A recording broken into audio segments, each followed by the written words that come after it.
How many of you would like to have a lot more money in your lives? Oh, come on. How many would like to have a lot more money in your lives? How many would like to have a lot more happiness in your lives? How many of you could stand a heck of a lot more of both in your lives? You've come to the right place. My name is T. Harv Eker, and welcome to the Millionaire Mind Intensive. The first thing I want to do is I want to acknowledge you for being here. There is a saying that says 80% of success is just what? Anybody know? Showing up. So since I can't reach you all, I need you to do me a little favor and simply reach around, pat both your neighbors on the back and go, congratulations for being here.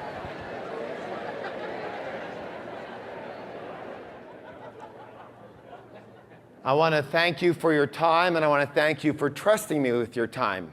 You know, speaking of trust, it reminds me of a story of this guy who's walking along the edge of a cliff, and all of a sudden he doesn't realize this, but he trips and he falls off over the edge of the cliff, and he has the presence of mind, however, to turn around and grab onto the ledge. And he's holding on, and he's holding on, and he doesn't know what to do. He's holding on, and he yells up, is there anybody up there that can help me? There's no, is there anybody up there that can help me? And finally, this big bellowing voice calls out, this is God. I can help you. Just let go and trust. And all of a sudden you hear, is there anybody else up there that can help me? Hey, you might as well laugh now because it don't get any better, okay? Anyways, let's see where everybody's from. Stand up and give yourselves, everybody included, give them a round of applause. If you're from anywhere in the Seattle area, let's see you stand on up here. Come on. Good job, and have a seat. Stand up if you're from anywhere else in this Washington area. Where are you? Please stand up. Where are you guys? Good job. Thanks for being here.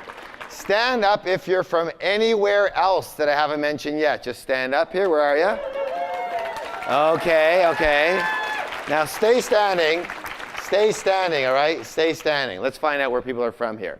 Starting over there. Where are you from, ma'am? From Medford. Medford, Oregon. Give me a hand. Come on. You're from Oregon? Yeah, have a seat there. Great. You're from? Charlottesville, Virginia. Virginia. Right. You're from? Maryland. You're from? San Francisco. You're from? San Diego. Haywood, California over there. Good. You're from where? I'm sorry. Idaho over here. Good. Santa Monica. Very good. Right here? Woodland, California. Yes, back there? Denver. Have a seat. Vancouver, Canada. Excellent. Yes? Oklahoma. Yeah, right over here. Where are you guys from? Camarillo and Los Angeles. You're from where? Camarillo, California. Camarillo and Los Angeles. Thank you for coming. Very good. Good. Cape Cod, Massachusetts. Wow, that's great. Right there? Wisconsin. Very good. Thank you. Wisconsin. Thank you for being here. Vancouver. Nashville, Tennessee. Have a seat. Right here. Southern Oregon Coast. Oregon, very good. Good. Newport, Oregon, thank you. Kelowna, British Columbia, very good. Thank you, guys. Okay, let's go all the way back there. Dallas, Texas, very good. Right back there. Portland, Oregon, excellent. Nevada City, great, beautiful place. Yes. Sacramento, a whole group, good, thank you. Victoria. Victoria, excellent, good job. Wisconsin. Okay, good job. Right here? Tulsa, Oklahoma. Oklahoma, Tulsa, good job. Very good, excellent. Right here? Atlanta, Georgia. Good. Hey, thank you for coming. Big round of applause to everybody. Great. You know, when you have people from all over, it just melds the energy so nice, isn't it? That's great. So, hey, your job here, especially from the Seattle area, is to make all these other people feel welcome, right? Very good. Now, stand up if this is the first time you've ever been to one of our programs or seen myself or anything like that. Just stand up if you've been to first time ever, evening, anything. You guys, a big round of applause for courage here. A lot of courage here. Excellent work. Yeah. You trusted somebody. This is very important. Anytime I do any seminars, I have 2 rules. How many rules? 2. First rule is this, and I mean it sincerely. Don't believe a word I say. Now, why might I suggest that wholeheartedly? Why might I suggest that? That's right. Whose experience can I come from? Just my experience. It does not make it true. It doesn't make it false. It doesn't make it right, and it doesn't make it wrong. It just makes it my experience.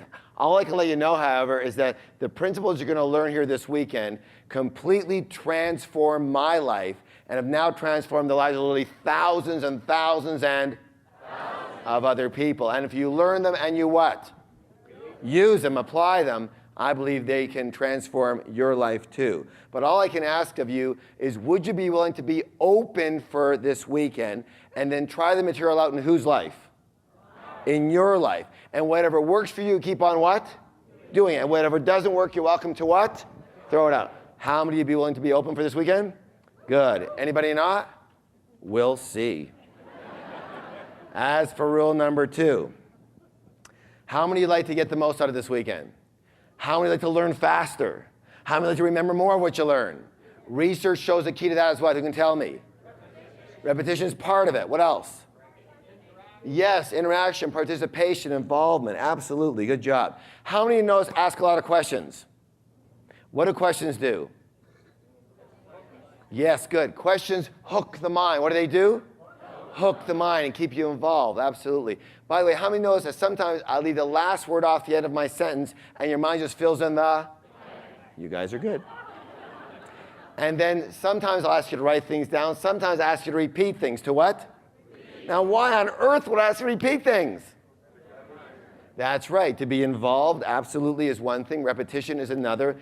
And secondly, isn't it true that if I say something, it means one thing, but if you say it, it means what? Everything. Does that make sense?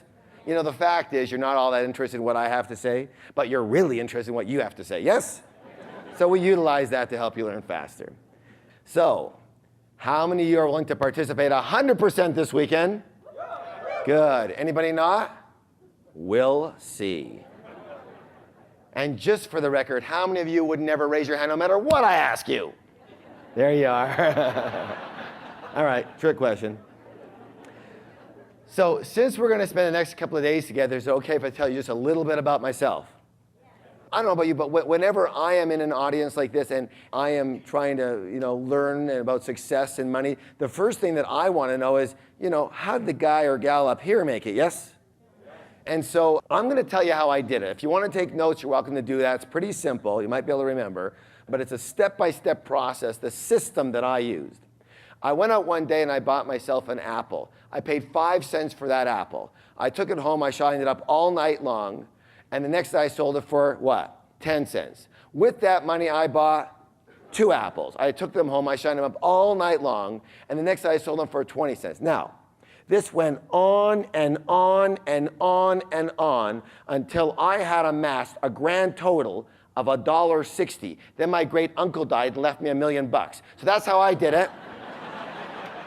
Is there any questions about my background at all? Well, as I said, I guess my claim to fame is that I own at least a dozen different businesses before I hit the age of 30. Included in one of those was opening one of the first retail fitness stores in all of North America. The interesting thing about that is that I started that company with $2,000 I borrowed on my Visa card. From there, I was able to open 10 stores in only 2.5 years, and then I sold half the company's shares to the H.A. Heinz Corporation, the ketchup people, for $1.6 million. How many wouldn't mind starting with a $2,000 credit card loan until you had $1.5 million for half your company a couple years later? Yeah, so from there, I kind of semi-retired. I moved to sunny San Diego. Anybody been down there? Great place to visit.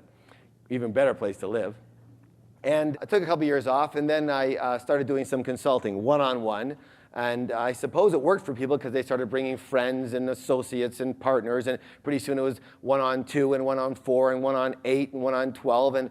And someone suggested, say, Harv, you might as well open up a school already. So I said, you know what? That is a really good idea, and I did. I founded the Street Smart Business School based in Southern California, and I taught seminars all across North America, and I taught thousands and thousands of people street smart strategies for high-speed success. What kind of success? Good, high-speed success. And in these seminars, I noticed something very, very, very strange. Would you like to know what it was?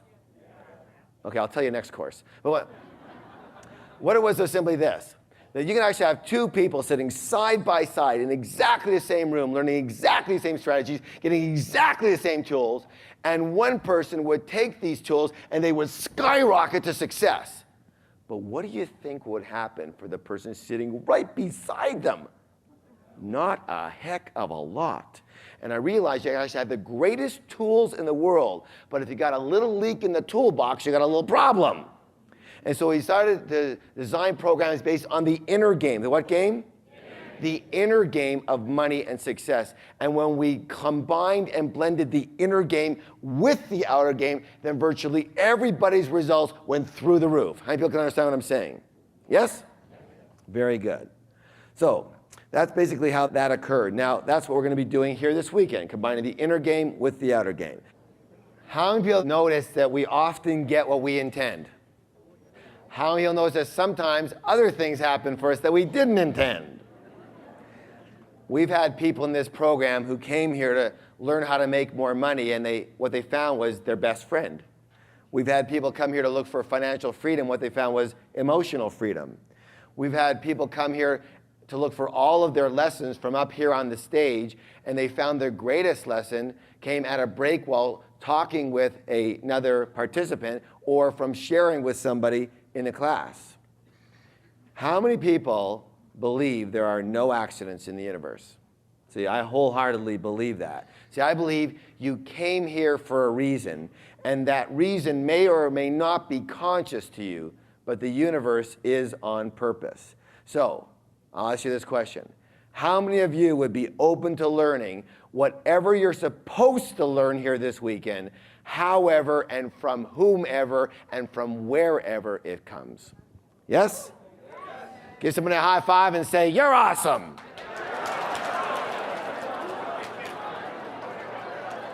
There you go. Okay, we're going to be doing a lot of talking about the mind this weekend. A lot of talking about the what? The mind this weekend. Now, the conditioned mind is very slick, and it may try and take you out of the game. Why would it do that? Yes, because its primary function is protection. What's the word, please? Protection. And therefore, what it believes its job is to what? To keep things the same. Does that make sense? Right. So it does it in a lot of different ways. How could it take you out? Well, one way is by discounting the information or discounting where the information comes from, namely myself. So all I would ask of you is, the rule is simply this: don't shoot the messenger. Now, you know, in Canada, I only say that metaphorically, but in Los Angeles, you actually have to, you know, explain this to them, right? It also might tell you things like, you know, I have a headache, I don't feel well, I'm really tired, I gotta go to the bathroom for the 48th time this hour, you know, I gotta make this call, gotta make that call. And all that's trying to do is what? Take you out of anything that might be able to change it. So when your mind is trying to take you out, you're going to say the 4 magic words back to your mind. And those are what? Thank you for sharing. And then you focus your energy and attention right back here. And you do not let your mind take you out in any way, shape, or form. Does that make sense? Yes or no? Yes. Okay, very good. Good. Now, how else might it try and take you out? Well, it might attempt to use the 3 most dangerous words in the English language. What's it say, please? One more time, twice as loud. I know that. I know that. How many people's minds ever said that? What happens when your mind says that? Yes, it shuts down. It's closed to learning, right? Right. So let me ask you this question. How do you know if you know something? That's right. If you live it, you know it. If you don't live it, then you heard about it, you talk about it, you think about it, you might have read about it, but you don't know it. So, when and if your mind comes up with those words, simply what? Recognize them and say the 4 magic words again are what? Thank you for sharing, and really, really make sure that you come present and pay attention. Because your mind is saying, oh my God, there's going to be some changes here. I better get back into control. And that's why you really need to pay attention to that particular point. Does that make sense? Yes or no? Yes. Very good. Okay. Also, I have to mention this too. We're going to be using several very powerful processes over the weekend. And if you happen to be in formal therapy right now, then you need to be fully responsible for yourself. And if something isn't appropriate for you, then you have to excuse yourself from that process. Now, this is not an excuse to not fully participate here, okay? It's just a precaution. And again, this warning is not overly necessary in Canada, but in California, everybody is in therapy, and so you've got to mention it, right? All right. Now, so the question I have for you is this. Raise your hand if you came here to do this. What's the word? Raise your hand if you came here to do that. Excellent, good. The key questions we're going to answer in this program is, what is stopping you from reaching your full personal and financial potential? Understand? Now, the answers, though, are not necessarily in learning more. Josh Billings said this, I quote, "It's not what we don't know that prevents us from succeeding. It's what we know that just ain't so that is our greatest obstacle." Do you want me to repeat that? All right. It's not what we don't know that prevents us from succeeding. It's what we know that just ain't so that is our greatest obstacle. I'll give an example of a story of a young man who goes to a Zen master to become wise. But he already believes he's pretty smart. So he goes to the Zen master and he talks the Zen master's ear off. He keeps talking and talking, telling him all the things he already knows. And so the Zen master is very patient and finally says to the young man, he says, would you like some tea? And the young man says, certainly. So he gives the young man a saucer and a cup, and the young man holds it out, and the Zen master begins to pour the tea. And he pours and pours, and he overpours, and it's all over the guy. And finally the guy says, what are you doing? Are you crazy? It's all over me. And the Zen master simply says this, he says, if one's cup is already full, there is no room for anything new. Does that make sense? All right. So let me ask you this question. How many of you are willing to let go of some of your possibly non-supportive ways of being in favor of some more empowering ways of being this weekend? All right. Yes? That's what we're going to be doing the rest of the weekend. Now, this next piece over here is called Winning the Money Game. What's it called? I'm sorry, I can't hear you. What was it?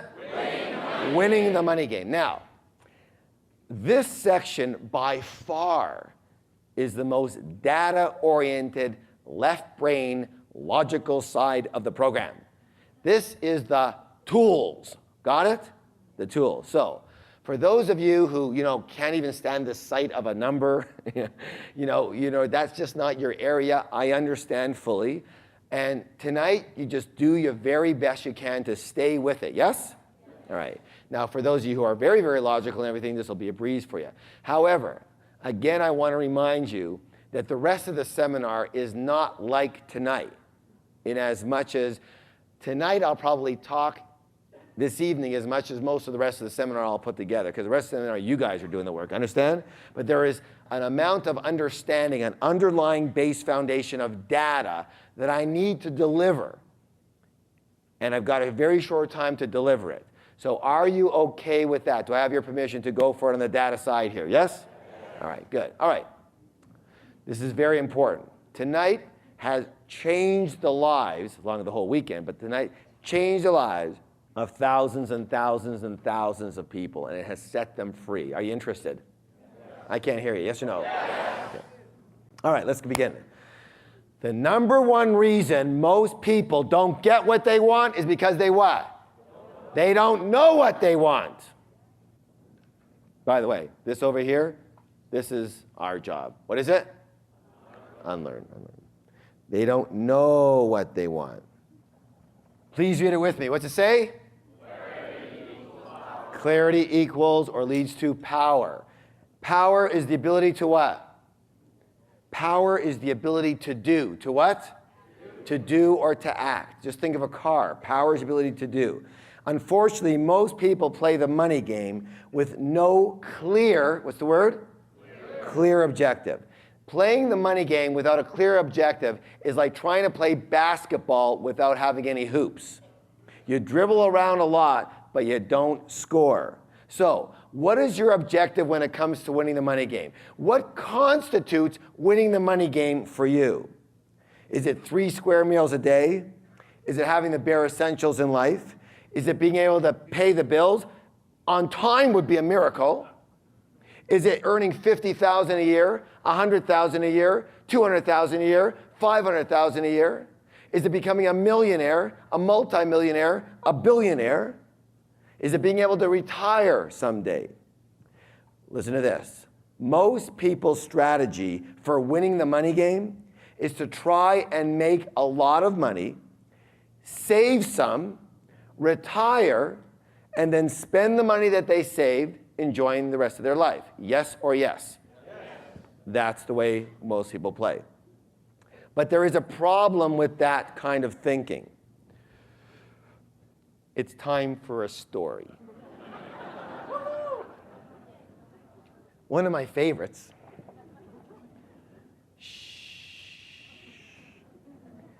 The Goose and the Golden Egg. There was once a countryman who possessed the most wonderful goose you can imagine. For every day when he visited the nest, the goose had laid a beautiful, glittering golden egg. The countryman took the eggs to market and soon began to get very rich. But it was not long before he grew impatient with the goose because she only gave him a single golden egg a day. He was not getting rich fast enough. Then one day, after he had finished counting his money, the idea came to him that he could get all the golden eggs at once by killing the goose and cutting it open. But when the deed was done, not a single golden egg did he find, and his precious goose was dead. I don't know about you, but this kind of bothers me. It's one of those. So the problem is that if you spend the money that you've saved, you've killed your golden goose. And that's not winning the money game. That's playing Russian roulette and betting that you're going to die before your money runs out. And now what happens if you keep on living? Like, for example, I was just listening yesterday on the news. They were talking, Tom Cruise has a new movie coming out, Minority Report.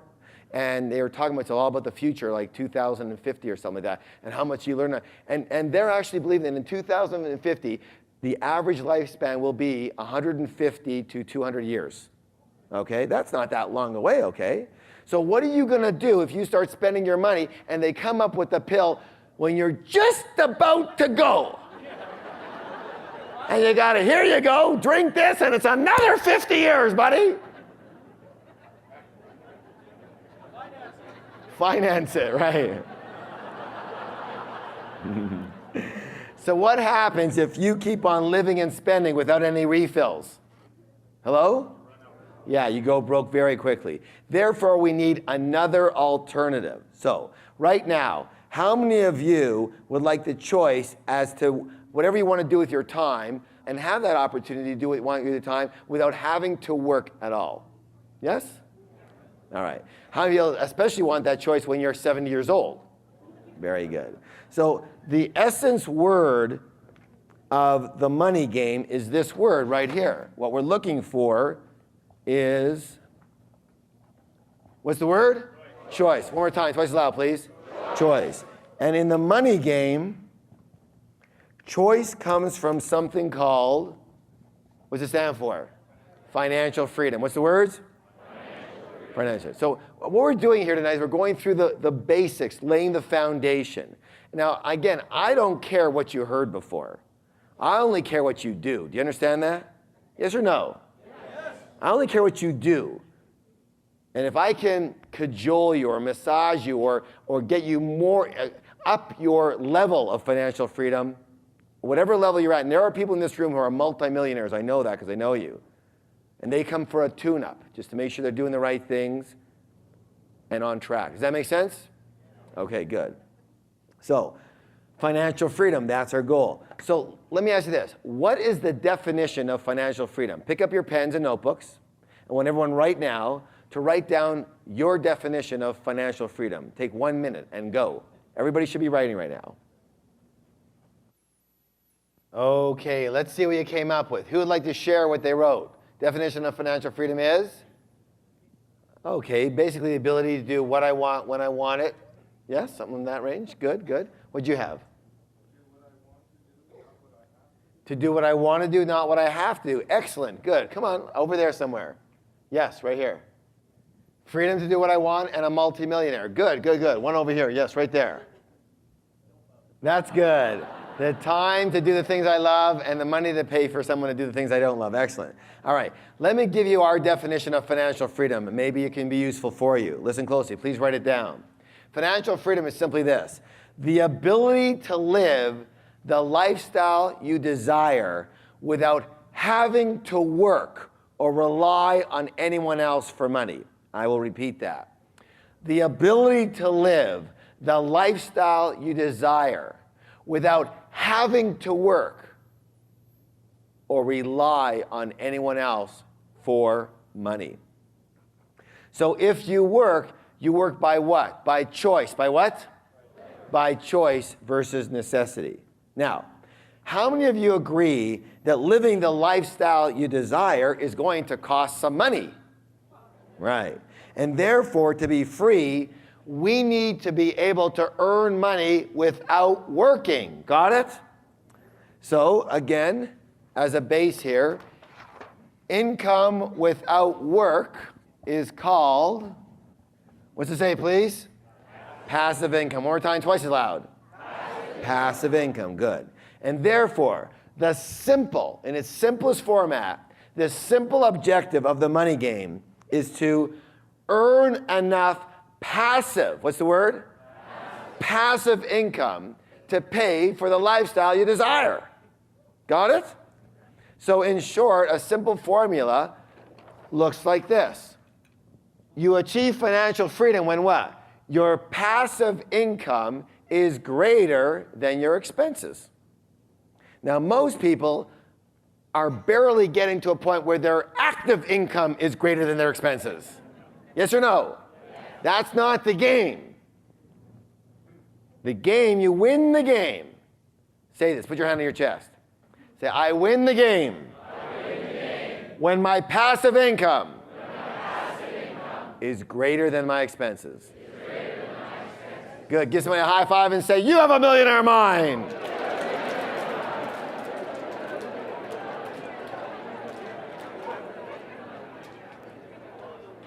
Good job. So now let's put this down. We've got to get this personalized for you. So the key question is this: how much money do you need to be financially free?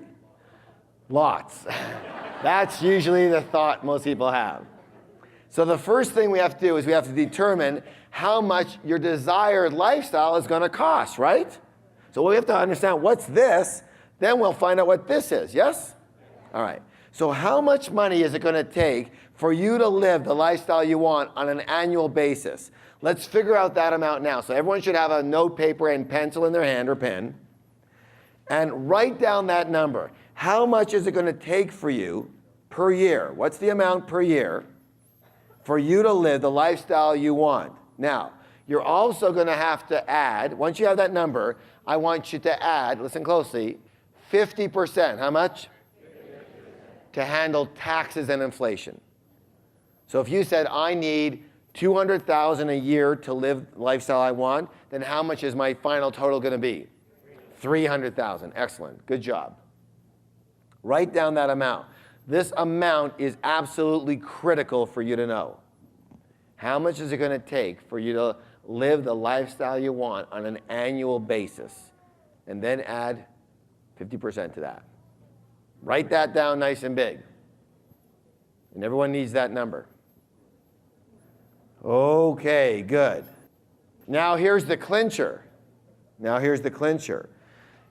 you know how much money you need per year, now we have to look for how we can receive that amount of money without working.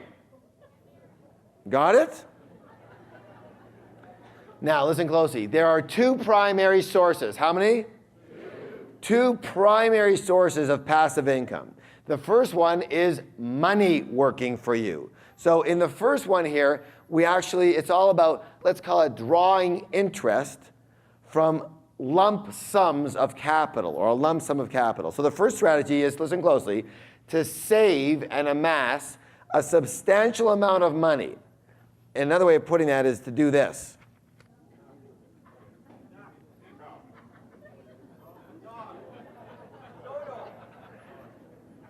I know you must have some inside joke because you can't be laughing at my goose, right? There's no way. It's got a tail. I see. That's what I was missing, right? It looks like it's missing something else. But anyways. Wings. Oh my God, no wonder. Look, they don't pay me the big bucks for the artistry, all right? All right. So here's what we've got. We amass a large amount of money, yes, in a big lump sum. Got it? Right. And we have this big goose, and then we put this into, once we have it, we put it into, let's say, interest-bearing accounts, yes? And then what happens? The interest comes down, right? The egg, right? And then that goes to us. Do you understand this, yes or no? All right, this is just a very simple way of doing this. So this includes basically all of your financial investments. Now, we're going to continue on with this. So assuming for a moment that you're fortunate enough to get 10%, how much? An average of 10% on your money.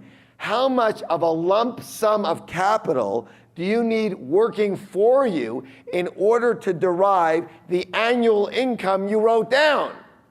Okay, in other words, how much of a golden goose lump sum do you need working for you so that 10% of that is your annual income that you wrote down? So the way to do that is to take your annual income plus your 50%, right? And multiply by 10. How much? 10. And that's assuming you're getting 10%. If today, unfortunately, things are like 5%, you'll have to multiply by 20. But let's just start with 10%, yes? Let's assume we can do that. So everybody take your lump sum, multiply by what? Very good. Do that now, please, and come up with that amount. So, for example, if you said you need $100,000 a year to live the way you want to, then how much are you going to need in your golden goose? $1 million. Excellent. Let's take a little poll here. How many people said that you need an initial capital? I'm talking about the big lump sum, the big golden goose here, of $500,000 or less. Raise your hands.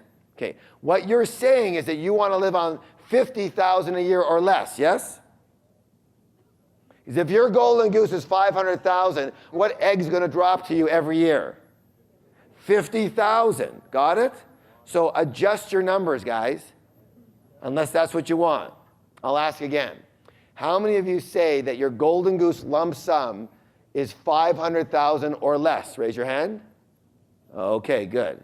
How many of you are saying that it's $500,000 to $1 million, your lump sum goal? So you're saying you want to live between $50,000 and $100,000 a year, yes? All right. How many of you are saying it's between $1 million and $2 million? Good. $2 million to $5 million. Good. $5 million to $10 million. Above $10 million.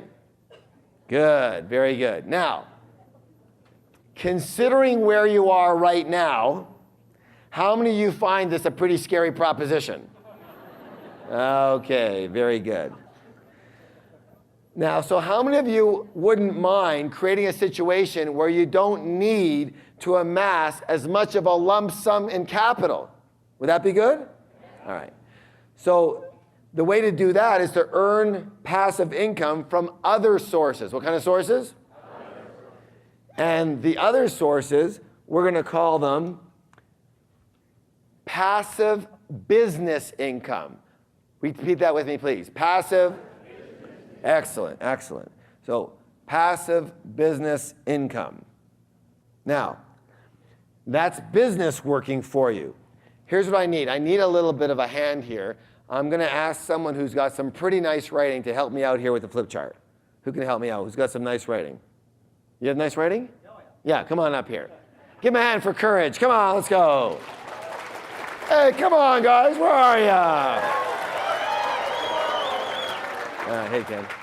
All right. So what you're going to do is you're going to use all different colors, and you're going to write down what we tell you to write down here on the flip chart. And it doesn't have to be perfectly straight. You can write them all over the place, okay? All right. It's Ken, right? Yeah. Thanks, Ken. Don't be too shy now. We're going to help Ken out. All right, that was Ken. Who else wants to help out here? All right. We're going to help Ken out by sharing with him some of the methodology of creating passive business income, some examples of that, okay? And he's going to write them down. Okay, who's got one? ATM machines, good. ATM machines, excellent, good. Along the same lines, let's cover that one first. ATM machines, so these are kind of like machinery, vending type of things. So ATM, put down vending. Give me some more like that. Rental income, good. So rental properties, rental real estate. What else? Yes. Car washes, good. What else? Royalties, good. Royalties. He thought it was easy. Okay. Royalties from what? So write down royalties, please. Give me examples.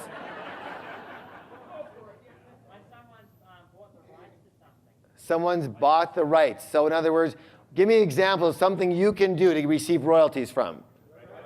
Write a book, excellent, good. Write a song, excellent. What else? Software, excellent. What else? Yes, and inventions, yes, good.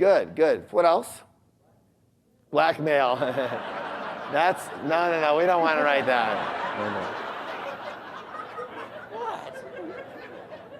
So we got royalties, good. Now, yeah, another one was licensing, yes? Licensing. Another one is franchising, but not being the franchisee, being the franchise what? Franchisor, good. Licensing, franchising, good. Network marketing, absolutely. Network marketing, very good. Now, having said network marketing, I want to clarify this, okay? Because there's a lot of, raise your hand if you've been involved in network marketing whatsoever, yes? A lot of you, good. So listen closely. There's a distinction, a small distinction, but a distinction so be that, between passive income and residual income, right? There's all kinds of definition, but let me give you the definition that we use.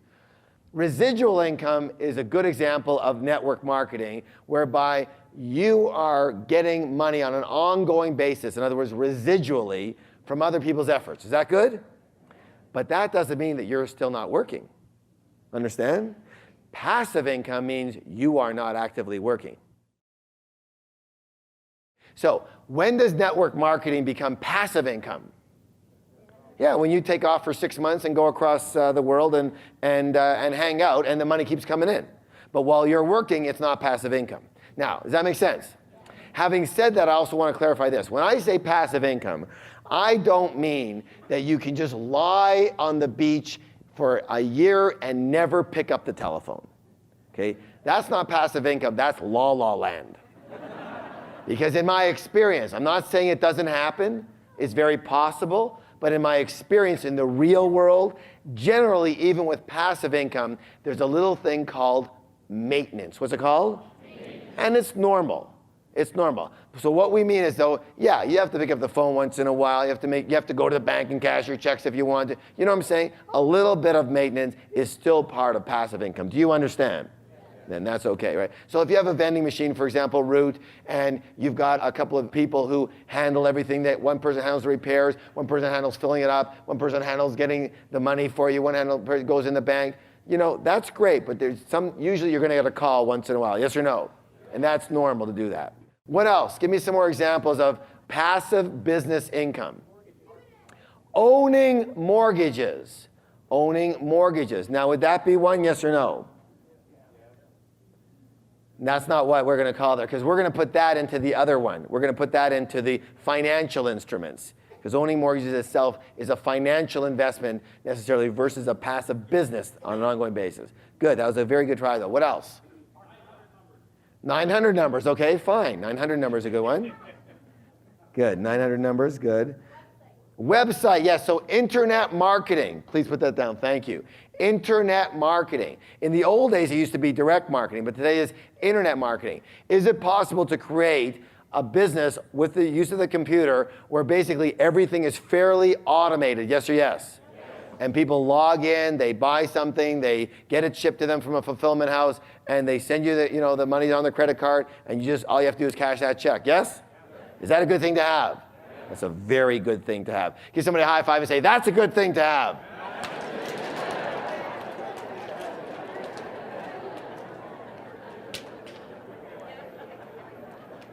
All right, give me some examples, more examples of passive businesses. So I'll give you another example. Storage units. Storage units, a facility of sorts. Yeah, you have to have a manager in there, but usually it's not like you have to feed the lockers, right? So there's storage unit. It could be regular storage, or it could be even RV storage or boat storage. Yes? Here's another great business for you. If you can get it into this business, you're golden. Parking lots. Do you want to know why most people who own parking lots are very, very wealthy people. You don't even know who owns these parking lots, do you, for the most part? No, because they're too rich to even tell anybody about it. They don't tell people when they own parking lots. What do you do? Yeah, I own parking lots. No, you don't hear that, right? No. But they're so rich, they don't even come out of the house anymore. All right, parking lots is a great one. Laundromats, right? Now, laundromats could be good, not so good. Again, there might be a bit of maintenance to there. Laundromats could be good. I have another one for you. I have a friend who bought a campground. A what? A campground. Now, he didn't know it was going to be a passive income business or not, but he would stay in the little hut all day long, especially in the summer, and he'd take the money and all that. Then what happened is he had an opportunity to look at another campground and buy one close by, and he was making very good money, so he decided he would do that. But in order to get away to look at the campground, he had to take the night off. Yes? So he didn't know what to do, so he remembered that he'd been to a campground a long time ago, and they had a little honor system where, you have a little box, you throw the envelope in, you put your $7 or $12 in, you throw it in for the night, yes? How many have been to courses like that? Yeah, good. So here's what he found when he went away that night. He had a 96% honor. In other words, pretty well everyone did pay, except for one person paid a buck too little and wrote a note, said, sorry, I'll pay it back the next day. So everybody paid. And he has about 100 and something sites, so that's a lot of sites, yeah? So he noticed something, that he could actually do this without being there. So guess what he has now? He has 4 campgrounds. How many? 4. Guess what each of them is based on? Guess how often he shows up? He doesn't show up. He has someone who collects up the money basically once a day and bring it to his bank. Guess what he does now? He camps a lot. I'm not kidding you. Now he goes camping, right? You have to sit in the house. Oil well, yeah. Oil well is a very good possibility. Good. Yes? Yeah, tanning salons. You don't have to do that much there. An exercise center, that's a possibility. Usually when here's the thing, usually the more employees, the less passive. Understand? If you can do something with just 1 or 2 employees, you're like a storage center. You don't need 58 employees for a storage. You need 1 employee manager who's got a key, opens up the thing, put it in, take it out, here's the money, goodbye, right? But if you need a lot of employees, there's usually going to be management. Now, having said that, listen closely. Another one is, put this one over here, systemizing any business. So you take any business, you systemize it so that you don't have to be there and it runs without you, yes? Now it's a passive income business. And hopefully, how many of you picked up my book at one point in time, Speed Wealth, right? You read that? It talks a lot about what? Systemizing your business so that you can what? Sell your business, yes? So hold on, because if you say sell your business, that doesn't mean passive income. But what you could do is this, listen closely. If you'd rather go for passive income, what do? When you sell your business, you take part of it in cash and part of it in what? Long-term, ongoing what? Payments. Yes? Yeah, with a provision, of course, that if it goes down in any way, shape, or form, you get that business back. Right? So make sure you have enough up front to where you're happy, because if the business goes down, you can't do much about it at this point. Right? Good. What was the thing we just said over here we were going to write down? Continuancy program. Who can give me an example of a continuancy program? Lawn maintenance. Yes, lawn maintenance. Excellent. Excellent. So here's an example. Instead of going there and going to the homeowner and say, listen, can I mow your lawn today? You say, can I mow your lawn today? Give you a good example. So you say, it's $30 to mow your lawn. Great. However, after I'm done, collect the $30, I say, listen, if you'd like your lawn mowed every 2 weeks, it'll only be $19 to mow your lawn. So all I'm looking for, that guy says, well, that's great, so good. I'll take a 1-year contract. Got it? Or a season contract. Now you could have lawns, and on the other side you could have what? Snow removal, yes? Right, so you have both. Now the smart thing though is you don't go as a one at a time, you create a continuancy program so they've got a contract. Now I have a student, a participant down in San Diego who heard this. You know what he started? He started car wash. A detail car wash thing, right? And so what he would do is he'd go to a house, usually a little more well-off people, go to a house and he'd say, listen, I'll come and I'll wash your car and I'll give it a mini detail every 2 weeks. And it's $40 for that. On the other hand, if you take a 1-year contract, it's only $28. A lot of people took the 1-year contract, right? Because they want to do this. So he started doing that until he became what? Way too busy. He took all these on. So what, he hired a couple of guys to start doing the washes. And then what did he do? He went out and got more contracts, hired more people. Now what does he do? He has 2 salespeople who all they do is get contracts, and he's got 16 people washing cars. And what does he do? Nothing. Understand? Passive income, very good. All right, good. And yes, any type of club, any type of what? Club. With ongoing fees is an excellent idea. And the less you have to do for them yourself, the more simplified it is, the better. Does that make sense? Very good. So we got lots of different ways to create passive, what kind? Business income. So give Ken a big round of applause so you can write that down. Very good. Come on, guys. Thank you for doing that. Good job, good job. Okay, so y'all understand where we're coming from here, yes? Now, let me ask you this question. Do we just have one stream of passive business income? No, we can have what? We can have several streams of that coming to us. Several of those things. We have campgrounds, storage units, we have a book, we have a song, we have lots of different streams, right? Now, there is also, by the way, a lot of people who talk about multiple streams of income. Is that good, yes or no? Yes. Well, it's good as long as they meant something else. Because you know what?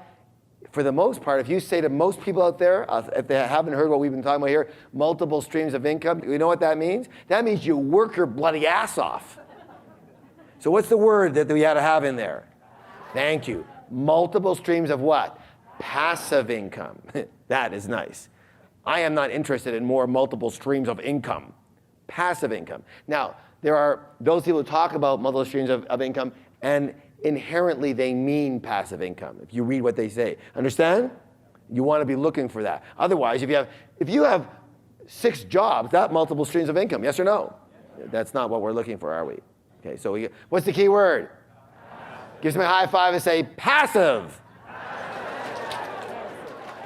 Passive. That's what I'm looking for. Okay, good job. Shh. Now, so to review, the objective of winning the money game is to become financially what? Free. To become financially free, you have to have enough passive income to pay for your desired lifestyle. To have enough to pay for your desired lifestyle, listen closely, your best bet, your what? Your best bet is to have both money working for you and what? Passive income businesses working for you. Does that make sense? So you want both elements working for you. Is that yes? All right, good stuff. Both elements working for you. Do y'all understand so far? Yes? Okay.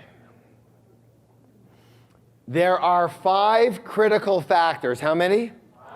5 critical factors that are the elements of your financial freedom. Would you like to know what they are?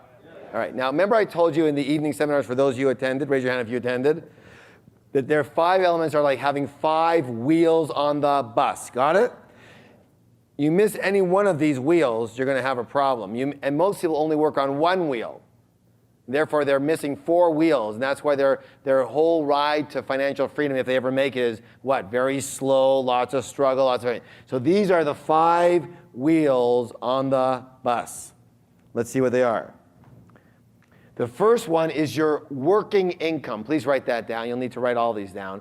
Working income. The second one is saving. The third wheel is your investments. The fourth wheel is passive income. And the fifth wheel is S. Let's talk about that. How many of you, so do y'all understand what these are? Yes? Working income, savings, investment, passive income, and S. How many of you would like the secret or a secret that will cut your time to financial freedom in about half? Yes? Good. Now, before I say what this is, please understand where I'm coming from.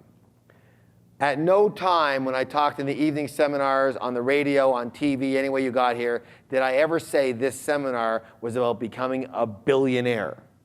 All right?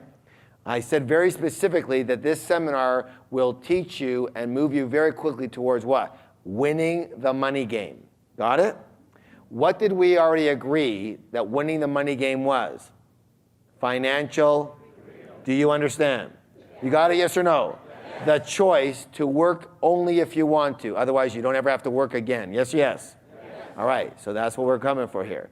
So what will create financial freedom faster is this word right here. If you are willing to do this. What's the word, please? Simplify. Simplifying your lifestyle. I'll give you an example. There was a woman back east that did this program, and she was a nurse. And she had a home that she bought 7 years prior to coming to the program for $200,000. How much? 7 years later, in a very strong market, she sold it for $500,000. How much?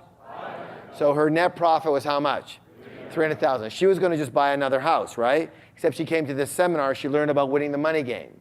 That the goal was to win the game. And so instead of buying another house, she took her $300,000 and she bought a second mortgage for 10%. A very strong second mortgage for 10%, which gives her how much money a year? $30,000 a year. Understand? Now, she's a single girl. She was only 30 years old, and she moved in with her sister. So how much? So by simplifying her lifestyle, all of a sudden, guess what she became? Financially free. Because she could live on $30,000 a year quite comfortably. She's a nurse. She works long hours. You know what I'm saying? Yes or no? Yes. So this girl became financially free on $300,000, not because $300,000 is a lot, it's because she doesn't spend that much. She doesn't need to spend that much to be a happy person. Meaning this, if you can live on less and be a happy person, you have now just cut the necessity of this huge lump sum of money and all this money that you need to have coming in to win the game. Do you understand? So let me say this. From where I come from, most people don't get taught this at a young age. Where I come from, the game I'm going to reiterate is to win the game. Winning the game means you never have to work again. The faster you can win the game, the better. My philosophy is simply this. First, win the game, and then go for some gravy if you want it. Most people have their mind set on gravy, gravy, gravy, and because of that, they never even win the game. So let's get on par here. The goal of this program is to help you win the game once and for all. This woman never has to work again, as long as that second mortgage keeps the way it is, and it always has. Now, here's the other thing that she does. Listen to this. She spends 6 months of a year now, listen to this, in Fiji because her money goes further. Now, most of us work our whole life to try and get to Fiji. Yes or no? How many people can understand now the little switch that we've done here? You understand? We're not saying that it takes billions and gazillions to win the game. Now, if that's what you had in your mind before, let's let that go. And let's go with very simply what winning the game is when your passive income exceeds your expenses. When your passive income pays for your, here it is, desired lifestyle. And here's my experience. When I was broke, my desires were extreme. But now that I'm really, really, really rich, it's funny, I don't seem to need as much money anymore. I don't seem to need those things that I thought I wanted and needed. In fact, I got tired of them very quickly. Do you understand? Like, I was sure all I want to do is laze around and play golf. You know, especially with my golf game, that idea went really quickly. You know, I wanted a boat, got a boat. Well, too much maintenance, I don't want a boat anymore, I'll sell a boat. You know, it's not that much, you know what I'm saying? So we have this idea, and because a lot of us have this idea that we need billions and millions and dollars in order to win the game, you know, it kind of takes us out. It's like this thing out there that's just like, it's hard to win, it's way up there. But what if we make the game really easy to win?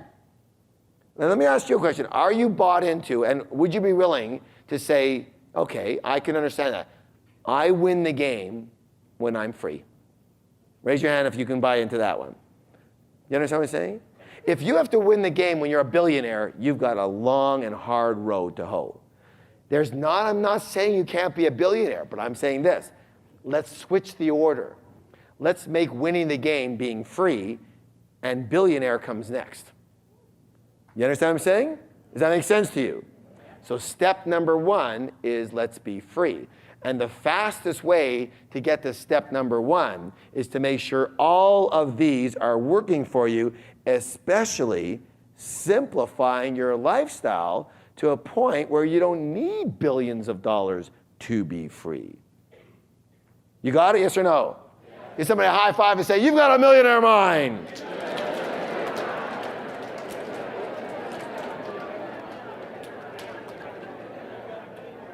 Okay, so let's see where we're at. So the key to financial freedom is to pay attention to each of these areas individually and in combination. Now again, is there a lot of people who have a strong working income? Yeah, but they don't save any of it. So will they ever be free? Is there people who have a working income but they save it but they don't invest it? Yes? They'll never be free. Is there people who have working income, save it and invest it, but they have no method of passive income? It'll take a while, right? And is there people that have all this, but they have such a huge lifestyle expenditure that it's very hard for them to become free ever? Yes or no? So if you want to be free, what do you have to have? 1, 2, 3, 4, 5 wheels on the bus working simultaneously. Does that make any sense whatsoever? Yes? Okay, good. So this formula is often the very first clue as to why you may not be reaching your full financial potential right now. So the first key to any change, it starts with an A. What's the word? Awareness. What's the word? Awareness. So one of our jobs, and our major job this weekend, and you'll see it throughout the weekend, is listen closely. Shh. To make the invisible visible. Say that with me. To make the invisible visible. So let's do this right now. Let's do a little exercise. I want you to write these 5 down and describe, so this is your financial freedom status here. Describe your current personal status in each of the 5 freedom factors. In other words, how are you doing with each of them separately? So write down each of them and rate them 1 to 10. 1 means I'm doing dismal in one of these areas, in the area, and 10 means I'm doing fantastic, and 5 means I'm doing mediocre, and 2 means that I'm not doing that great, and 8 means I could do better, but I'm doing good. So if you're earning a massive working income, you might say I'm doing a 10 there. And I'm saving not much, but a little bit, maybe a 4. I'm not investing anything, so a 0. Passive income, forget it. Simplifying, I don't know, I buy everything in sight, so I'll give myself a 1 there. You know what I'm saying? You know what I'm saying, yes or no? All right, go ahead and write down each of them, and everyone needs to do this. Write down a 1 through 10 and rate yourself. 10 being I'm doing fantastic with this one. 1 means I'm doing nada, nothing.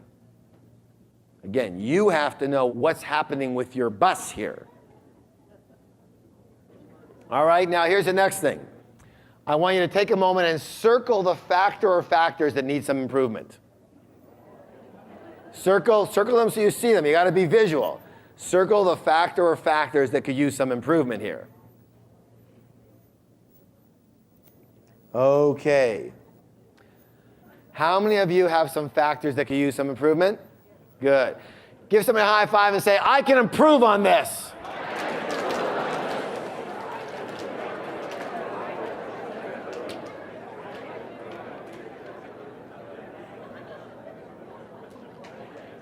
Okay, how y'all doing? Y'all with me so far? Is this making sense to you so far? Now later on, we're going to talk about exactly how to make sure this is happening. Got it? Yeah. But do you understand the difference in the game so far, yes? So now we have a very specific objective, yes? What's the objective? Freedom. Winning the game means what? Financial freedom, which means what? Having enough what? Passive income to pay for the lifestyle I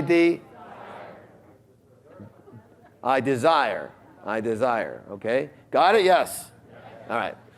Now, very, very important part here.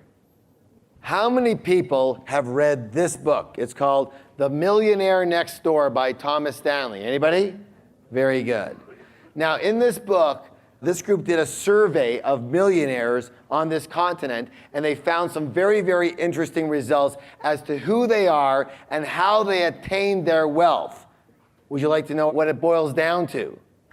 The whole book, with all the numbers and all the data and all of this and all that, boils down to one thing. Do you want to know what it is?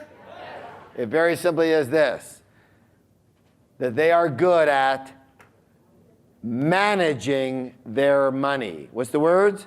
Managing their money. Managing their money. It's very important to realize that wealthy people aren't any smarter. They just have better money habits.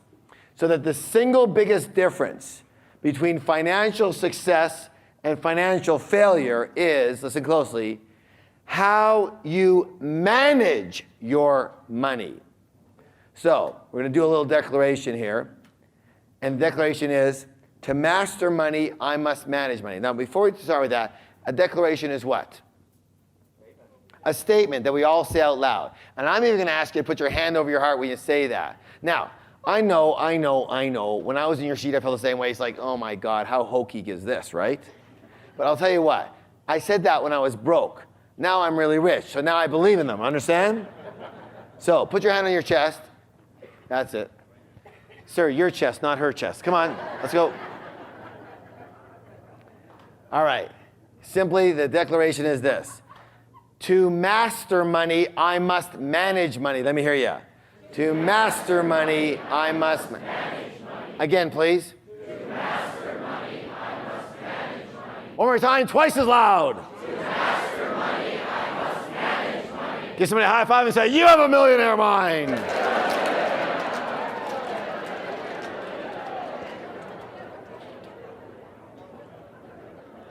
All right, money management tips. Number 1, you are already managing your money. The only question is, how well? Most do it very poorly or the non-existent system. And a lot of people don't want to manage their money because they feel like they're being strangled. They feel like managing your money is a lack of freedom. Yes? All right. So, number 2, managing your money does not restrict your freedom. It promotes your freedom. How? Well, first, it allows you to create full financial freedom. And secondly, it allows you to spend designated amounts of money without any guilt whatsoever. So, what we're going to do right now is we're going to go over what we call the world's easiest and most effective money management method. Interested? It is so simple. That's why it works. Also, it's perfect for kids. All right, here we go. Now, the question is this. If you were managing people in a company, would you have them all do the same job or all be in the same position? No. Why not? Who can tell me? Thank you. Who said that? Yes, because not enough would get done. You have other things wouldn't get done. Everything wouldn't get done. Does that make sense? Good. So you want to have people in different positions in order to make sure that everything is handled. We're in Canada right now, so we have a very special game here, and it's called hockey, right? What is it? All right, so how many forwards are there? Three forwards. How many defensemen? How many goalies? One goalie. All right, now let me ask you a question. If the team iced a team that had all forwards, what do you think would happen to that team? They would have a big problem, yes? What if it had all goalies? Huh? You got a problem. What if it was just defensemen? You understand what I'm saying? So the understanding here is that, why is this important? Because each of these positions, what's the word? Has a different job to do, yes or no? All right, very, very important to realize that, a specific job. So that the most important part of managing your money is, listen closely, separating, what's the word? Separating your income into separate accounts for specific purposes. So different parts or different accounts have different jobs to do. Now, so here's what we're going to do. In this system, we're going to divide our money into 6. How many? 6 different jars or accounts. Now, the percentages are flexible, but they're basic guidelines that will change according to income and age, but this is where we want. Now, listen closely. All, what's the word? All of the references we're going to make here tonight are in, listen closely, after-tax dollars. Repeat that with me. After-tax dollars. After-tax dollars, which means this, that if you get your income before taxes are taken off, you have to add another account for taxes and make sure you take that off first before you start this system. This is part of it, but you have to take another jar, another account first. Got it, yes or no? So what we're left here is with after-tax dollars. Now people say all the time, how much do I take off? Well, if you're in a position where no money is taken off your check, I'm going to say a minimum of 20% of the gross goes right into your tax account. Tax jar, tax account. Now, if you got a really good accountant, you might be able to get back some money. Not use it all. If you don't have a good accountant, you might have to add a little bit, but I doubt that, okay? If you have to add more than that, come to one of our other programs. I guess that's what I can tell you. So let's talk about how this works. So let's talk about the 6 accounts. The first account, very, very important, is what we're going to call your FFA account. And FFA stands for what? Stands for Financial Freedom Account. Let's do this visually here so we all get it. See this? What's it say? FFA, Financial Freedom Account, right there. We have $100 in after-tax income. How much money goes into there? We're going to start with these basic guidelines. How many percent? 10%. How much money goes into here? $10. Excellent. Good work. All right, next. Let's talk about the FFA account. Your FFA account is your financial freedom account. This is capital for your golden goose. So when is this money ever spent? When? Hello?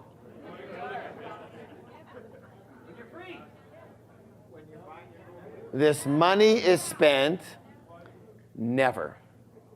Never, ever, ever, ever do you ever spend that money. This money is your golden goose. Remember about that pill that could come along and add 50 years to your life. This is money that is never spent. It is built to become your golden goose, and from that goose, there will be monies, right, in several formats. That money can be spent later when you're free. So let's start by understanding that this is only to be saved and invested, and never, what's the word? Never to be spent. This is going to become your lump sum golden goose that you can draw interest from later. Also, you can use this money to create and purchase passive income structures. So let's say you want to buy a laundromat. Can you use this money? Yes, you can. Let's say you want to start a restaurant. Can you use this money? No. Restaurant is not passive business income. This is only, let's say you want to start an internet marketing passive income business. You use the money. Yes. Anything, a car wash, yes? Yes. Anything that's passive income, you can use. This is your winning the money game account. Without this account, you cannot win the game. This is the account that wins you the game. Do you understand? Look, where's my hockey players here? All of these guys are fine and dandy, but if you play here, you cannot win the game. You're on defense. These are the guys that win you the game, yes or no? That's your, well, if you don't score, you can't win. Does that make any sense to anybody here? So that's what it's for. Give me some examples of what your financial freedom account is supposed to be used for. Mutual funds, good, yes. Is that an investment, yes or no? Yes, okay, good. What else? Parking lots, so yes, all passive income businesses. Yes, what else? Royalties, passive income, yes. But give me some investments. Your lump sum golden goose. RRSPs or IRAs, yes? Yes or no? Yes, all your financial investments are going to come from here, everything. Got it? Give me some more. Stocks, yes or no? Yeah, bonds, yes or no? Money markets? What else? Come on. Rental property, yeah, if you buy a rental property, you can take it out of there. Yes, yes, yes, good, good. GICs, yes or no? Owning mortgages. Yes, of course. I'm not talking about having a mortgage. I'm talking about owning a mortgage where people pay you the interest instead of you paying them the interest. Very good. So all of the things that you're going to invest in or create passive income structures with, that's going to come out of this account. I have a question for you. Is this an important account? Yes. This is how you win the money game. Very simple. The next one over here is this account. What's it say, please? LTSS. And LTSS stands for long-term savings for spending. So do we spend this money? Yes, of course. But when do we spend it? Long-term. In other words, this is for the bigger items that you don't normally get to buy because you don't have any money for them. So now you're going to save for them. So how much do we put into here? 10%. Now, here's the thing. You can have more than one of these jars. And let's take another jar here. So let's say, what's some of the things that might go into LTSS account? These are for major expenditures. A car, excellent. What else? Renovations for your house, okay, yes. What else? An airplane, good. Yes, major vacations. You want to go to Hawaii, it's going to cost $5,000, absolutely. A motorhome, good. College, yes or no? Yes, college for your kids, yes, for sure. Let's say you want to start a restaurant, a working business, right, that takes capital. Where do you get that? Out of your FFA, yes or no? No, you can never get that out of there. Where do you get it from? What? You have an LTSS for it. Let's say you want to clear down old debts. So you've got debts that you're going to pay out of another account, but you want to, chop them down substantially or pay off your mortgage faster, right? So this is like your cookie jar, saving up for something specific. And you only probably have one or two of these things going at once, and they have to be labeled. So this is my LTSS, for example, for my red Mustang convertible, right? And this is my LTSS over here. I've got a lot of credit card debt, and I can do my minimum, but I want to pay down more than my minimum. So I want to chunk money into here for that. Is that okay? Right. So the total is how many percent? 10%. So how much do we put in each out of our $100 of after-tax income? $5 in here, $5 in here. Got it? All right. Very good. You with me so far, yes? Now, I want to cover a few things while we're doing this. Let's talk about this one over here, paying debt. Now, we're going to talk about several different jars in a minute here. But the obvious thing that almost every financial planner will tell you, and everybody who's anything of the know supposedly in this arena, is that before you do anything as crazy as even start putting the money into your FFA account, you want to pay down any debt you've got. Yes or yes? No! That is the absolute stupidest thing you can do. The stupidest. And everybody tells you the same thing. Everybody tells you to do that. How dumb is that? Listen to what I'm saying. Why don't you put all of your money into clearing your debts? Well, in one of our programs called the Wizard Training. What's it called? It's all about manifestation with elegance and ease. And what it says is this. It says that what you focus on expands. Yes or yes? What you focus on expands. Therefore, if you are focusing on your debt, what are you going to get? More on your debt. You understand what I'm saying? So you have to understand what your focus is on here. You have to focus on what you want. The law says you focus on what you want, not on what you don't want. What do you want? You want to win the game, right? You don't want to play with 6 goalies. You want to win the game. What jar is going to have to be in place to win the game? When do you want to start winning the game? Right now. Not in 5 years. Do you want to know how I know that? Because that's what you're already doing. That's what people already do. They've been playing for years the game of trying to whittle down their debt, and when they do, then they'll finally start playing the score, right? No, you'll never score. Game's already over. You're finished. So understand this. Focus on what you want. Focus on financial freedom versus debt. If you have to, you can renegotiate, hopefully, with some of your creditors in order to, and say this, look, I cannot pay, this large amount all at once, whatever. Like, here's what I'm gonna do. I'm gonna pay you, I'm gonna extend the time, but I'm gonna pay you a small amount, but I will pay you. I will pay you every single month or whatever it is. You can guarantee on that. Now, you say, oh, you can't do that. Well, most places you can. In banks you can do that, in credit cards you can do that, and most people will do that with you. So before you say you can't do that, you better try because you don't really have a choice. I want you to understand something here. Listen closely here. The key of managing, what's the word? Managing your money is more important than paying off your debt and saving a few percentages. The habit, what's the word? The habit is what's going to change your life. The new habit. Otherwise, you're going to keep the same habit and be in the same position for the rest of your life. Do you understand that? So, your accountant will say, oh my God, what are you talking about? You can only get 7% in your financial, let's say you put in second mortgages, 12% in your financial freedom account, and you're paying 21% on your debts. Pay that off. No, don't do that, because that will force you into that old habit. You need a brand new habit. A brand new what? Habit. This is the habit you want. Money into winning the money game. Your financial freedom account is your new habit. Playing to win the game versus playing not to lose the game. Do you understand? Yes or no? I'm going to say this again. This is so critical. You have no idea how many thousands of lives have changed right here. I don't care what kind of debt you have. I want you to begin putting money immediately into this account. This is going to change your life. Miracles will occur as soon as you start playing the game to win instead of focusing on not losing the game by working with your debts.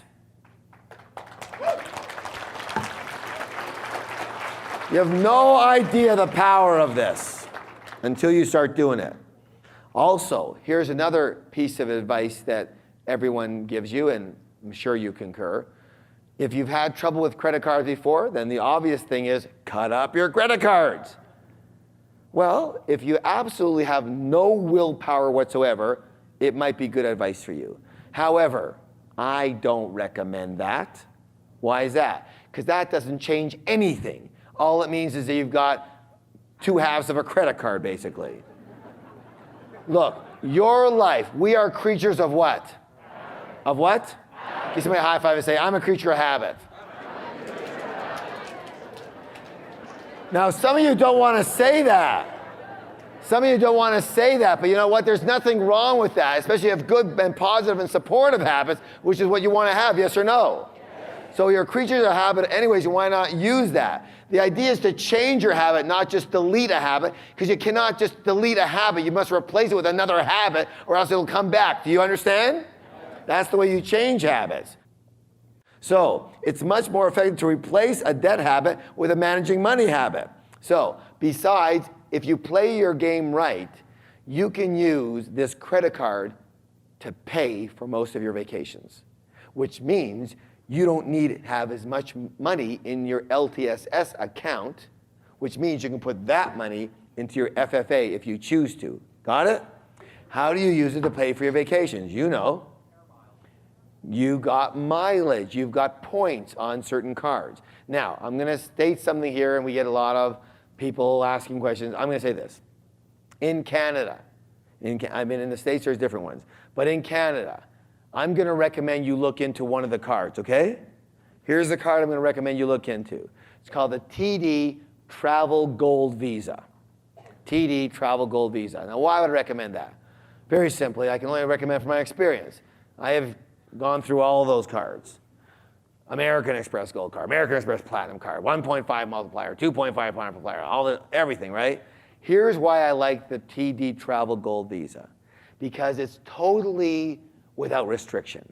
You can go on any airline, any cruise ship, any hotel, any car rental, anything. Because it's just a travel agency. You can say, we booked a little while ago, want to go to the Bahamas with a family. So we said, what's the nicest hotel in the Bahamas? Well, then people say, well, Atlantis is the biggest hotel. Anybody been down there? Yeah, Atlantis. And so we said, well, is it available through them? We call them up. We go, you can get Atlantis. Say, look, any hotel means any hotel. It's just like going to your travel agency. Your travel agent doesn't say, oh, I can't book those hotels, right? But a lot of your cards do, don't they? I can't get that airline, I can't get that hotel, this is only on certain seasons, yada, yada, yada, yada. Not this. This is anytime, anywhere, any hotel, anywhere in the world. Is that good or is that good? Good. That's very good. Now listen to this. So here's my recommendation. When you buy things, again, if you have no willpower, then don't do this. But once you get onto the money management system, everything will change for you. Your whole life will change, I guarantee you that. So you'll be able to do this. So why should you blow off $5,000 of your hard-earned cash on a vacation where you could have got that vacation for free using points, right? On the money that you were already spending during the year, yes or no? All it takes is a little bit of understanding and discipline. Also want you to pay off your credit card every month. But you're going to have the money to do that. That's what the management's all about. So we have gone on, we spend a lot of money on our credit cards. And the way I do that is I make sure that pretty well everything I buy, if I have a choice between cash and credit, I do what? Okay. Look, I'm one of these guys that goes to Starbucks. I buy a coffee for $4.35 and I give them my credit card, okay? Because to me, 4 points is better than no points. It gets me 4 points quicker to the beach in frickin' Maui, okay? That's all I'm thinking about. I say this coffee, 2 gulps, for me, and 1 gulp is to be on Maui, all right? So I pay with my credit card. I also make sure I pay my credit card off every single month, right? Just so you'll know that. Now, what I've also done is I take our corporate account, and we now have a corporate account on the same Visa. So a room like this, could be $8,000-9,000 for the weekend, and probably a lot more, 12,000. All of that's on there. So everything that I do from the $4 coffee to $12,000 rooms is on that Visa. Got it? So that's why I am very fortunate enough I haven't paid for a vacation, even though, it's so funny, when you're rich, things just start coming to you. You don't have to pay for things anymore. It's like, when I couldn't afford it, oh my God, to take a vacation. Now we just came, we were in the Dominican Republic. We were in Mexico, was $1,000 a day for the 4 of us to be in Mexico on all-inclusive. And that's the other thing, by the way. When you do this, go and do all-inclusive resorts. Why? Because then the credit card pays for your food. Understand? The points pay for your food, because you can't go to a restaurant and pay for and use points. Understand? But if you have an all-inclusive hotel, food's included, so now your points pay for everything. We went to Mexico. Again, it was $1,000 a day. It was $8,000 for the 8 days. You know how much money? I brought $100 with me. That's it. My daughter got a sombrero. That's all we spent. Everything else was taken care of. All on points. Good or good? So I'm not saying you're going to get as many points as I do, and many of you will get many more points than I do. However, I make it a point, if at all possible, if I'm going to buy something, anyways, I don't say, I'm going to buy that to get points. I don't say, I'm going to buy that so I can use my credit card. No, I say, I'm buying that anyway. My choice is check, cash, or credit. I'll take the credit card with the points, obviously. Yes or no? Now, how many of you have a card called Air Miles? The blue card with the thing, right? I'm going to highly recommend you look into TD Travel Gold Visa. So I'm not supposed to say anything negative about other things, all right? But if you check your book on the Air Miles card, if you have, I think it's 647 billion points, you get to fly from here to Edmonton. And only part way. And if you have 3 trillion points, you can get a frickin' lawn chair, okay? Of all the programs I'm seeing, that's the one you really have to look at. You know what? I'll tell you right now. You know how lots of times they say, like in the gas station, do you have an Air Miles card? I have one. I go, no. Why? Because it's not worthwhile pulling it out and giving it to the guy. Now, again, that's just my opinion compared to everything else. But that's a great card. You don't have to pay for it. Wonderful. But you get exactly what it's worth. What can I tell you? Okay, that's my experience with that card. And I've seen lots of cards. I even have the American Express Golden Multiplier 1.5. Great card. You get to multiply your points by 1.5 or 2 times. That's great, right? One little problem. Oh, blackout periods, certain hotels, certain airlines. Great, except I want to go where I want to go when I want to go. Got it? Does that make sense?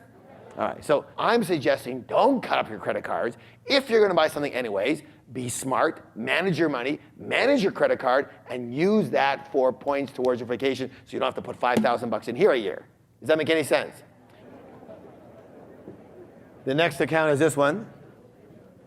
Who can tell me what that stands for? Education, education. And we're going to put, again, 10%. So how much is 10%? $10 into education. Now, 10 out of our 100. Why am I adamant about education? Very simply, it worked for me, and it worked big time. See, I had heard that success was a learnable skill, but I was still broke. Understand? And when I started my education, in other words, street smart education, like this kind of education, I got really rich really fast. So it worked for me, and I tried everything. I tried getting in the right business, getting with the right people, yada, yada, yada. But it was only the learning of the inner game and the outer game, the tools, that everything changed for me. So I was very fortunate. I was coming home, came home one day, again, I was like 26, 27. I had been up and down like a yo-yo and broke a lot of the time. And I came home and my father had a friend over who was a multi-millionaire. If he wasn't a billionaire, I don't know who was. A multi-millionaire. Why and how he was friends with my father, I have no idea. However he is, okay? So I guess my father was crying the blues to him because he had to loan me more money again, right? And so he took me aside and he said, do you want a little piece of, wisdom? And I said, well, at this point in time, I'll take anything, right? So he said, look, he says, it's very simple. He says, Harv, if you're not doing as well as you'd like to be doing, all that means that there's something you still don't know. Well, being a brash young man at the time, I thought I knew what?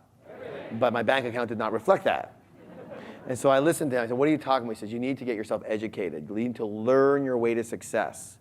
And he told me what to do. He told me to study entrepreneurs. He told me to do this. He told me to do that, study financial, do this. And I did. and work on the inner game and all that, and I did. And everything changed for me. Everything changed for me. So I am adamant about education because I know that it works. And I'm living proof of it. I went from being so broke. I mean, many of you know the story. I mean, I had to borrow $1 for gas for my car. Now, first of all, it wasn't my car. Secondly, borrowing $1 for gas is bad enough, but when the dollar's in quarters, that's bad, okay? All right? I went from there to being what most people would consider extremely rich. I'm talking multi-millionaire, okay? And I attribute to one thing, getting educated. I'm not talking about college and high school here. I'm talking about learning how to win the game, both on the inner side and on the outer side. Do you understand, yes or no? Yes. Okay, I hope you get it. I would never say education was important if it didn't do what it did for me, because it's the only thing that did it. It wasn't the right business, it wasn't the right people, it wasn't the right time, it was the right education, learning from the right people and getting it down. So, education allows you to learn how to make more money. It also allows you to grow personally, spiritually, and of course financially. Now, why is this important? Because the universe is dynamic. What is it? That means it's always changing, yes or no? Which means simply this. In the laws of the universe, in the laws of science, ask any scientist, they'll tell you the same thing, any biologist, any doctor, at all points in time, you are either growing or you are dying. One of the two at every moment. Do you understand? Yes or no? Yes. It's your choice. You're either growing or you are dying. And my philosophy is simply this. If you budget 10% and allot that to education, you will assure yourself that you will always be what? Growing. How many people think that's a very good idea? Because that's the other way, it doesn't work too well. Bob Proctor. How many people have heard of Bob? He's a great guy, great teacher. He said this, listen closely. I love this quote. He said, "The learners shall inherit the earth, while the learned will be beautifully equipped for a world that no longer exists." You want me to repeat that? The learners shall inherit the earth, while the learned, as in those who learned before and not continuing, will be beautifully equipped for a world that no longer exists. Benjamin Franklin, he had another saying. He said, if you think education is expensive, try ignorance. So, I am big on education. Plus, if you are in any business whatsoever, part-time or full-time, raise your hand if you are. All your education is tax deductible, so you might as well just knock off 40% of the cost. You got it, yes or no? Yes. Seminars, books, tapes, that should all be tax deductible. If you're not deducting that, then if you're not in a business, start a business in order to deduct that stuff. Deduct mileage, but most of your education is seminars. You just knock off 40% of the cost. Now the next account we're going to work on is this one. My least favorite. Stands for what? Necessities. And we are going to devote a grand total right now of what? 55% of our after-tax income to this necessities jar. Necessities. Let's see. 55%. How much goes in there out of 100? 10. Help me out. 20, 30, 40, 50, 55. That's a lot of money, isn't it? 55%. What is this for? Who can tell me? Food. What else? Does to pay your bills, your living bills. What is it? Your utilities, your house mortgage, your rent, your food, insurance, necessary clothing. I hope some of you heard that. I'll say it again. Necessary clothing. Not your 7th green alligator handbag of the month. Your daily coffee, your makeup, your gym membership, your car payments. I'm going to say it again. Your car payments come out of there. Your credit card payments would come out of there. Now, let's say, and then when you use this one, LTSS is for more, at least your minimum has to come out of here. If you're going to do minimum payments, it's got to come into your necessities. Understand? Yes. All right, so that all your major expenses come out of there. Now, question always comes up. What if you can't live on 55%? There you go. First answer is what? Simplify your life. Change the way you, change your habits. Change what it takes for you to be happy. Do you understand what I'm saying? Look, I'm going to give you a real clue here. Like we're doing wizard training next week. It's sold out, so don't worry about that. But it's been sold out for a year. We're doing, but the thing about life is so simple, is that you think it takes certain things to make you happy. Guess what? That's just your mind playing games with you. What it actually takes to make you happy is whatever you decide it takes to make you happy. You make the decision. And if you change what makes you happy, all of a sudden it can take a lot less to make you happy. You can win the money game much faster. Does that make sense? So you can simplify your life. And all you have to do is try it. Look, a lot of years ago, my mother used to cook with a lot of salt. So I heard salt was bad for you, so I stopped eating salt. Well, for the first month and a half, everything tasted like garbage. But after a while, it tasted normal, right? Because we're creatures of what? Habits, right? And then I remember 3 months after that, I had something with a bit of salt in it, I almost puked. You understand? Because you change your habit. Understand? Yes or no? It gets hard to go the other way again. So that's the first thing. Secondly, remember this. A lot of what you're using your necessities for now are going to come from different accounts now, aren't they? Your saving, your car, your college, your education, that's all coming from a different place now. So there's money managed and budgeted for that, so you won't need your necessity account for that anymore. Does that make sense? It's going to come from somewhere else now, something specific for it. Okay. Again, you're going to have to choose. Here's your choice in life. Listen closely. You either choose immediate gratification or you choose winning the money game and becoming free quickly. At every structure, that's what you're going to choose. Understand? That's what you're going to have to choose. Now, once you win the money game, now you can add gravy to it whenever you want. You can go from winning the money game at a certain level to, I'm winning the money game, but I'm winning big time now. This next one is one of my favorite accounts. What's it called? It's your play account. And we are going to put, how much? 10% into our play account. So, how much out of our $100 do we put in here? $10, right in here. Very good. By the way, notice how much went in your FFA account? 10. How much went in your play account? Notice that they're identical. Notice how important that is.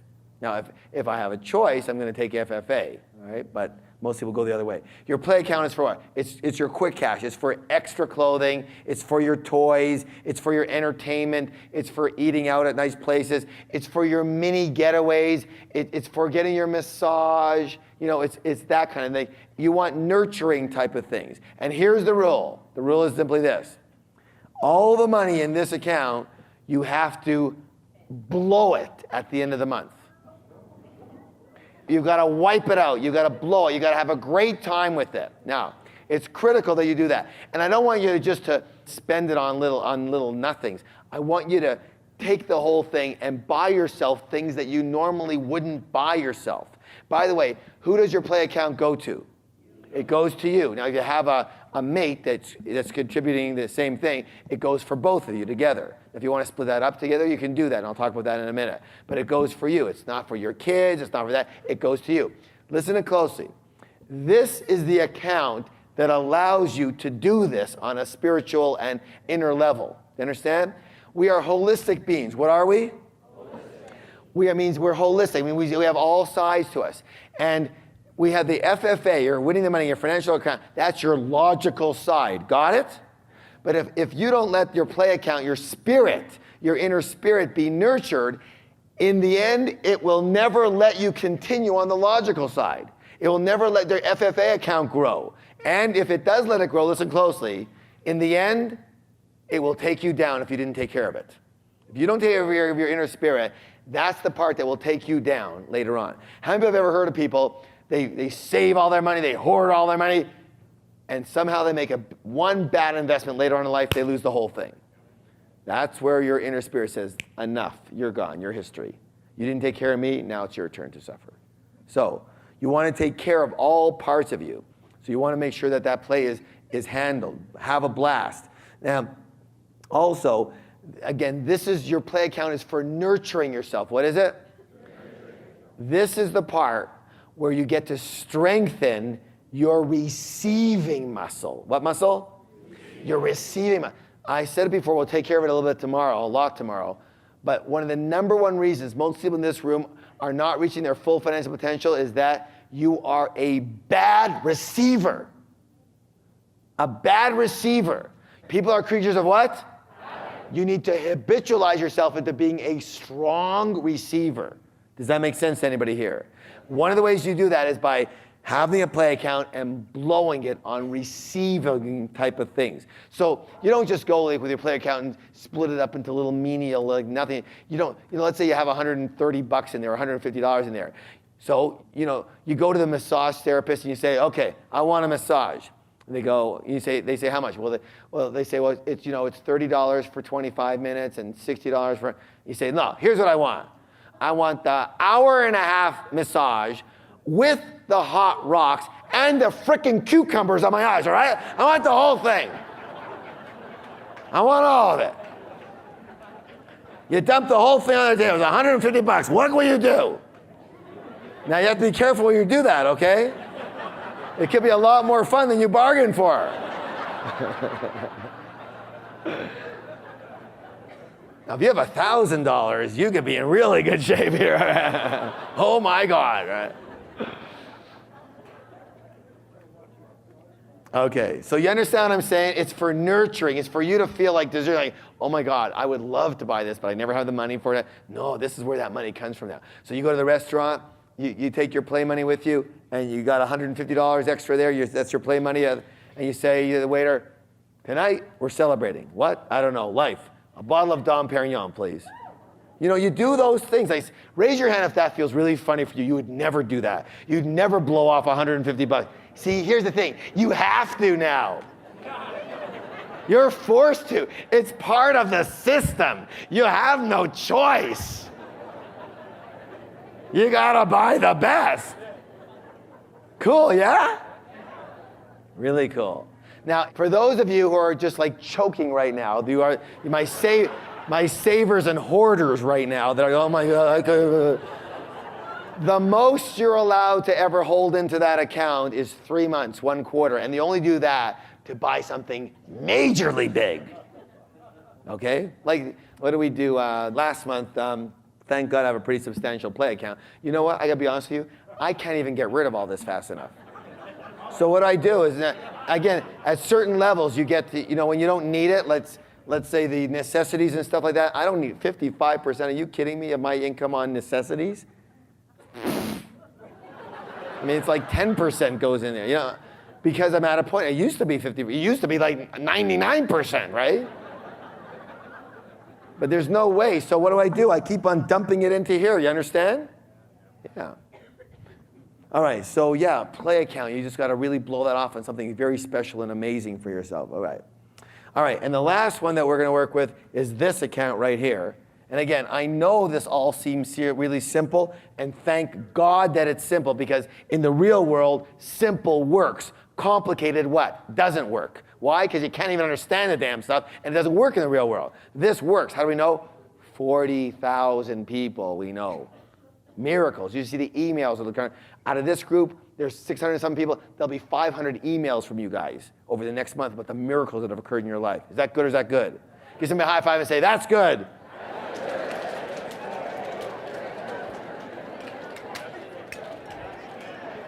All right, again, this works on a very spiritual level. Now, the last account we're going to deal with is this one. It's called what? Giving, okay? Now, I'm going to say that for our budgets right here, we're going to put how many percent? 5%. That's $5 into here. Where does that go? Charities, giveaway, that kind of thing. Now, some of you are used to the words of 10%. Well, if you want to take away from your necessities and throw in another 5%, you're welcome to do that. But from any other account, maybe your LTSS, but I wouldn't, because you're going to challenge the parts of the system. I wouldn't do that. Anytime you can lower your necessities, you're welcome to put it into any other account. How's that? But all the other accounts have to stay, and they have to stay with the right percentages at least. Got it? If you want to put 20% of your FFA, great. take another 10 out of here. You say, I can't do that? Well, then they'll put 20 into your FFA yet. So you want to lower your necessities and raise everything else, especially your FFA. Yes or no? Only if you want to win the money game and quickly. Got it? Let me put it this way. This will never win you the game. This is like the referee. It's like, it's the referee in the game, right? There's like nothing there. It's like, I have to type of thing. This is where the juice is. This and this. Your LTSS. I'll tell you about my kids and how they use this in a minute here, but it's awesome, just amazing. How many of you understand what I'm saying so far? How many of you are getting pretty excited by this? Well, you just wait. You just wait. You just wait. Let's go over some details here. Your FFA account, you are going to have a jar, a what? Jar. In your home, and every month you're going to take most of the money in that jar, plus money that comes from other places, and I'll show you that in a minute. And you're going to have an investment account in the bank or in your investment company or however you do it, or it could go in directly or whatever. But there's going to be like a checking account or an investment account where you can take that money out of it and invest into your mutual funds, into your RSPs. And understand, yes or no? So you're going to take the account, you're going to work with it, but you're going to put it right in the jar. That's where you're going to keep it. Now let's talk about your LTSS. Here, you're going to have, what kind of accounts are you going to have in the bank? Checking accounts? Why would you need checking accounts? This is for long. This is going to take you a year or two to get to sometimes. Savings. So you can take, this one over here is going to say Red Mustang Convertible. There you go, right there. This one over here might say Maddie and Jesse's College Fund. There you go, right there. Got it? Now, if you want to have more LTSSs, you can. Just split up that 10%. If you want to put more into there, take it. Or let's say this one over here said, well, since our kids have done this from the time they were this big, I don't have to worry about my kids' college fund. So here's another trip to Maui. For me and my wife and my kids. Yes? Good? Yes? All right. So you write it down. You have to write it right on. You write it on here, Maui. All right? And over here, you write down here, Maui, right? Right there on the account, right there. That's the money that goes for there. All right, next. Let's see what's over here. So you've got your education fund. What kind of account do you have for that? You have your jars, fine, for cash, but you also have a what? Checking account, because you're going to use that, right? You're going to do education a lot, so checking account goes into there. Now, okay, I'm going to show you how this is going to work in a minute. Then you're going to have your play account. What's that usually? Usually that's cash. Usually that's cash. I like paying with cash for that kind of stuff. However, that's right.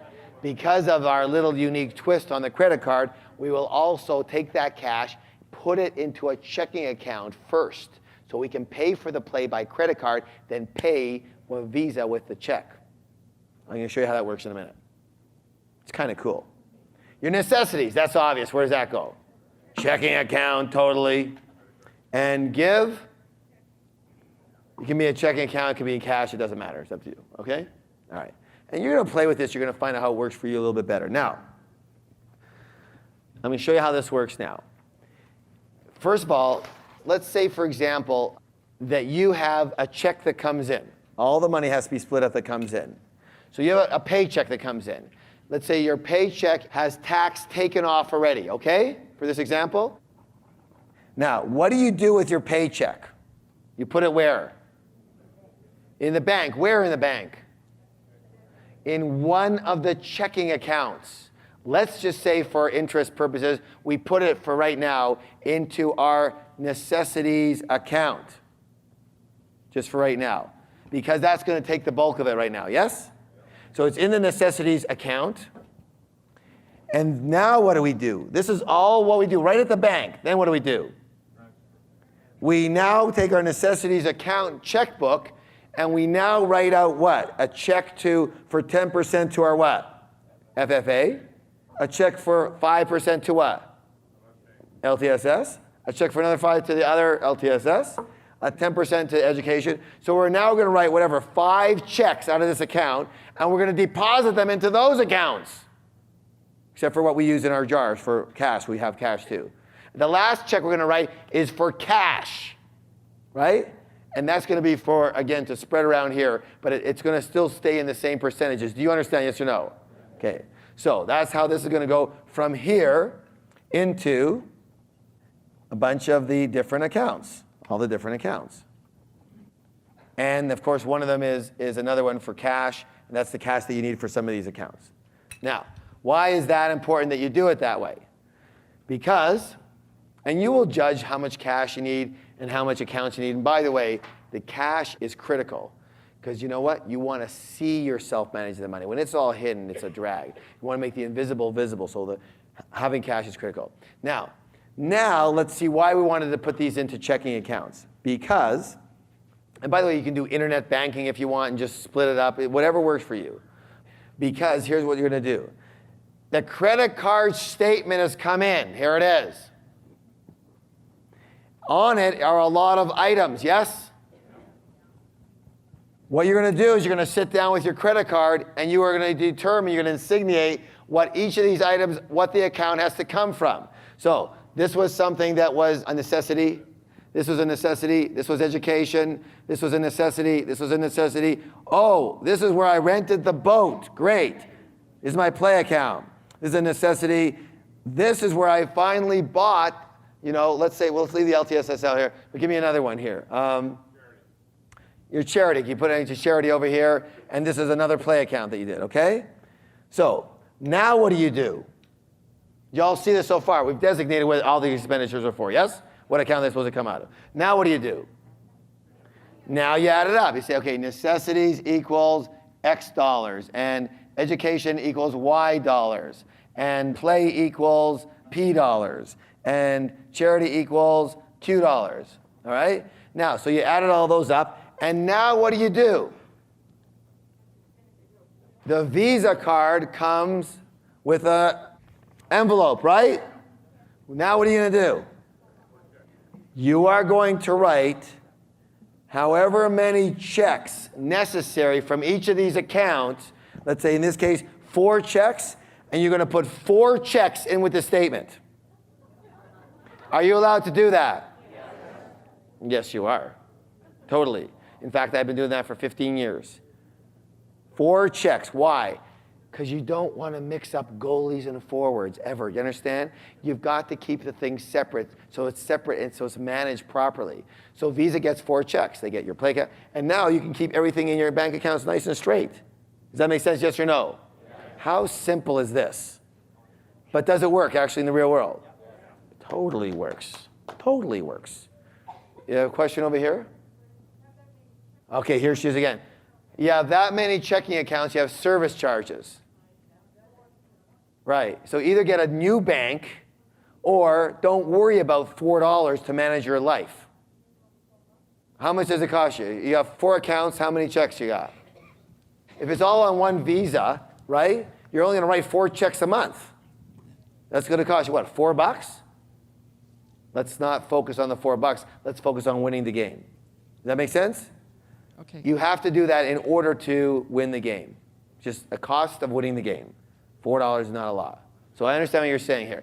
And if you have any money and you can put money into those accounts, I know I don't pay anything for my checking accounts. So in your bank, if you have any money, shh, what's that? That's right. Because I have another account, there's a lot of money, and I say, look, you have a choice. You charge me and I take all my money somewhere else, or I leave my money here and you don't charge me. No problem. You can have your $4, Mr. Ecker, okay? So you can negotiate with them. That's a very good point, thank you. Because again, it's a mentality. Your mentality is to play forward here, is to win the game, got it? So you gotta be going for winning the game. And managing your money is the critical part of winning the game. How do we know? Because we know that's how most millionaires have it and hold it and keep it. By managing the game, that's how the game is won. Do not let the simplicity of this system with the jars and everything fool you. This is a miraculous system. I'm going to explain why in a little bit. I'm going to say this. It is a miraculous system. The minute you get on this, look me in the eye, everything will change for you. If you're rich, you'll be wealthy. If you're broke, you'll finally start to see the light and begin to become a money magnet. I'm going to talk about that a little bit. Do not let the simplicity of this fool you. That's why it works. It is simple. Okay, now, I want a special point here. Raise your hand if you own a business. Very good. Now, raise your hand if you own a business on a full-time basis. All right, now listen closely. This is a special point for business owners. How many of you find it difficult to manage your personal finances because your personal finances are tied in with your business finances? That's usual. So your money management system is this. Take what you need when you need it. Right? That is a big mistake. Your business must be a separate entity. Must be a what? A separate entity. And the easiest way to do this is to write yourself a consistent paycheck twice a month. The amount depends on how much you bring in, but it must be consistent. Must be what? So here's the way most people do it. They've got, for example, their business, and the money goes to them, right? And then what happens is what? Yeah, then they generally what? Spend that money from the business, right? Now, here's what I want you to do instead. I want you to do this. Your business goes to, you write a paycheck. A what? A paycheck. Your paycheck then goes into your what? Accounts. Your accounts in jars. Understand? Your accounts in jars. Then what happens? And then, of course, what have you done? You have now managed your money, and the managed money goes to you. So the difference is you've got to get the key, the secret, the key to the financial universe is managing your money. What is it?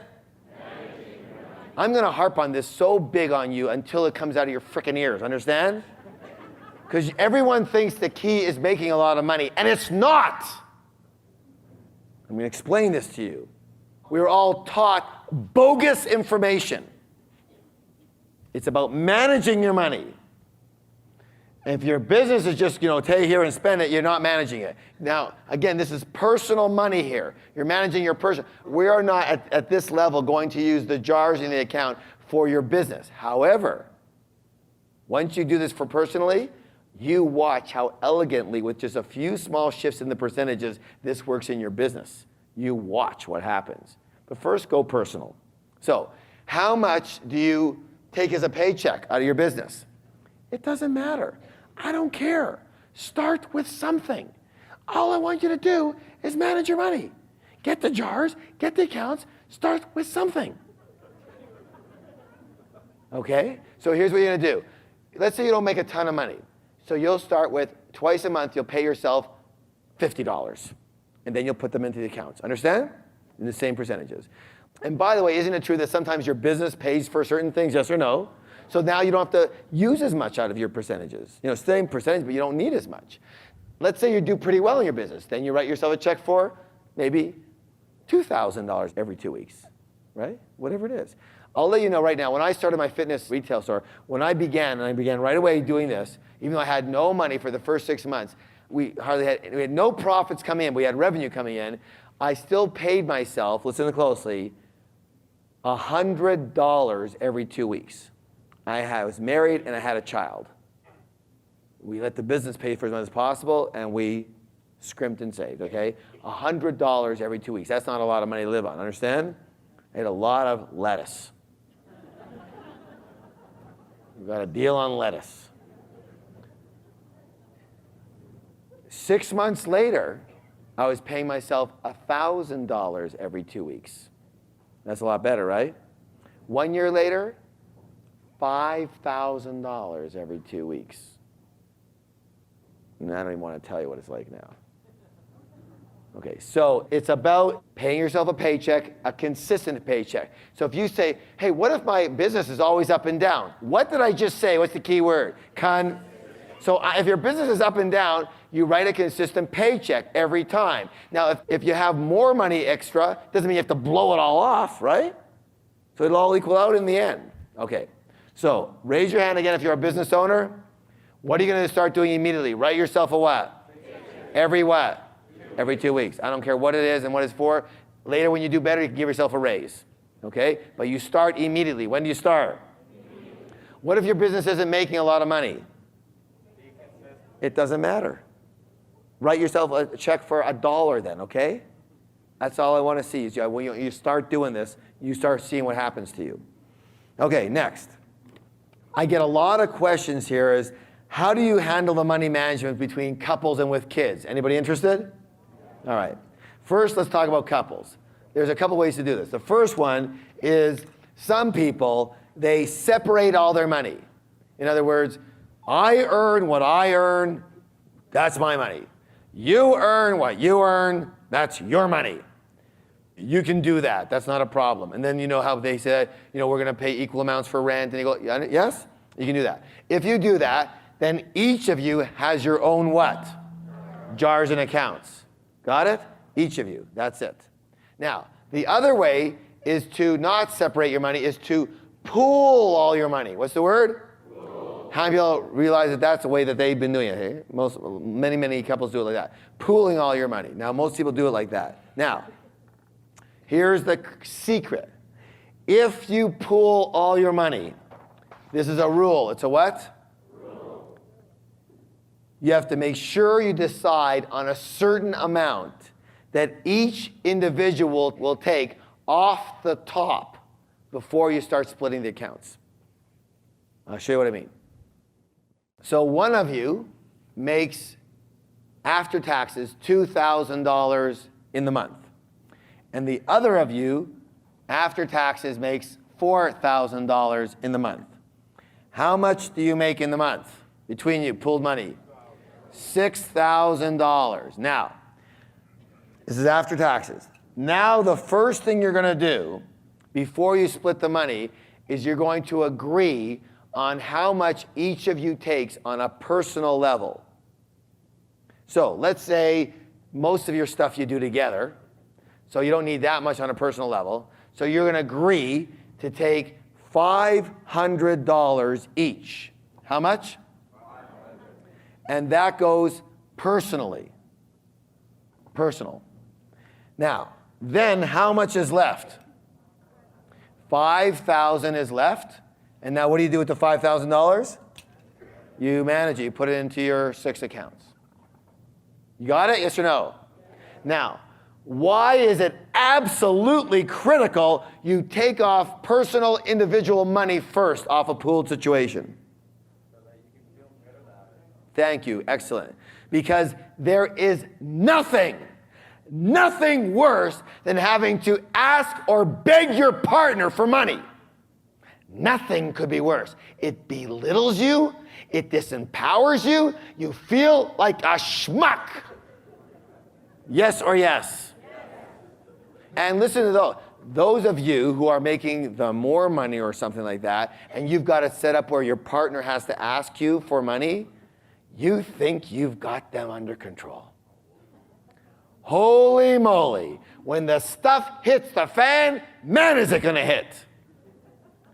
The resentment that is being built up, you have no idea about.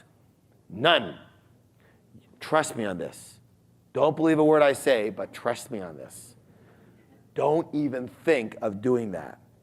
Don't make anybody ask you for their pennies, for their dollars. You've got to make sure, by the way, if you notice, even though this person makes less than this person, when it comes to individual, how much do they get? The same amount. Yeah, but I make a lot more. Then don't pool your money. If you want to pool it. If you don't, don't. Now, once you have your $500 out, let's say this is me. I've got my $500 out, right? This is my money. My partner gets to say what about that money? Not a thing. What do they get to say about my money? Nothing. Zero. Am I allowed to have jars? Totally. In fact, what I'm going to do I need a necessities account? No, because that's taken care of with both of our money, the pooled money, right?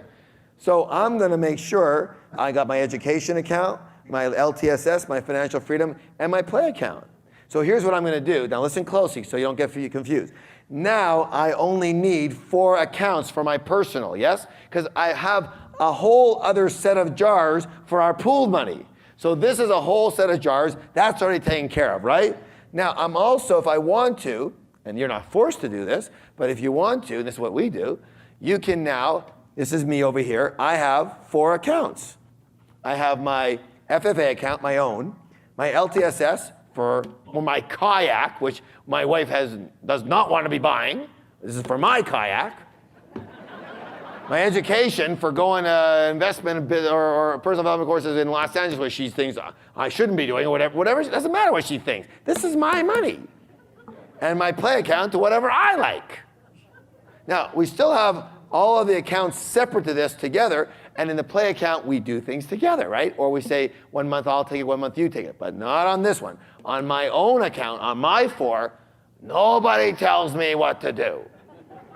Got it, yes or no? How many of y'all think that's a good idea? Now, here's the thing. If you can afford more for each of you, do more. Less, less. This can be $50 a month, $500 a month, $5,000 a month. And then the rest of it's pooled to make sure you have that all handled, all your 6 accounts. So in fact, in my house, I have 4 jars. My wife has 4 jars. My kids actually have 4 jars, each of them. And pooled between my wife and I, we have 6 jars, or accounts. You say, that's a lot of accounts. Oh yeah, so what?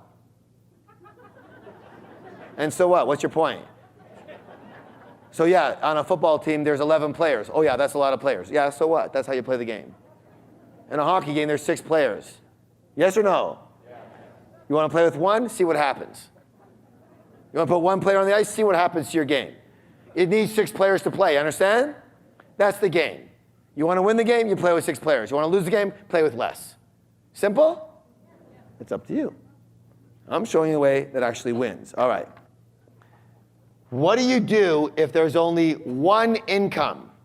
One of you makes $6,000 and the other person makes nothing. What do you do if you have a pooled situation? Exactly the same. Don't you dare, the one who's making the money, don't you dare say, because I'm making it, I get more, you get less. You are in for serious doo-doo if you do that. You know what? In the end, it'll come back to haunt you. Trust me on this. Does it make any sense whatsoever, yes or no? Don't you dare. You want to make sure everybody's happy? You say the same amount, and then you pool it. All right. Let's talk about kids for a second here. Raise your hand if you have kids. Raise your hand if you have fairly young kids. So under high school or less, or even college, living with you. Raise your hand if you have kids living with you whatsoever. Good. All right. The key for the kids, as it is for you, is to get them into the habit. Into the what? Habit. Into the habit. Kids learn by what?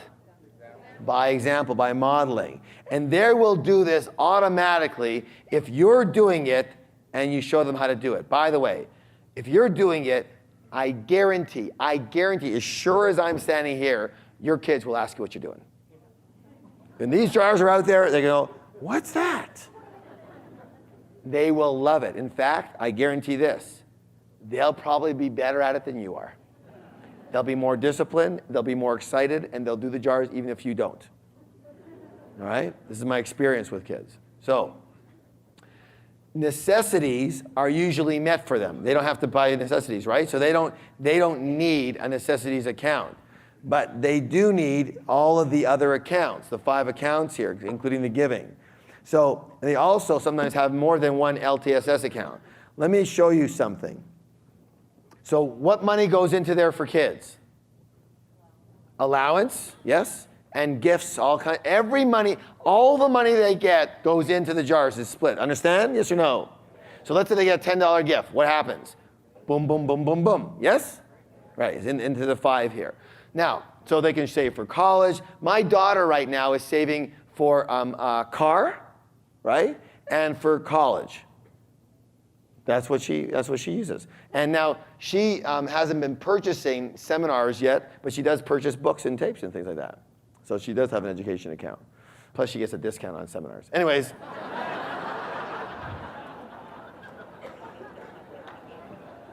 But not a big one. It's getting more. All right. So my son, for example, he just bought a Sony PlayStation with his money, right?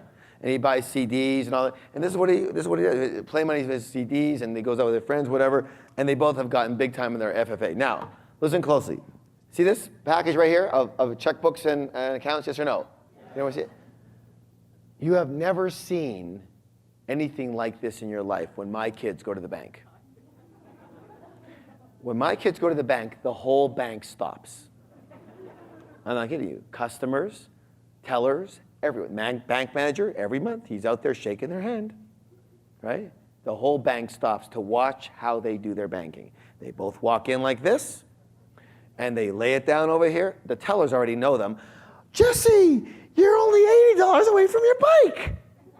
You know, they can see, because they not only have what it's for, they have the amount they need to save on it. Right? So they know what it's for exactly. And the minute he gets that $80, he's been checking out that bike for 6 months. Right? And you think he's anxious? Totally. And he's watching himself build the money. Do you think he's willing to save that money, yes or no? Totally. Right? So sure. So they walk in, they do all their banking just like this. You know what? When my wife takes the kids to the bank, you know how we have our tickets for our evening events? She takes a wad of tickets this big. Because everyone walks up, where did they learn how to do this? And of course she says, at a seminar. Here's tickets, right?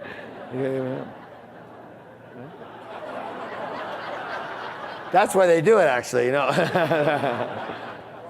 My kids have been doing this since they were 3 and 4.5 years old.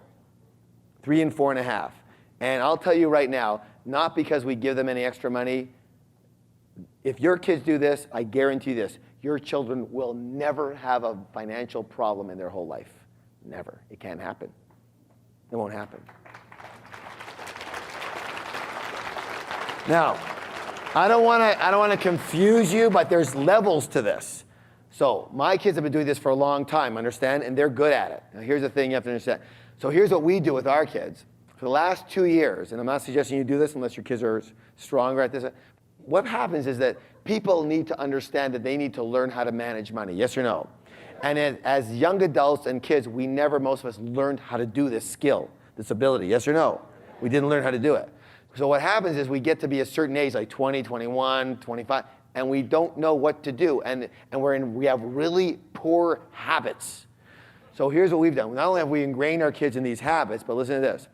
We actually now have figured out how much money we spend on each kid per year, for the whole year, for everything.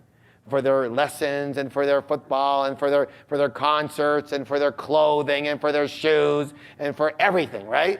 The only thing is that the only thing we don't include is like prescription drugs and things like that.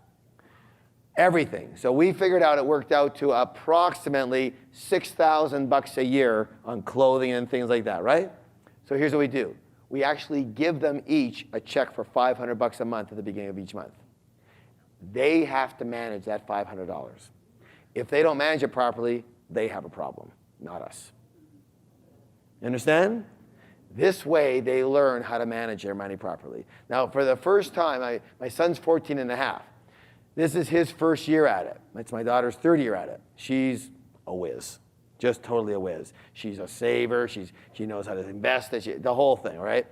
He was having a little trouble. You know where his big problem came in? In lending his friends money, because he was the only kid who had any. Not that their parents don't give them money, but whenever parents give the kid money, the kid does what with it? He blows it, which is learns the habit of what? I get money, I blow the money, right? That's it.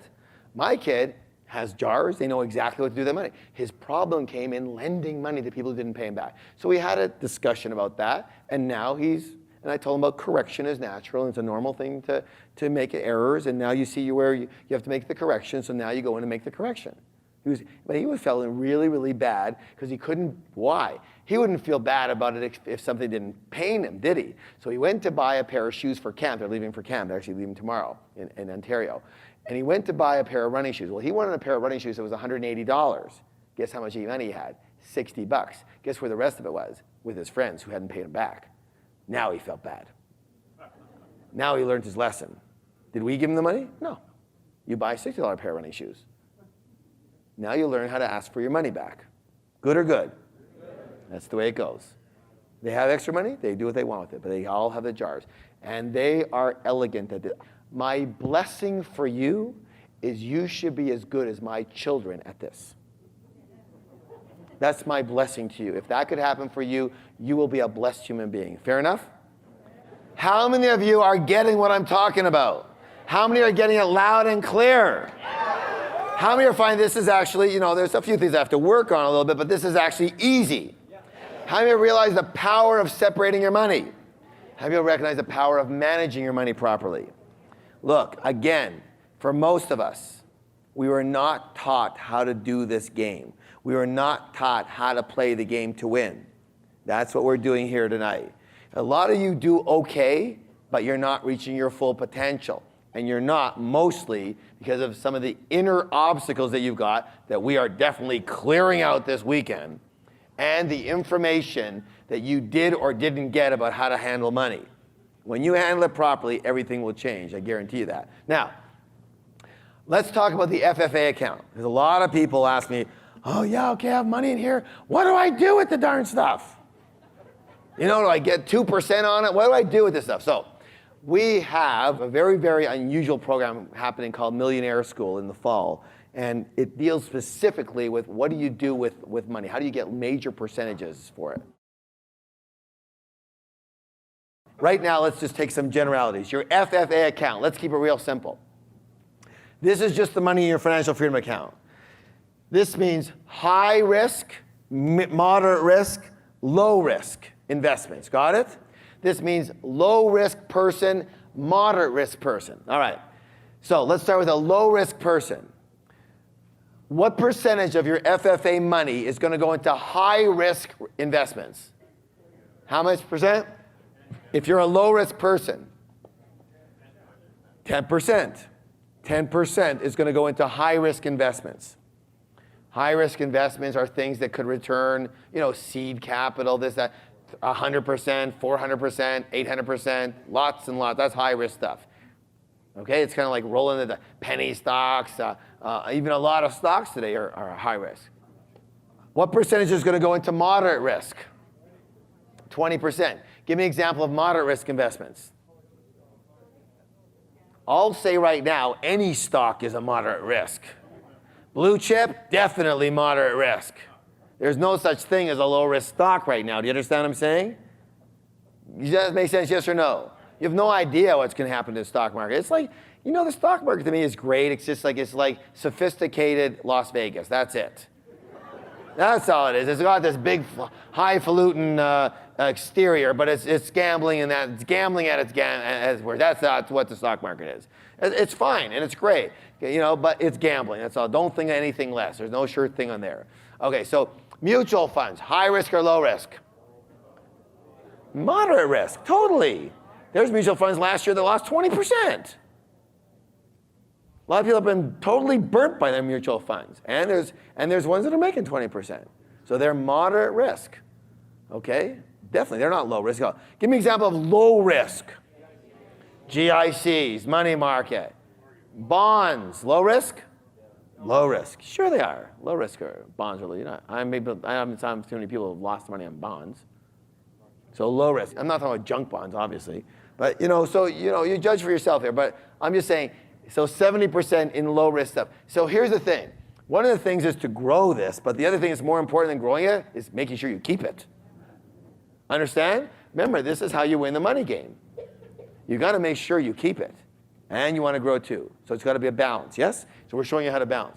Let's say you're more of a moderate risk taker. You're younger, or you're a moderate risk, or you have no money anyway, so you might as well go for it. You know what I'm saying? So what do? How much do you invest in high risk investments? What percent? 20%. In moderate risk investments, what percent? 30. And in low risk investments, what percent? 50%. Good. Now, let's say you're a high risk person. What do? You're not a high risk person. We don't play with you. You don't play. There's no high risk. Understand? Not with this. If you've handled this and you want another jar, your LTSS, and you put Gambling. No problem. Then you go for high-risk stuff, other than what we've got here. Understand? Let's say you want to put a bunch of money into seed capital for something that might go onto the stock market in 2 years. And you've already covered, either one of these two percentages with your money. You have no money for that. What do? Save up for it and put it in there. But you can't use this for it anymore if you've already taken those percentages. Understand, yes or no? There's no big gambling done with this. Like if you have 10,000 in here and you are a moderate risk person, you're allowed to put 2,000 into that thing, sure. But if your 2,000 already taken, you can't put that in there. Understand? Got it? Look, I don't want anybody crying to me 20 years from now go, it was a sure thing.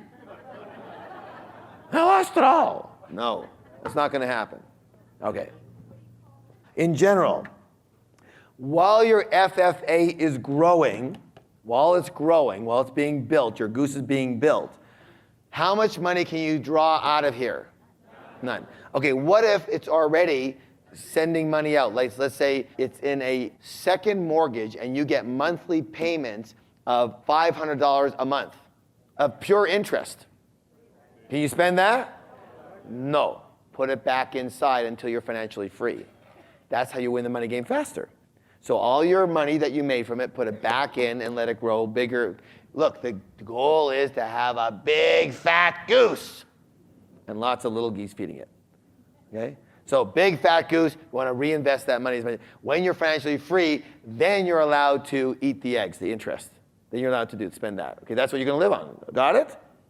Or the equity offshoot of that. Okay. Are you guys with me so far? Yes? Okay, good. This understanding is critical. I'm gonna hone it into you so that you're never gonna feel the same way about money. Here's a secret. Anyone, what's the word? Anyone can win the money game. Anyone, what's the word? Anyone can be financially free. The key is what? How you manage your money. The 5 elements in the financial freedom formula, remember those 5 wheels on the bus? They are interdependent. They work together. Most people in our society have what I call a job mentality, which means they focus on one wheel 90% of their energy, effort, and time. What's the wheel they focus on? Working income, yes? Their whole life revolves around working income. That one wheel. Now, what I want to suggest to you is that what you earn, your earnings, are not the whole story whatsoever. Get this. Please get this in your soul, in every cell of your body. A person with a very huge income but falters on the money management side will never win the game. They will never be free. But a person with a smaller income, but they're good on the money management side, is virtually assured to win the game. Because it's not about the working income. It's about the 5 wheels on the bus. You can have a massive income, but if you don't have the other 4 wheels going, you ain't going nowhere. I know people who earn $800,000 a year, and I'll swear they will never be free. Because they don't understand the rest of it. They understand it or they don't work it. And I know people who earn $30,000 a year, and I've told you one of our own students, and they're free already.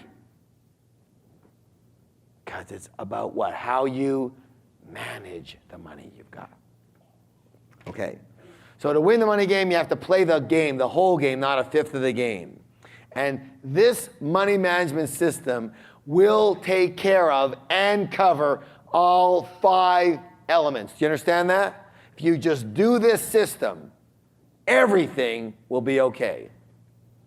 You're not sure that? I just have a recent, from the last course we were at, this is a cute little email that came.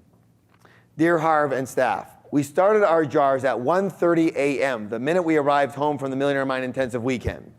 After years of having money control us, we now understand what it's like to control money. Awesome. We are having a blast. Paying the bills this month was the first time in 32 years that we weren't at each other's throats. We had such fun paying bills. Having a play account has been a mind-blowing experience for us. We still don't really know what to do with all that money. We have never allowed ourselves to play. On Tuesday, going to the movies, we felt like two giggly teenagers. Thank you, thank you, thank you. Good or good? Okay. When you begin to control money in this fashion, the confidence of your entire life will change. Because the one thing that you're so adamantly trying to achieve, you'll start to see it progress quickly. And again, it's not, what's my greater income? Did I get a raise? That's meaningless in the scope of this. You may or may not be able to control your raise, but you can definitely control this. Understand, yes or no? And if you will do this, you will be free. And if you don't do this, chances are really good, you'll never be free. How simple is that? All right, so here's what I'm going to ask you to do. Another reason as to why you might not be reaching your full financial potential, I want you to rate yourself again, 1 to 10, as to whether you have a set money management structure similar to this in place and are using it consistently. 1 to 10. Put money management structure. Rate yourself 1 through 10 as to whether you have one in place and are using it consistently and whether it looks very similar to this. If you only have 1 or 2 of the jars, it doesn't count. No. You give yourself a 2. Go ahead, write the words money management system down and rate yourself 1 to 10. You got to be writing it. You have to make the invisible visible. Let me see you write that right now, please. How many of you have some improvements to make here? Yes? Good. Some people laugh and say, I don't have any money to manage. Ha ha ha ha. Listen, here's the rule. It says this. It's not when I have plenty of money, I'll begin to manage it. It's when I begin to manage it, I'll have plenty of money. Saying that I'll start managing my money as soon as I get caught up is like an overweight person saying, I'll start exercising and dieting as soon as I lose 20 pounds. So I mentioned this in some of your evening previews, but this is one of the most critical stories you can ever learn and remember in your whole life. Listen closely.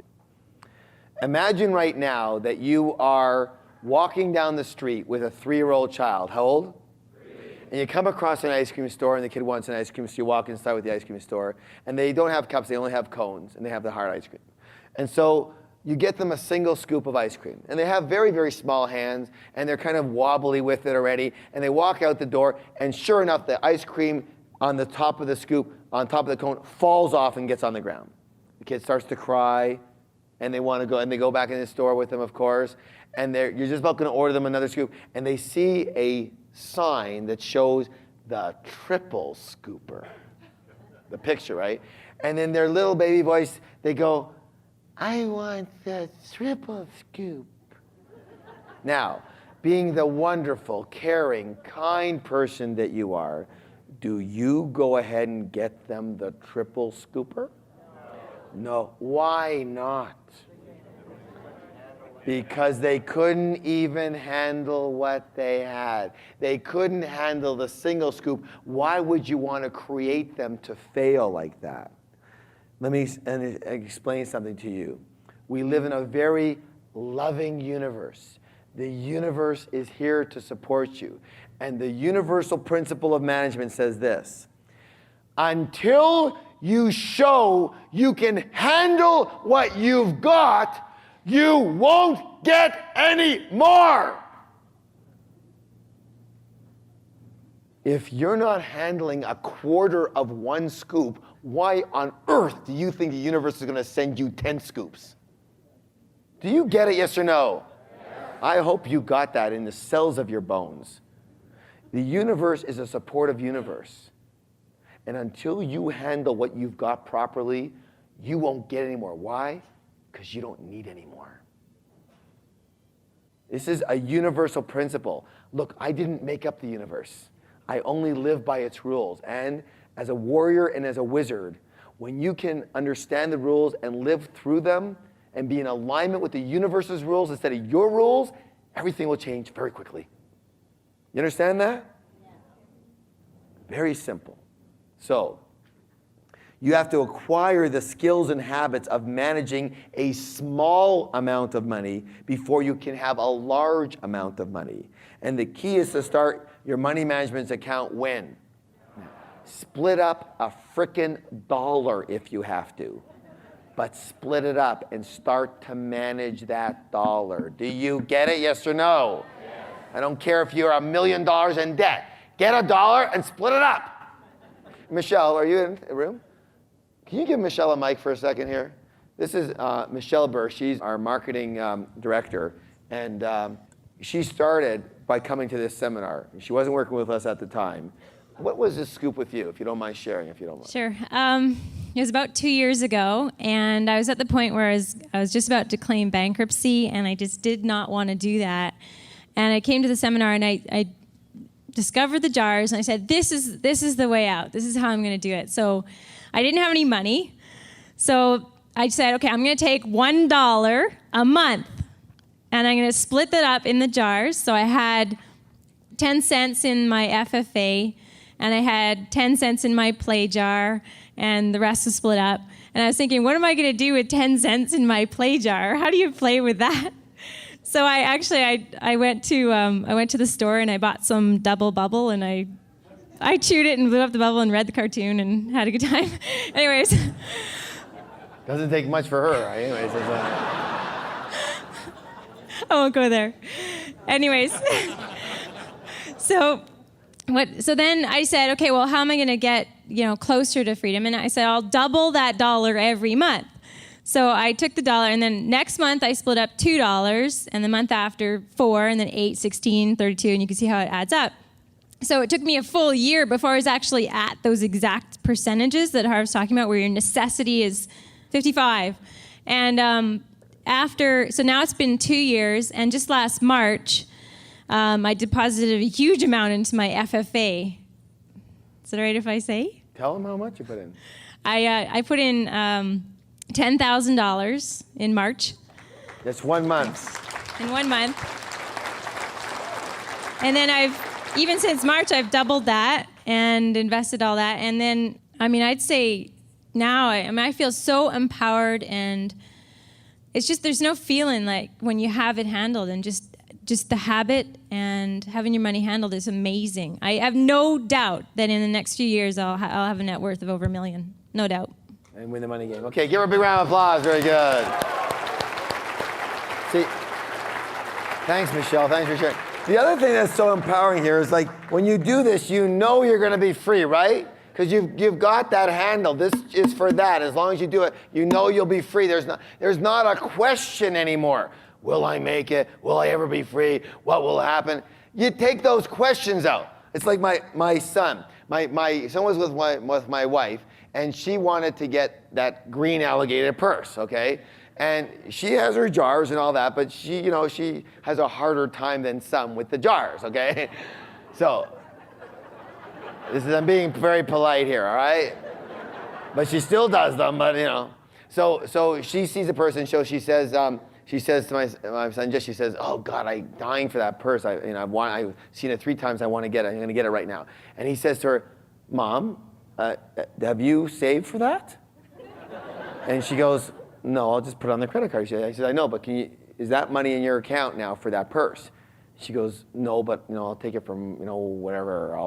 He goes, Mom, if you want that purse, you have to save for it in your LTSS account. Why don't you get a jar and put, the green alligator purse on it? And of course, she can't be a bad example. She's going, you're right. And she's like dying, right? She goes home, and sure enough, I see in the bedroom, there's her green alligator purse on the LTSS. It took her 4 months. She got her purse. But when she got her purse, she said, I feel so good about this purse. And here's the thing. Here's the beautiful thing.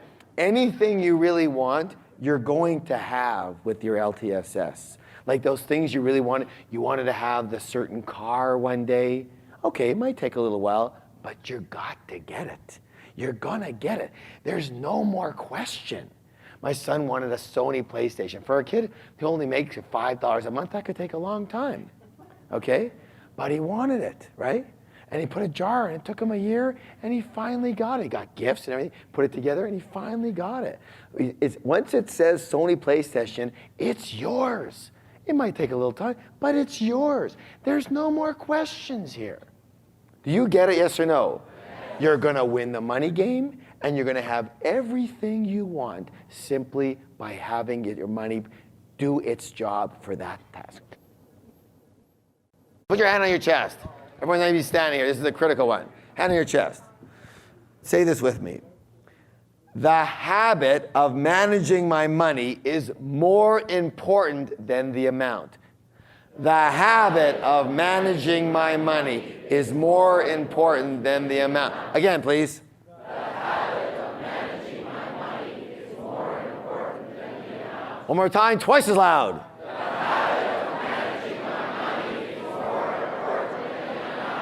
Now again, you have a millionaire mind.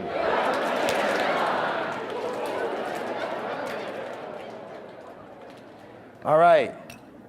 This is wealth rule number 1. Now listen closely. I have a saying that says this. Where attention goes, energy flows, and results show. Let me hear you say that, please. Where attention goes, energy flows, and results show. Wealth rule number 1 is the oldest rule in the book. It works like crazy, yet hardly anybody uses it. And all it simply says is what? Financial freedom what? And the one other way you can do it for you, you'll understand is FFA what? First. Any money that comes in, the first split, of course, is after tax, right? It's our money. The first split goes to what account? FFA. What if you don't have enough to pay for your mortgage? Well, I guess the mortgager is going to have to wait, won't he? What if you don't have enough to eat? I guess you're going to get skinny this month. What if you don't have enough to pay for your car? Call up the finance company, say, I'll pay you on the 14th when I get paid again. Why? Because what's got to go first? Winning the money game comes first. Not second, not third. First. Got it? Yes or no? That's the only way you can be assured of winning the game. Yes? Because all the rest of the stuff is very interesting, but it's not winning the game. This is winning the game, right? Scoring goals goes first. Financial freedom account first. FFA first. Where attention goes, energy flows, and results show. So each time you are paid, each time you get any amount of money, the first check goes to pay your what? Your FFA account before anything else. Most people don't do it that way. Most people use a strategy called the leftover strategy. They buy everything that they need, and then they save what's left over. Got it? What is the problem with that little strategy? Yeah, there's never anything left over. So you end up never winning the game. Now, so that's why one of the best ways to do this, to be sure that you pay yourself first, is what I'm going to call a forced savings or investment plan. What does that mean? Who can tell me? It comes off automatically and goes directly into your certain account, your FFA account. So if you are fortunate enough to have that going for you right now, that is the best. It's great. Because why? Because you don't want to be involved in this game as much as possible. You want to be systemized, not thinking about it. I'm going to harp on you on that this whole weekend too. Let me just say this. Who you are, your habits, and your methodology, and what you think is a good strategy has gotten you exactly where you are. For some of you, that's great, but it could be enhanced. For others of you, you're going, uh-oh. What that means is this. We don't want what you know involved. We don't want what you think is right involved. We only want what works involved. Boop, boop, boop, boop, boop. That's it. Okay? Got it? Yes or no? What you think is the right thing to do, forget about it. We're working on this way. If you don't think this is the right thing to do and you're broke, let's let go of the thing that's got you broke and let's just work on what works. Let's try this for 1 year. How about trying it for 1 month and watch the miracles? Fair enough? You can do that for yourself, can't you? Even if you say, that'll never work. Fine. Say it all you want. Just do it for a month. And you will change your mind very quickly because everything will change for you. Okay, so FFA first.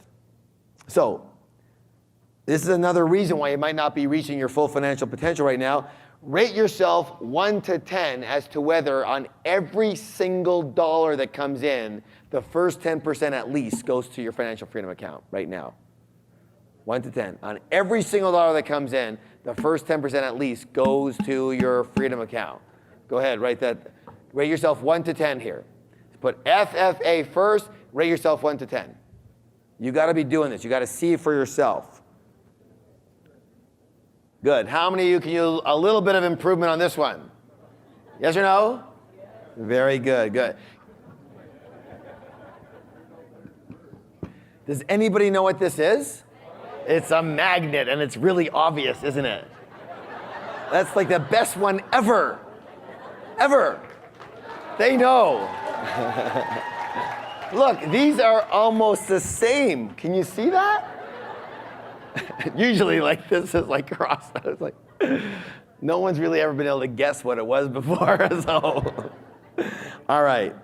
How many people have heard this saying? It's called the law of attraction. The law of what? Like attracts, money attracts. Your FFA account acts like a what? A magnet.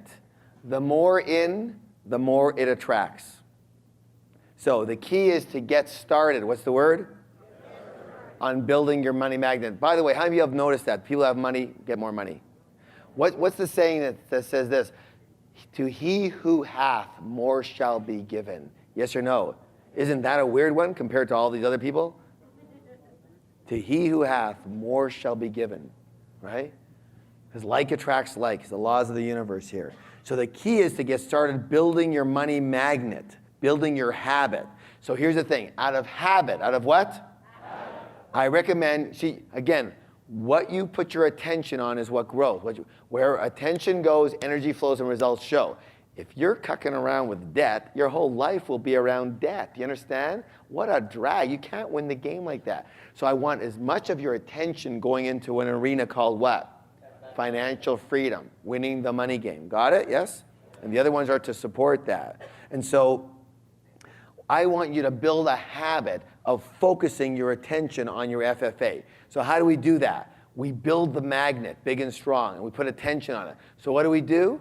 What do we do? We do this. I recommend putting a little bit of money at least into that FFA jar every single day. Every day. They say, well, what money? I don't get paid every day. Aha. That's one of the great things. I spent the last 11 years in San Diego. I moved up here about 3.5 years ago into West Vancouver. And then when I came up here again, one of the things I absolutely hated about here was that when you walked around and if you did pay for anything in cash, you ended up with a pants load of these big coins. Okay? It's brutal, right? Big loonies and toonies, and you got like, and you know, you started off the day, you know, weighing 160 pounds, you ended up with 180 pounds, your back's killing you from the pant load of coins you've got. So I used to think that was a drag, but then I learned how to be a wizard, and I learned about the principle of utilization. Principle of what? Utilization. So utilize what you got. So that's the best thing about this whole country now, is these frickin' coins. And instead of pennies and dimes and quarters like in the States, they got nothing, we get the big stuff.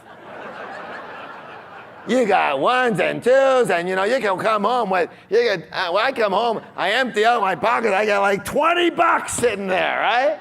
In coins. You can never do that in the States, they couldn't fit it in you. 20 bucks, what do I do with it? Boom, right into my FFA. Every day I empty my coins. You know what? Before I was on this system, I used to take all my coins and give it to my kids. when I was in the States because it was petty cash. Here, it's serious money. There's no way they're getting those coins. Not a chance. When I started doing that here for the first couple of months, going, there's like $800 in there. I'm not giving that to him. He's got his own money, right? He said, it'd be in the States, it'll be like 6 months. They might, pile it all up. There might be $50 a piece. Now it's like tons of money, big jars. Forget about it. So that goes into my FFA account, right, to build my magnet. So every single day, you at least take your change. What if you don't have change that day? Go get $1, put it in. What if you don't have $1? Get a penny and put it in. I don't care. I only want you to build a frickin' habit. Got it?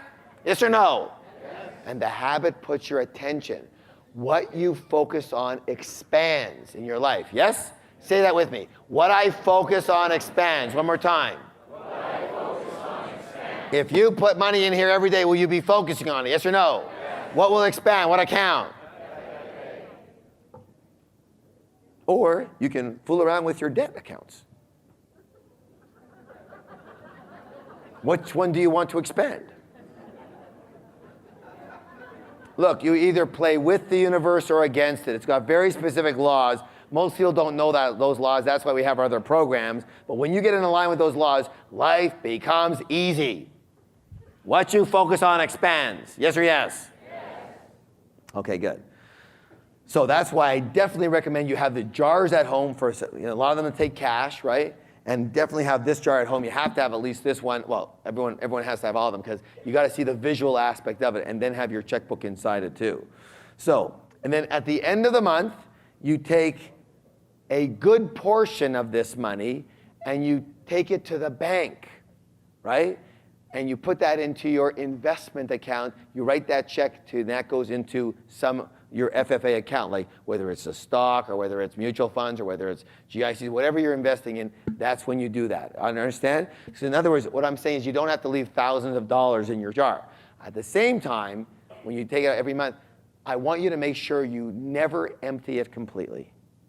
Okay? Always leave a little something in here. Why? A, so you can see the progress, and B, because of what? You don't want to kill your magnet. Got it? At least the one that you can see. You want to see a visual magnet, and of course you got your account magnets. But you got to be able to see it. So let me ask you this question. Are you willing to begin to build your magnet now, or start to up your contribution to your financial freedom fund, to put more attention on that fund in your life? Yes or no? Yes. How many are willing to do that? Yes. You know what? At Peak Potential, the way I work is everything is ingrained physically. It's got to be, talk is really what? Cheap. You know, that's my favorite saying. So, do you recall that I asked you in your letter to bring a check? Pull it out. If you don't have a check, then take out a piece of paper and write the words I owe you on it. Our goal is to build this account as quickly as possible, so write your name as the payee on this account, or your name as the IOU. Put your name. So check is to, here, T. Harv Eker, or whatever your name is. Don't put it to me. No, that's if it was my check. Let's say you're Joe Smith. Joe Smith.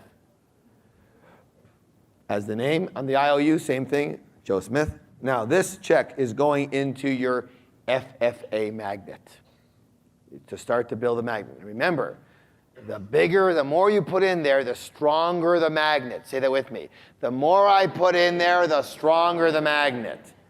Stronger the magnet, the more money it attracts to you. Do you understand? To he who hath, more shall be given. You got to start hathing. You got it? Look, if you've got 500,000 in your magnet, you're going to have a certain rate of money coming to you.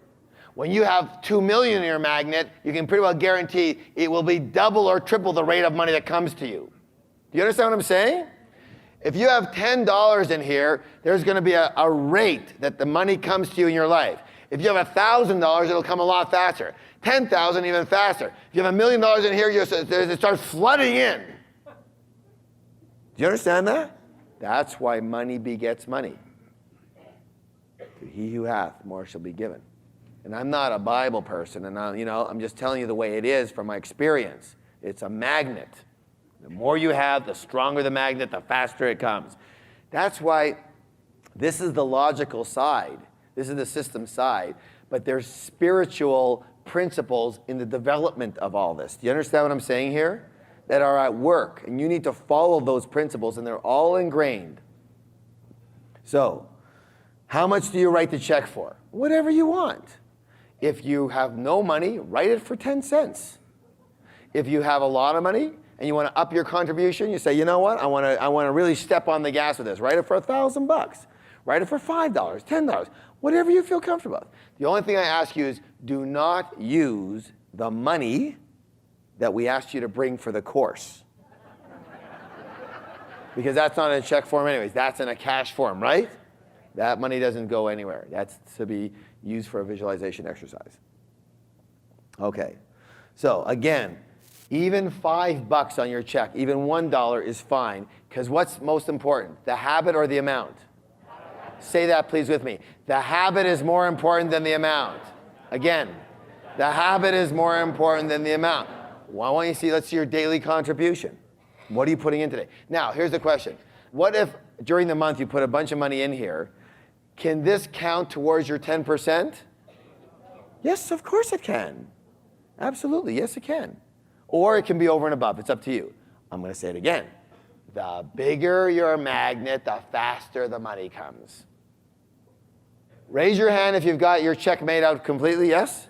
Or an IOU? All right, go ahead and hand out the envelopes, please. On the front of the envelope, write Financial Freedom Account, or FFA, whatever you choose. Financial Freedom Account. Put your check or IOU inside there and seal it. And the question I have for you is this. How many of you commit, what's the word? To depositing this check or IOU into your financial freedom account or in the bank or in your jar within 3 days of returning from this program? Okay, does anybody not commit to that?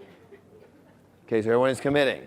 So there's no reason whatsoever that you're not going to start to immediately put more attention on this account, yes? And I don't care if you're a multimillionaire, same thing. Now, I want to share a couple of more pieces with you. Poor people believe that the reason you work is to pay for your current lifestyle, pay for your expenditures. Understand? I'm going to say it again. Poor people believe that the reason you work is to pay for your expenditures, your current lifestyle. Rich people believe that the primary reason to work is to earn the money to invest so that you can win the money game. Big distinction in mentalities, because one of them ends up winning and one of them ends up losing. Do you understand that? Again, poor people believe the reason you work every day is to pay for your current lifestyle expenses. Rich people believe the reason you work and make money every day is to have the money to invest so that you can win the game. Big difference. So, I'll show you what I mean by this.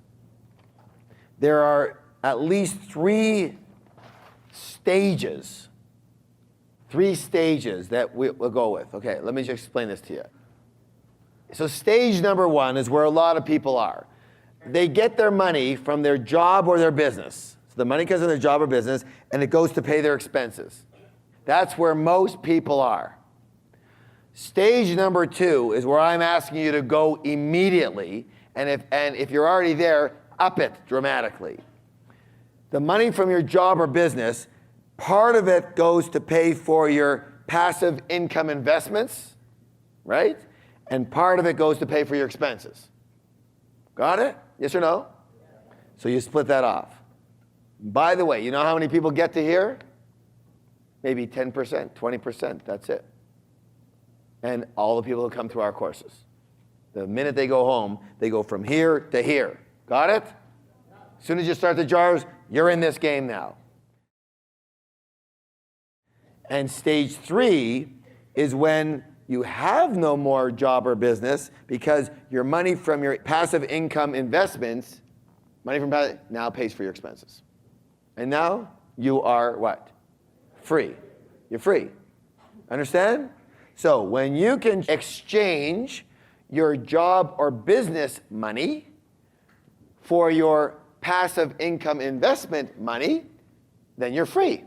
See, when you can go from your job or business paying for your expenses to your passive income paying for your expenses, then you're what? Free. And how on earth can you change it if you don't build it? Got it?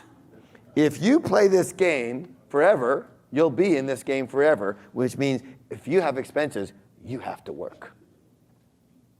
Got it? So the only way you can have your passive income investments pay for your expenses in stage 3 is to build them at some point in time. That's what you're doing starting right this second. And for those of you who are already there, you're building it up even faster now. By the way, I should say this. There's some people who are really good at this, and they don't even wait till they're financially free to have their investments pay for their lifestyle. So here's what I say this. There's a magic rule that if you can do this, this is great. But it says simply this. It says this. The ideal situation is that instead of buying an expense, you might want to write this down. Instead of buying an expense, let's say you have a major expense. Instead of buying an expense, buy an asset that will pay for that expense. Or instead of asset, you can say buy a passive income stream that will pay for that expense. I'll give you an example. A friend of mine, his wife wanted a brand new Mercedes. It was a $100,000 Mercedes, okay? Now, instead of buying the Mercedes, what they did, because they're wealthy and smart, is they bought a storage complex, okay, that ended up with $2,000 a month in positive cash flow. They used the money from the $2,000 in positive cash flow to pay for the Mercedes payments of $1,200 a month. So now they bought the storage complex. They have $2,000 a month that throws off. They pay for the Mercedes at $1,200 a month. Now they have a Mercedes. They still have $800 a month left over. Plus, after several years, the storage complex went through the roof in appreciation. Is that a smart way to do things, yes or no? Or you can do it the way poor people do it. Let's just buy the Mercedes.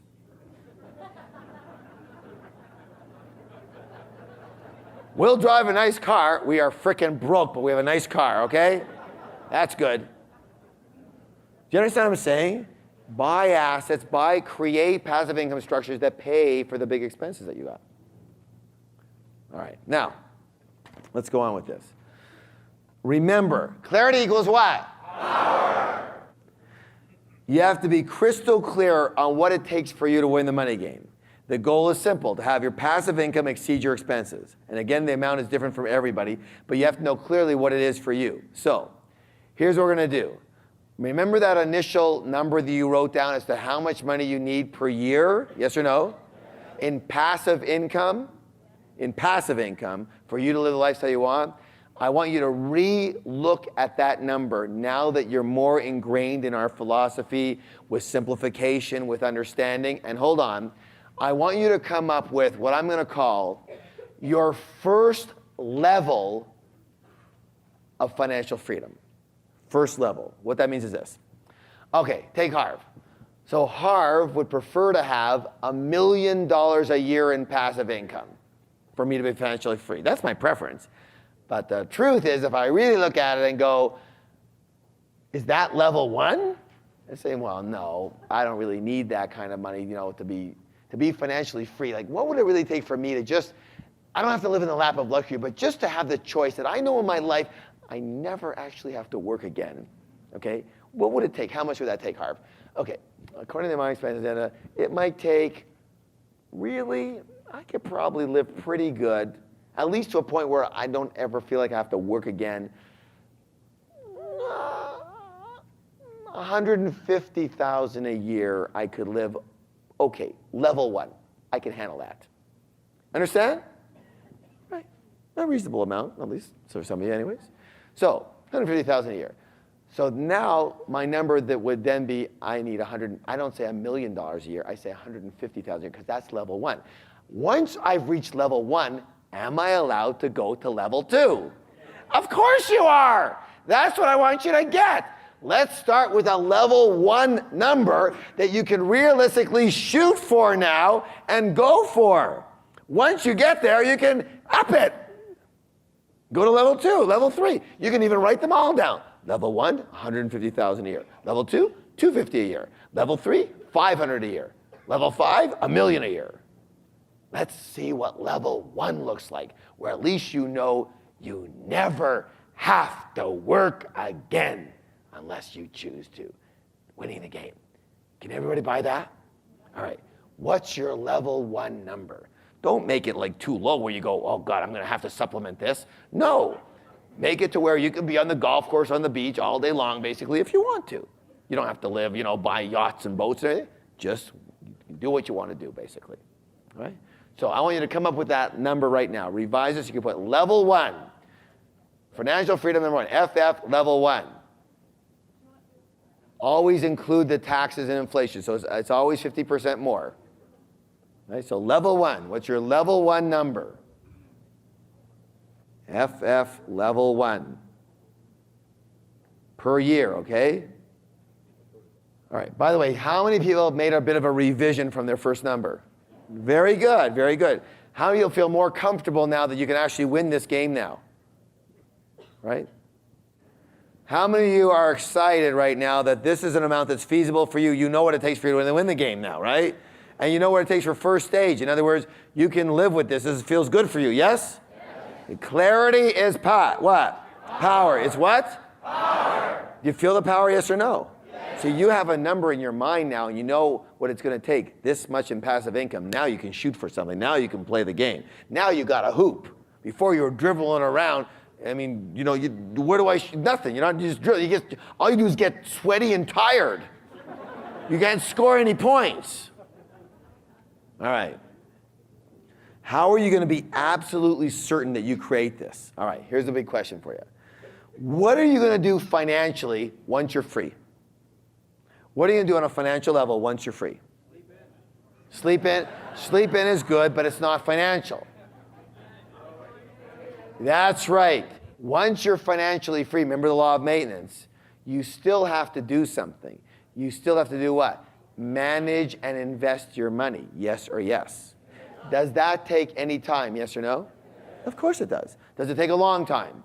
Not usually.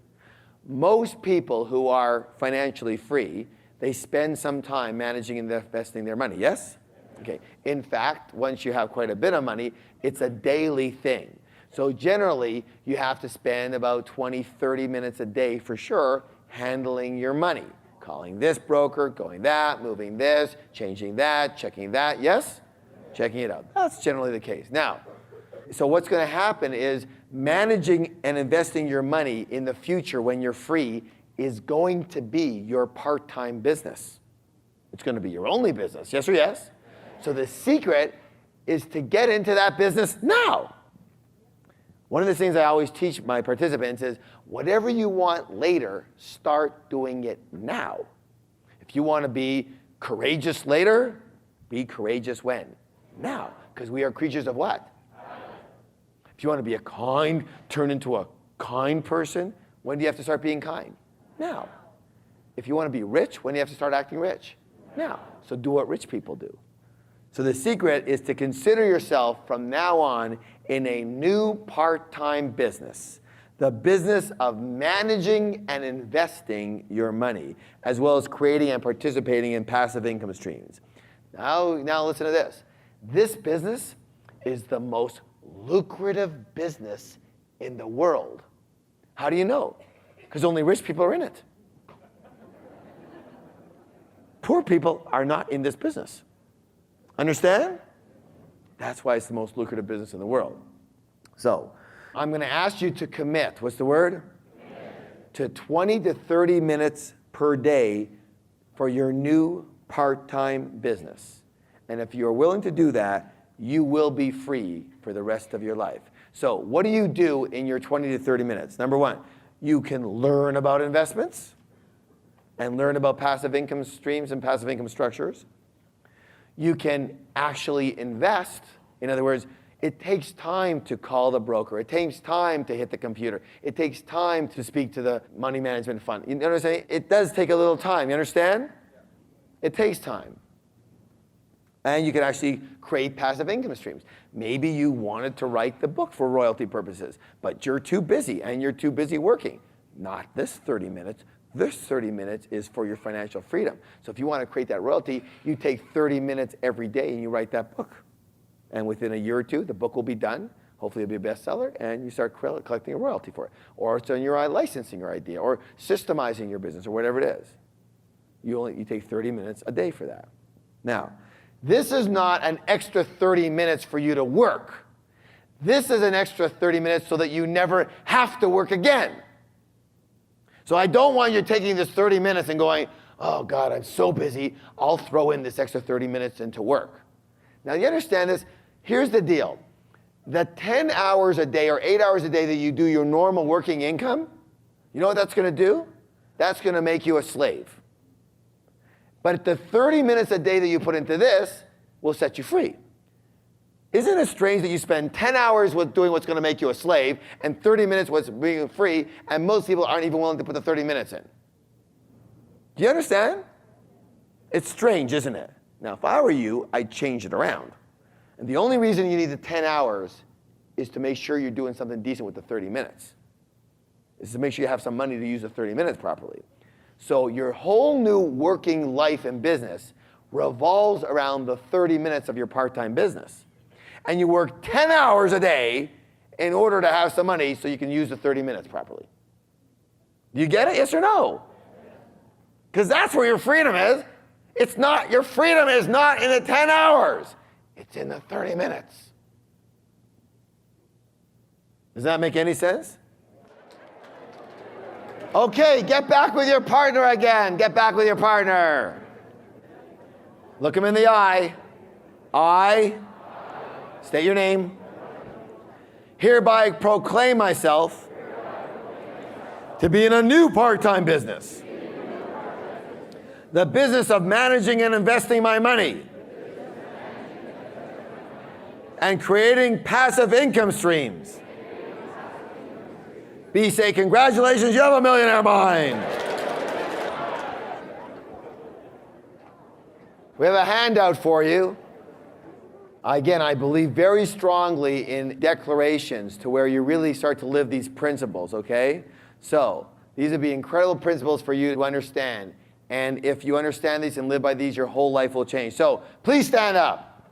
This is called Attitudes of Wealth, Winning the Money Game. Now, put your hand on your chest. And I want you to say these like you mean them and ingrain them in every cell of your body. Are you ready to play? Yes? Yes. Oh, man. Are you ready to play? Yes? Yes. We're going to say them together. Let's go. I am an excellent money manager. I always pay myself first. I put money into my financial freedom fund every day. My money works hard for me and makes me more and more money. I earn enough passive income to pay for my desired lifestyle. I am financially free. I work because I choose to, not because I have to. My part-time business is managing and investing my money and creating streams of passive income. Give somebody a high five and say, you have a millionaire mind. How many of you had a good time tonight? How many of you got your head twisted around? How many of you know how to win the frickin' game now? How many of you know there's a system to winning the game? All right, good. So, now people ask us all the time, where do you buy the jars? No, I'm not kidding you. For years and years and years, we would go around to cities and wherever we were, we say, there's ones in Walmart, but they don't have enough, and this and that. So here's what we ended up doing. So what we found is that the people who start the jars immediately, start the system immediately, everything changes for them immediately. The people who don't buy the jars, what do you think happens for them? Not a heck of a lot. Go back to their old habits, it's over. I urge you, start the jars when? Now. When you take them home tonight, you immediately put money into which one? Where do you get that money from? Your envelope. You've already got it. You start building the magnet when? Immediately. And just watch the miracles that occur. I'm telling you this. I hope you understand I'm coming from my heart here. I don't know why it works. I mean, I have an idea, but I know that it works. I know that if you start to do this money management system, that all kinds of miracles will begin to occur in your life that you had no way of knowing, why am I starting to get lucky? Do you understand what I'm saying? Like, how many of you would like to be a lucky person? How many like to be very lucky when it comes to money? All right. Let the universe support you. The universe, I promise you, when you start doing your end, it will start doing its end. Do you understand that? You have to support yourself. You've got to start the jars. You've got to start immediately. And then the universe watches you, like Michelle, split up $1 a month.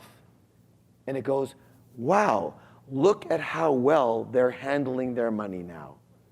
They deserve more. Let's give them more now that they know what to do with it, now that they wouldn't slit their throat with it, okay? Now that they won't fail with giving them a double or triple, let's give them more.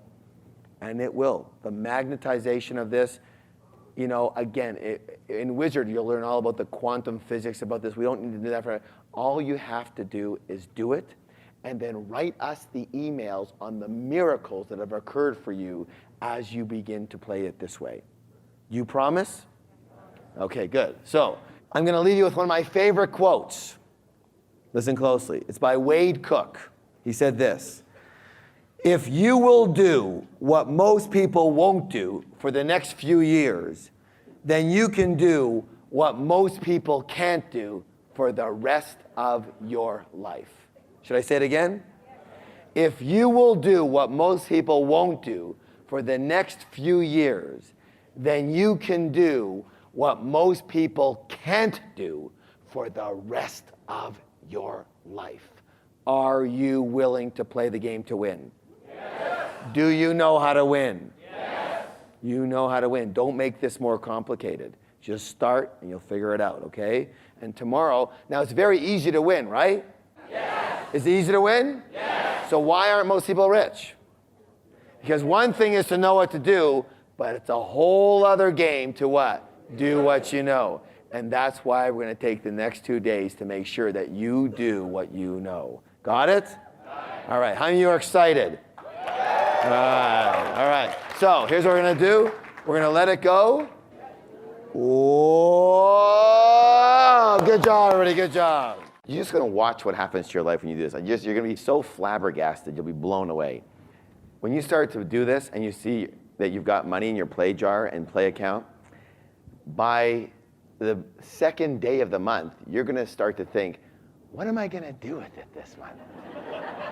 It's a great thought all month, you know what I'm saying? And your choices are so, you know, you'll be looking all month for things to do with your play money, whether it's $100 for you or $500. For some people, even in this room, your play account could easily be $1,000 a month to blow off. Isn't that nice? Some people have larger ones than others, but you know, last month when I went hella hiking. I want to go hiking. I had a whole bunch of lot of money, so I said, well, what do I do with it? So I took a helicopter up to the top of the peaks and went hella hiking. Cool, huh?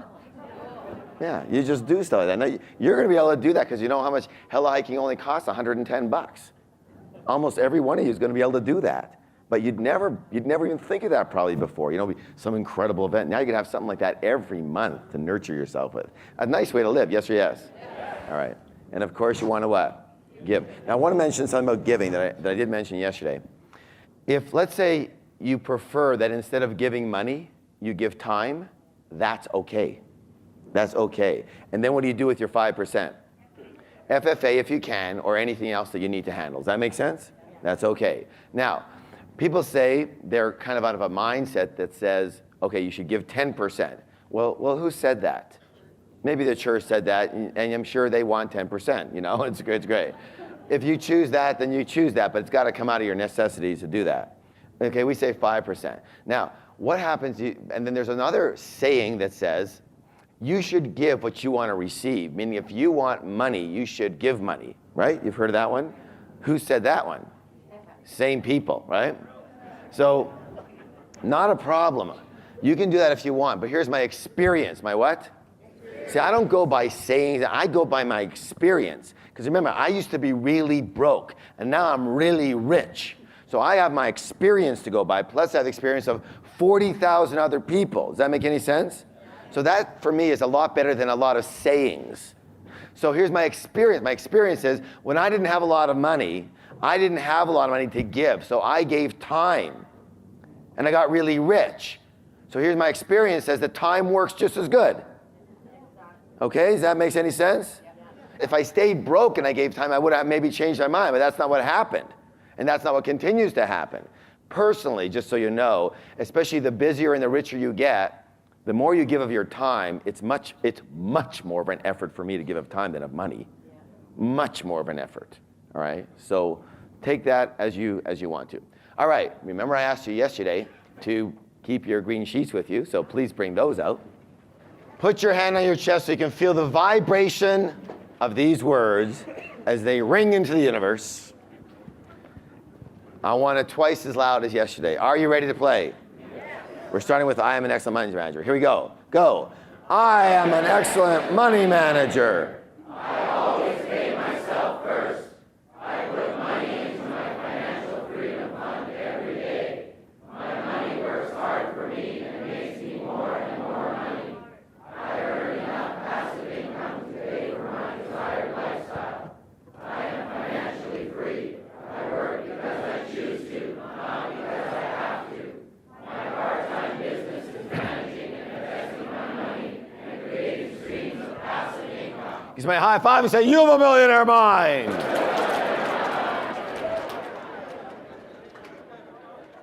Now, a couple of questions came up. I'm just going to reiterate something from yesterday. How many of you, by the way, got a lot out of last night? How many got a little switch in how you're looking at your money game now? What your goals are and how you're going to do it and all that good. So I want to just reiterate something here. So first of all, I am about to draw. So do yourself a favor and cover your eyes, all right? No. All right, so what's all this about? So remember, this is your golden goose. And in the golden goose, you've got lots of money, right? Yes? Your lump sum, yes? Now, the golden goose is going to lay eggs, right? All right, so here's the golden goose, and it lays eggs. And the eggs are then going to go to you when? When you are what? When you are retiring, okay? When you don't want to work anymore. Now that could be at 60, 50, 40, if you're really lucky, 30, right? Whatever it is for you. So the eggs are going to you. So what do you live off, the goose or the eggs? The eggs. Now in this case, this is our lump sum, for example. So it's in, let's say this one's in financial instruments. So again, stocks, bonds, interest, mortgages, mutual funds, RSPs, all those things, right? Now, so what is basically the three things that the eggs work out to be in this particular case? So one is interest. What is it? Interest. Another form of income from that is what? Dividends. Good. And a third one is what? Earnings. Thank you. Earnings. All right? So you've got interest coming to you, dividends coming to you, and earnings coming to you. So interest would come from what? Give me an example. Yeah, so mortgages. You own mortgages, right? And by the way, I love mortgages. I think mortgages are cool because generally they're fairly safe and you get a really nice rate of return, and I like the fact that they're backed up by something, all right? So you get interest from that. Give me an example of where you'd get dividends. Yeah, certain stock, blue chip stocks, they pay off dividends every year, okay? Give me an example of where you'd have earnings. No, we're not into passive income businesses yet. Capital gains, right. So let's say your stock that you bought goes from $30 to $40. How much money did you make? $10. And let's say you have 100 shares. How much is that? That's $1,000. Are you allowed to use that $1,000? You're now retired. You don't work anymore. What else are you going to use? Of course you are. That's part of your egg. See, is the $30, the principal, is that part of the egg or part of the goose? It's part of the goose. Understand? Raise your hand if you do not understand what I'm talking about now. So everyone understands. So the $30 that you put in per share for stock, that's part of the goose, right? That's your principal. But it lays eggs. The eggs are the earnings, right? So now it went to $40, so now you made $1,000. Are you allowed to sell it? What part should you sell? Just the egg, the $10 overage, right? Got it? Are you allowed to do that? Yeah, what else are you going to live on? Of course you're allowed to do that. Right? Got it, yes or no? Now, you're also going to have what coming to you? What kind of income? Coming from what? Passive income businesses, right? So you might have 1 or 2 also giving you money. Now, here's the question. All of this stuff, these eggs, what are you going to do with these eggs? You're going to what? Well, someone said it. Thank you. You're going to continue with your jars. Understand? That's the trick. When you are not working anymore, does that mean the jars are over? Of course not. You continue with your jars. Now, hopefully, you can change the percentages.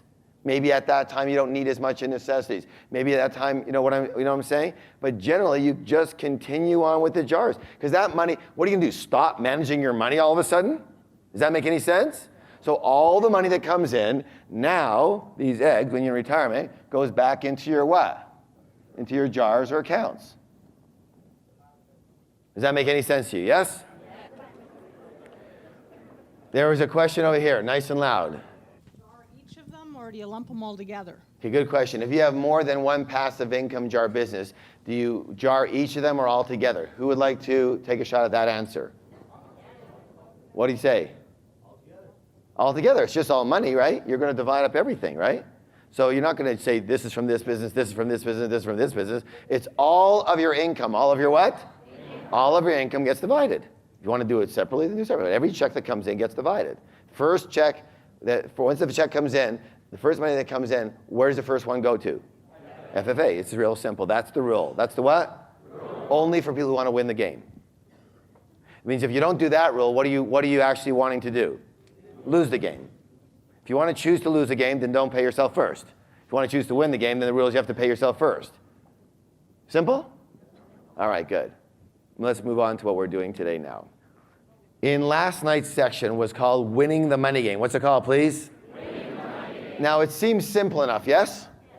So why aren't most people rich? Because it's one thing to, again, know what to, but it's another thing to what? Do what you. And why is that? Why is that? There's a problem there. I want to share something with you that most people don't talk about. Most people don't talk about it because they're not familiar with it. And that is the reason why it's so hard to change is this word right over here. What's the word, please? Habits. Now, we have certain habits that we do, right? Yes or no? Okay. So there's doing habits. But here's what nobody seems to tell you. Just as importantly as doing habits, there are, what's it say? There are not doing habits. Understand? Yes or no? Yes. So you have certain habits that we just normally look at and say, that's a habit. I mean, everything that you do basically is a habit, yes? But here's the thing. Listen closely. This is critical. The reason it's so hard to change for people is that everything you don't do is a not doing habit. You're in the habit of not doing it.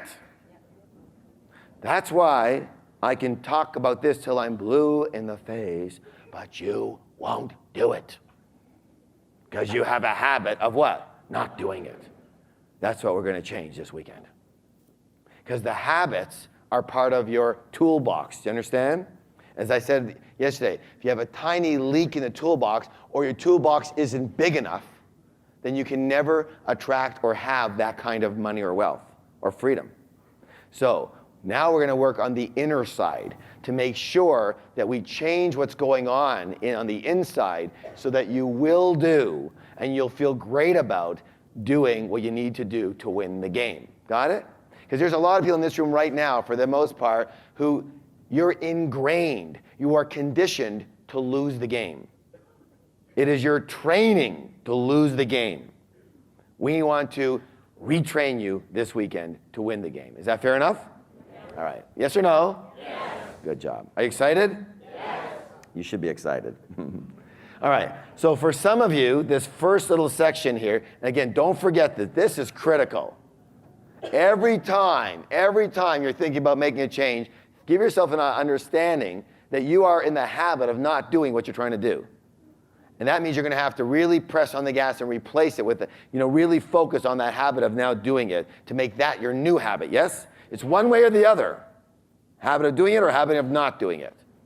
So it's not like, oh, I'll do this 1 week, and maybe if I feel like it, I'll do it in a couple of more weeks.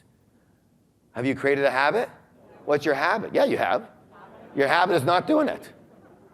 You're going to create one of the two. Do you understand? So you've got to work it. I say, no. So here's the thing. I used to be in the fitness business, and one of the things that was very interesting is in all the research, it showed that we had these things, treadmills. You know what a treadmill is, right? It showed that people who use the treadmill, listen to this, 7 days a week, 7 days, not 6 days, were by far the most likely to stay on their program. They use it 7 days for 30 days. Those people who use it 6 days stay on a little less. Those people who use it 3 days a week, only 50% stayed on. Those people who used it once or twice a week, they fell off the program all the time within 30 days. Why is that? Because they never created the what? The habit. And we are creatures of? So you want to utilize that principle in our favor. Habitualize yourself to do things that are empowering to you. Good idea, yeah? Totally. Use what's there. Okay. So this is a little bit of a review for those people who were with us for the evening. But again, watch for the 3 most dangerous words in the English languages are? I know that. All right, you ready to rock and roll? Very good. We live in a world of duality. A world of what? Duality. Give me some examples. Help me out. Up and down. Black and white. In and out. Yes and no. Hot and cold. Good, good. So just as there... What's that? Loud and quiet, okay. So just as there are outer laws to money, therefore there must be what? Inner laws to money. There's a saying that says, it's not enough to be in the right place at the right time. You have to be the right person in the right place at the right time. So who are you? How do you think? What are your habits? What are your traits? What's your character like? How do you really feel about yourself? How confident are you in yourself? How much do you trust others? What is your ability to act in spite of fear, in spite of doubt, in spite of worry, in spite of inconvenience, in spite of discomfort? And what is your ability to act when you're not in the frickin' mood? How do you believe that your inner character and beliefs have a big part to do with what determines your success or not? See, after being on both sides of the fence here, I believe that is the biggest side here. Stuart Wilde, anybody heard of him? One of my good friends, and he's a hilarious author. He says this, he says, the key to success is to raise your own energy. And when you do that, people will naturally be attracted to you. And when they show up, bill them.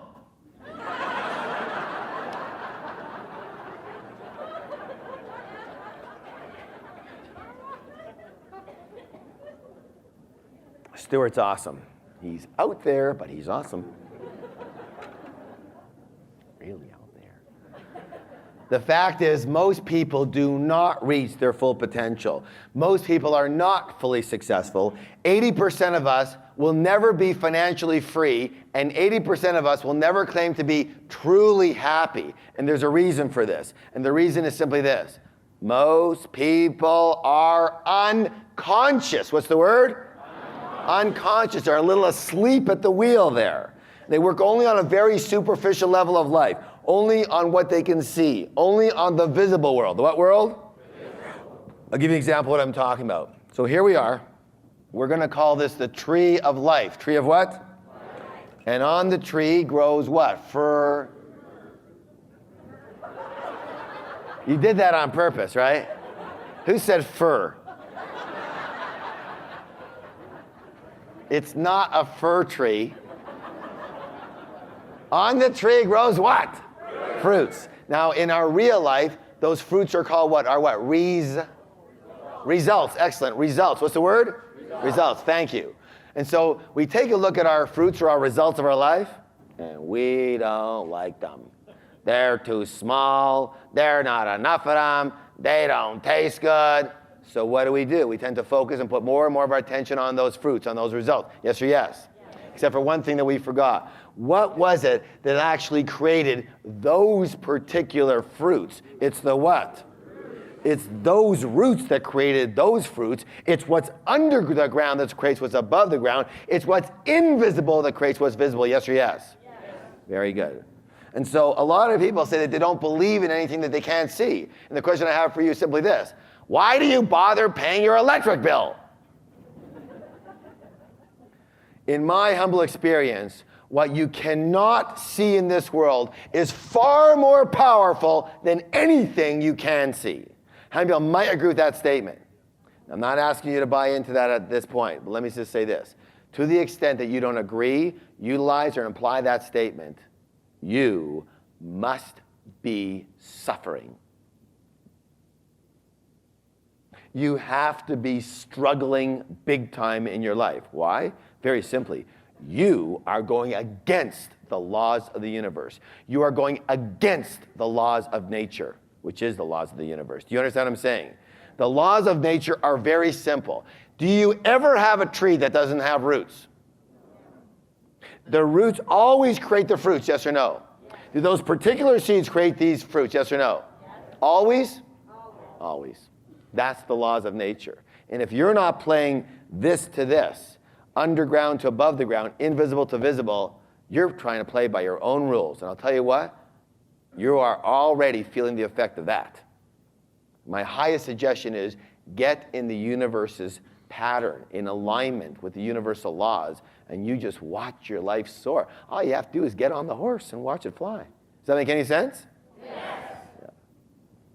So, this is something that they should have taught us in public school, but they somehow forgot.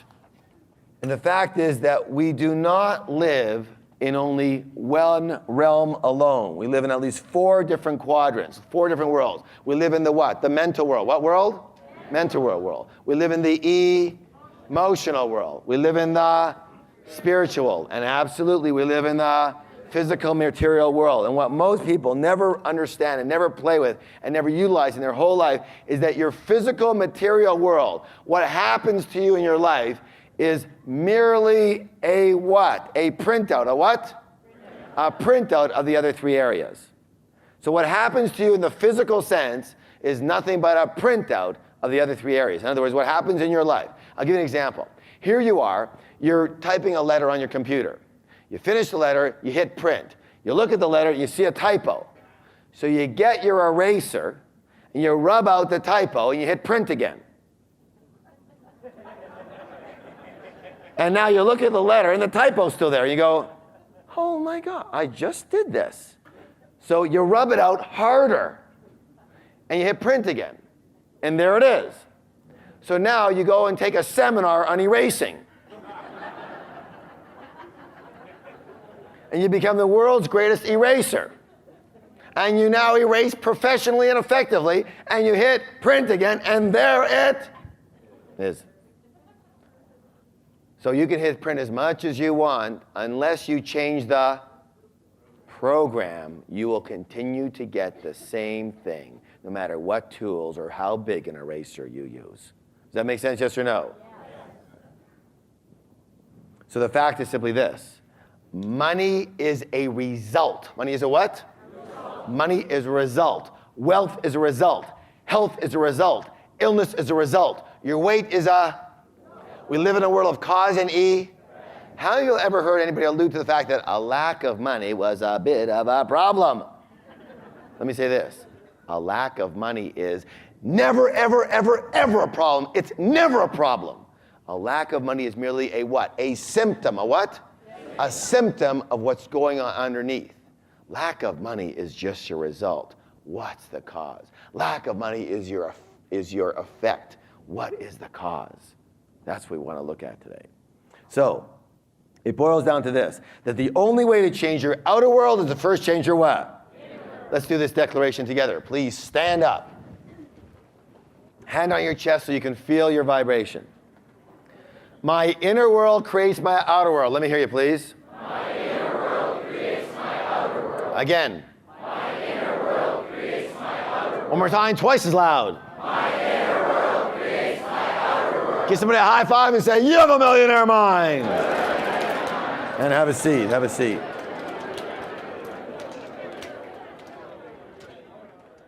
Give me 5 minutes. Give me 5 minutes, and I can predict your financial future for the rest of your life. How? Very simply. In a very short conversation or with a few questions, which we're going to talk about in a few minutes, I can identify what's called your money and success blueprint. Money and success what? Blueprint. Each of us has a personal money and success blueprint already ingrained in our subconscious mind. And it is this blueprint, more than anything else and more than everything else, that will determine your financial life. So, let's talk a little bit about the blueprint here.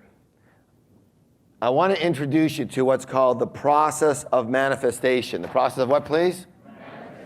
Help me out here for those of you who know it. Your thoughts, your what? Thoughts lead to your feelings, which lead to your what? Actions, which lead to your what? Results. Say that with me, please. Your thoughts lead to feelings, lead to actions, lead to results. So, what does basically your blueprint consist of? Thoughts, feelings, and actions around money. That's your blueprint. The big question is this: what is your current blueprint set for? Are you set for financial success? Are you set for mediocrity? Are you set for failure? Are you set for struggle around money? Or are you set, programmed for ease around money? Are you set for a consistent income? Or are you set for an inconsistent income? You know, the up and down yo-yo effect. Are you set for having a high income, a moderate income, a low income? Are you set for spending money? Are you set for saving money? Are you set for investing money, not investing, managing, not managing? Are you set for choosing money-making investments or picking losers? That's all part of your setup, all part of your what? Your blueprint. All part of your what? Blueprint. All part of your blueprint. So, how can you tell what you're set for? Well, the easiest way is if you wanted to see what a house blueprint looked like, what would you have to do? Look at the finished what? Look at the finished house. That'll give you a good idea what that blueprint was looking like, yes? So same thing. Look at your results. Look at your life. Look at how you do money. Look at whether it's easy for you, struggle for you, up, down, consistent income, all those things. That will be the exact reflection of your blueprint. It's very much simply put it this way. If the temperature in the room is 72 degrees, there's a real good chance the thermostat is actually set for how much? 72 degrees. Now, is it possible, but because there's a lot of people in the room, that the temperature could actually go up to, let's say, 75 degrees in the room? Yes, but what will happen automatically? Yes, the thermostat will kick in and bring it back down to its regular 72. Yes or no, what it's set for? Is it possible, because the windows are open or something like that, it goes down to 65 degrees? Yes, but what will happen automatically? The thermostat will kick in and bring it back to its setting point of 72. And that's why, fortunately or unfortunately, your money blueprint will tend to stay with you for the rest of your life, unless you identify it and you change it. And that's exactly what we're going to do this weekend.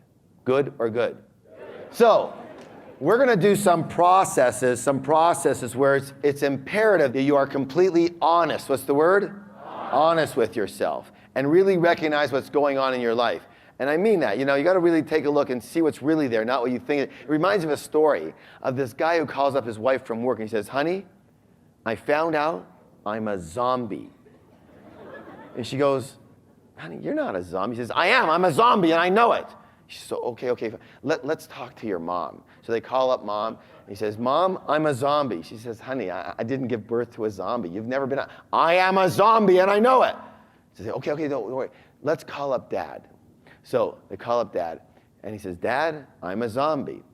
And he says, okay, son. He says, hold on, I understand. I'll be right over. He just lived a few blocks away. He went over to his house. He says, son, he says, let me ask you a question. He says, do zombies bleed? And the son says, no, zombies don't bleed. The father takes a pin, pricks the son in the finger, blood comes gushing out. Son goes, what do you know? Zombies do bleed.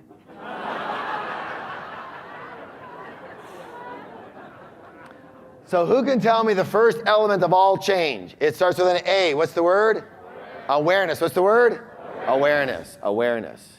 It's very difficult to change something unless you know that it exists and what it looks like. And that's what we do in this program. We make the invisible visible so you can deal with it. Yes? So you've got some choices so that you can take a look at it and make some choices versus it just running you on automatic. Yes? That's what we're going to be doing here. So we're going to start with a process, an exercise here. So just relax for a moment. I want you to totally relax, and I also want you to close your eyes. Close your eyes. Now, if you're the kind of person that has trouble closing your eyes, then notice that and close your eyes.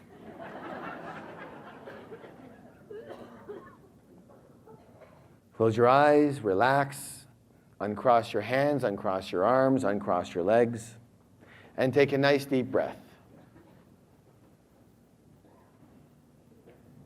Please don't take yourself out of the process. Sit up nice and straight. If you're tired, that's interesting, sit up.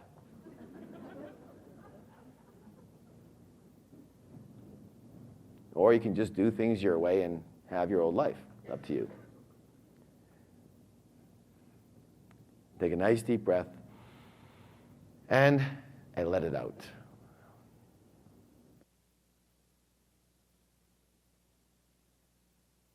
Again, in and out. And do your best to breathe from your belly. When you inhale, your belly goes out. When you exhale, your belly comes back in. Nice, deep breaths. And just focus on your breath. Focus on your belly going in and out.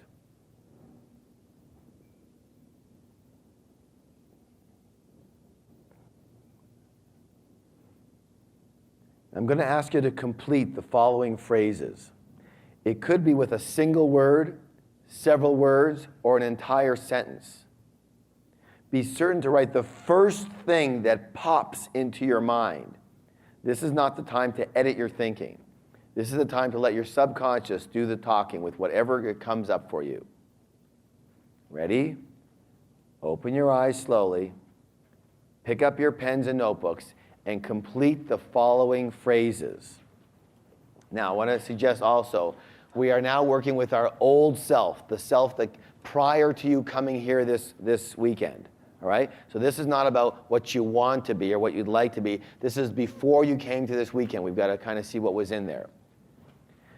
All right, completions. The first one is this. Money is. Money is. Complete it with a phrase or a word. Money is.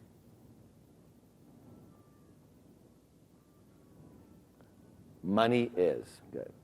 Again, another one for money is. Money is. Everybody needs to be doing this individually. This is not a partner thing. And a third one for money is. Money is.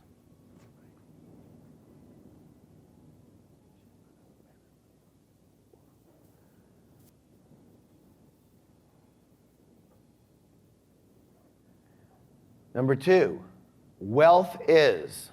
Wealth is. A completion for wealth is.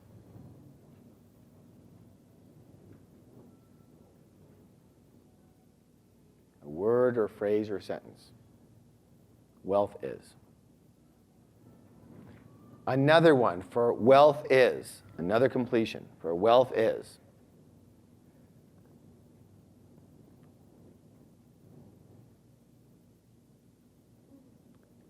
Wealth is.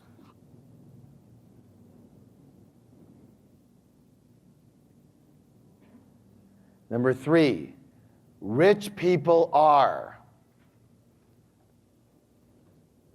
Rich people are.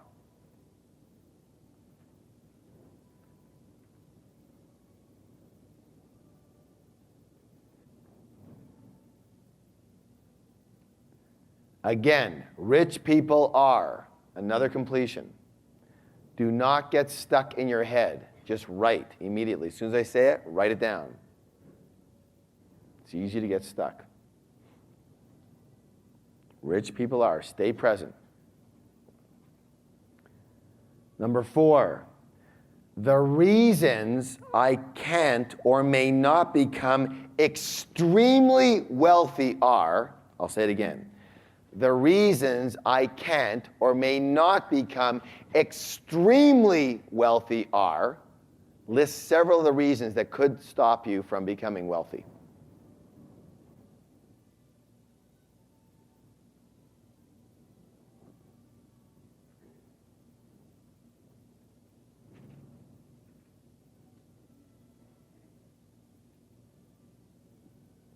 Several reasons.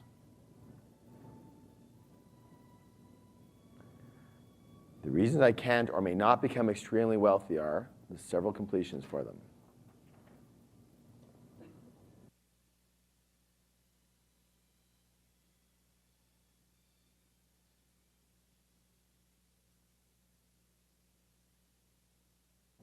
What are some of the reasons that you may not become extremely wealthy?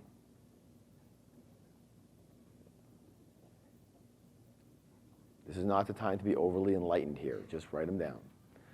Number 5, some of the possible negatives about being rich or going through the process of trying to get rich are, I'll say it again, some of the possible negatives about being rich or going through the process of trying to get rich are,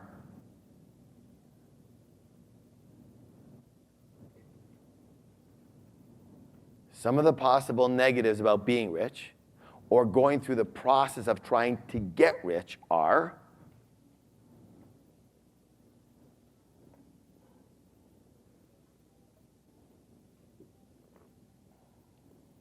list several.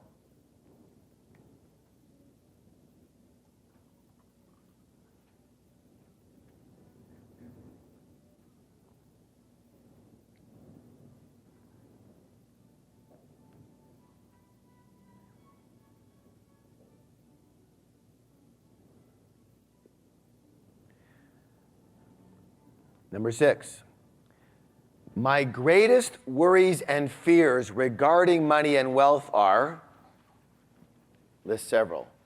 My greatest worries and fears regarding money and wealth are,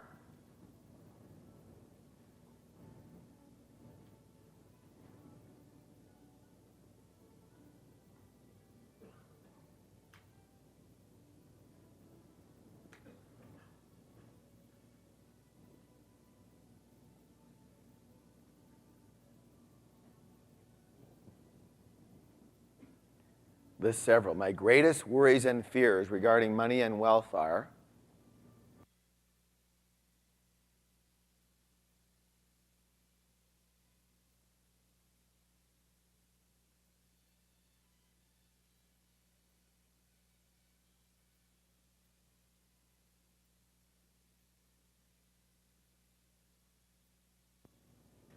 listing several. My greatest worries and fears regarding money and wealth are, number 7, the worst thing about money is, the worst thing about it, if there was a worst thing, what would it be?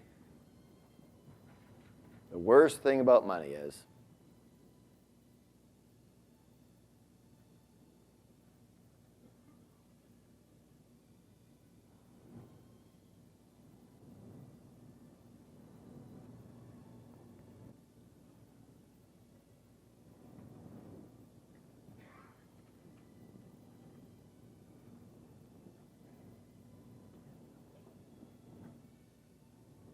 all right.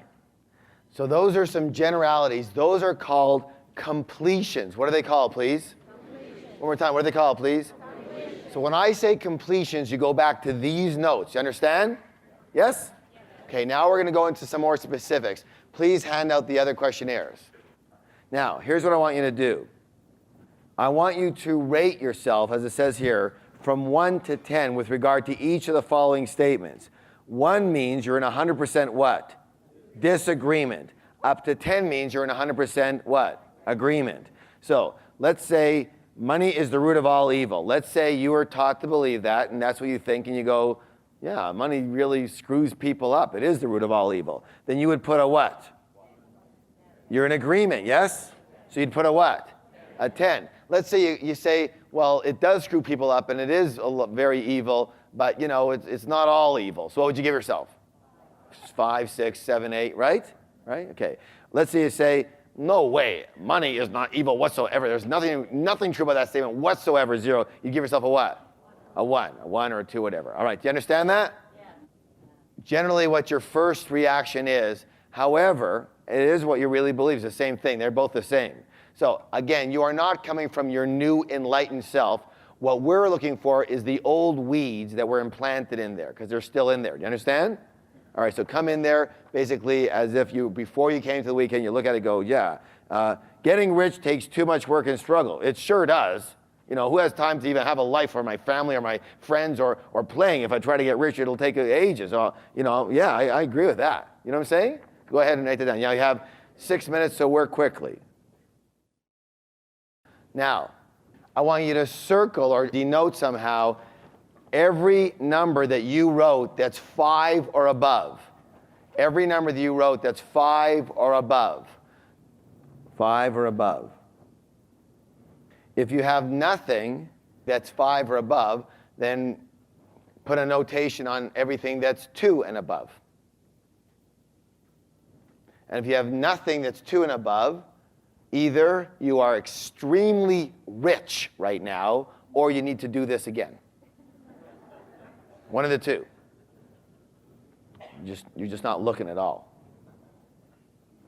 And if you have all ones, that's a good thing to notice about yourself. But if you're not wealthy, then you can't have all ones. I can just tell you that right now. The roots and the fruits are very simple. Now go back to your completions. What's the word? Completion. The notes you took down, the completions. Remember those? Just before this. And now here's what I want you to do. I want you to put a check mark beside all of the statements that you wrote that are what you would say objectively empowering and supportive to you creating wealth and success. And I want you to put an X, a what?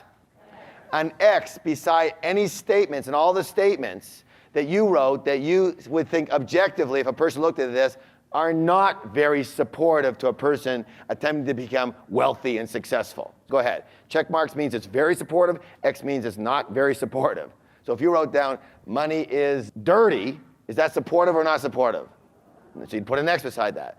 You put down one of my greatest fears is that if I get a bunch of money, I'll lose it. Is that supportive or not supportive? Not supportive. Right? Anything that's not supportive, it's very obvious what those things are. Things that are really positive and help you, put a check. That are not so positive, put an X beside those.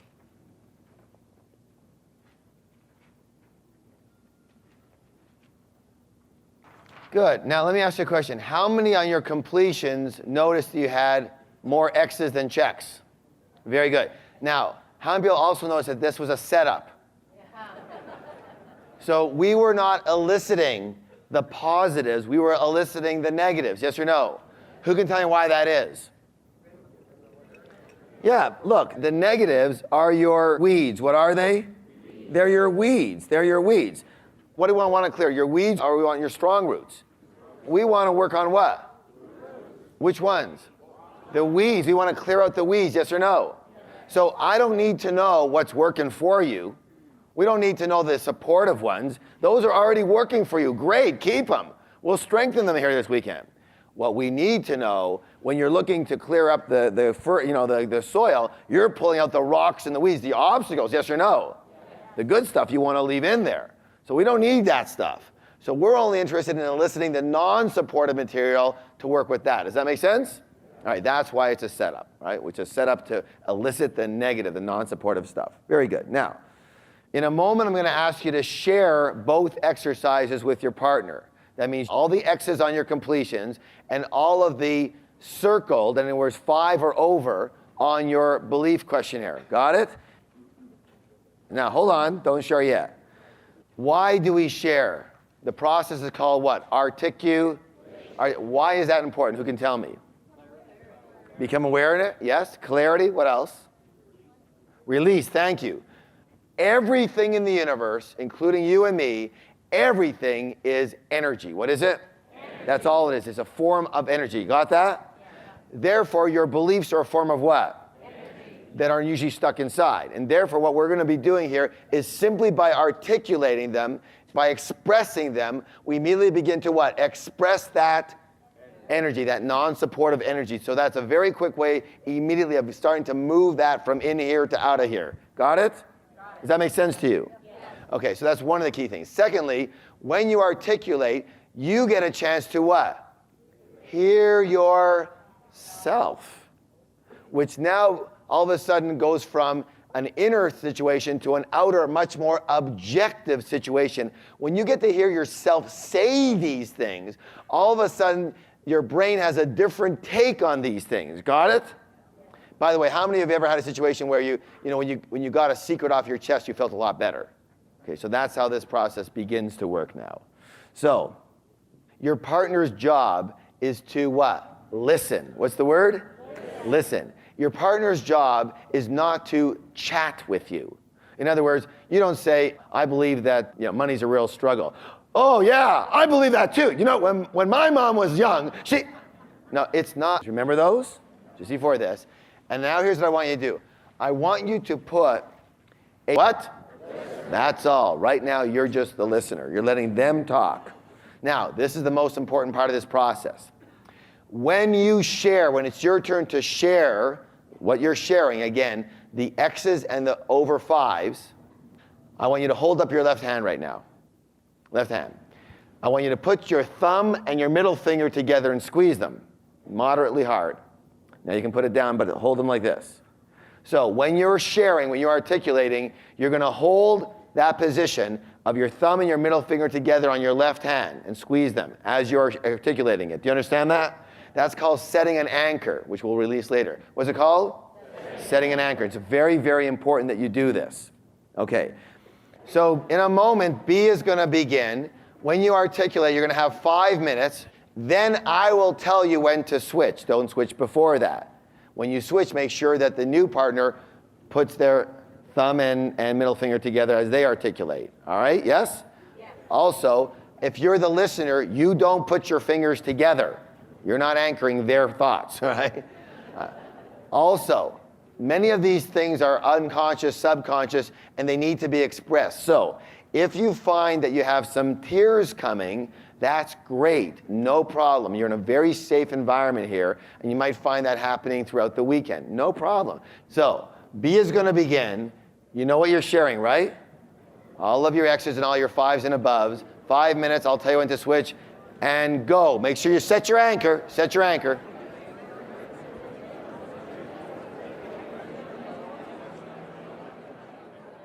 So far, how many of you have had a couple of little insights here? Yes? Good, good, good. Again, our job is to make what? The invisible visible. So you have some choices. Now, next, I want you to go over the questionnaire, the belief questionnaire that you rated 5 and above, everything you rated 5 and above, and all the X's on your completions, and identify and mark somehow 1 or 2 of the beliefs or fears or statements that were the strongest for you, or you rated the highest, or carried the most emotion, or had the most power over you, or really surprised you. In other words, 1 or 2 that you really noticed that these are the strongest or the highest for you, and a couple of that we're going to work with right now. So just notice a couple of them. Note them. Ones you had the highest number on, or the most obvious for you, or whatever. Just choosing a couple to work with right now. Okay. Now you're going to be back with your partner in a moment. Hold on. And you're going to share how 1 or 2 of your most non-supportive beliefs or fears have played out in your life. Your way of being and the results that it has created in your life, plus what it's cost you. For example, let's say in one of your completions you said one of your fears around money is your fear of failure. Fear of what? So how has that played out in my life? What's happened? Well, let's say someone says, well, I'm not willing to take many risks at all. Therefore, I have very few investments. I hate my business. It's not doing well, but I'm too scared to try a new one because I might fail. Do you understand what I'm saying? And what it's cost me is it's cost me thousands. I can even recall that, there was an investment that they could have made in buying a piece of property 6 years ago. I didn't buy it because I was afraid it might not go, and it went up and it tripled. So I lost like $80,000. So that's what it's cost me in my life. So whatever it is, the more specific, the better. Understand? Let's say, for example, you said that your non-supportive belief or completion was something like, what I determine is that I have to work hard for my money. So how's that turned into my way of being? Well, I struggle a lot. I have no leverage. It's like I have to do everything myself, which means that I can't grow.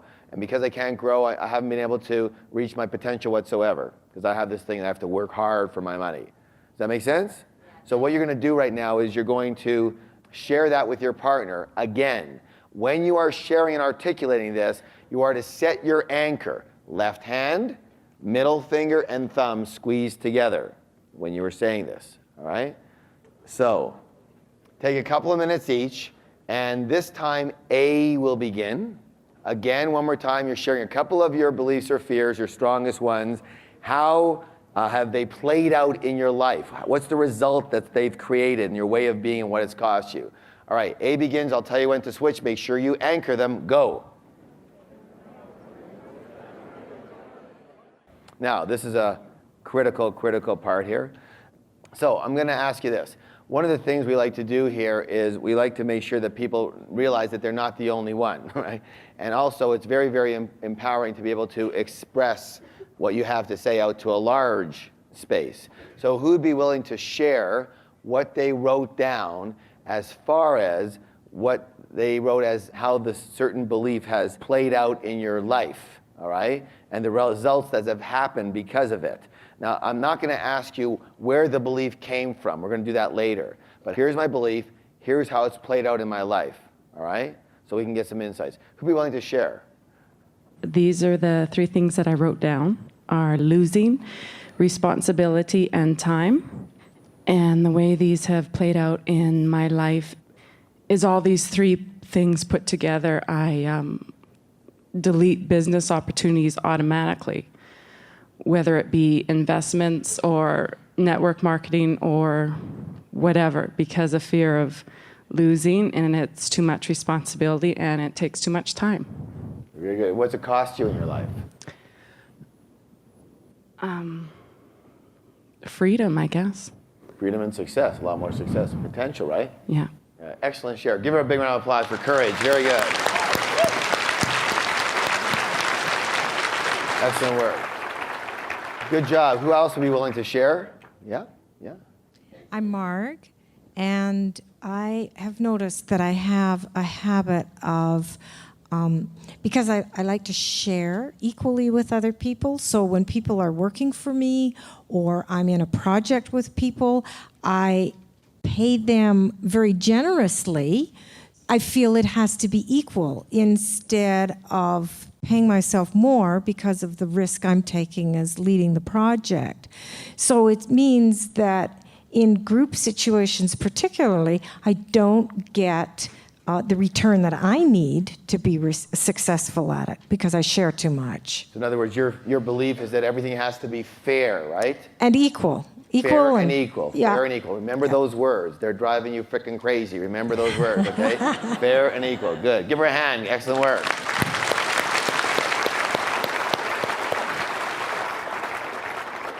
Yeah, right back there.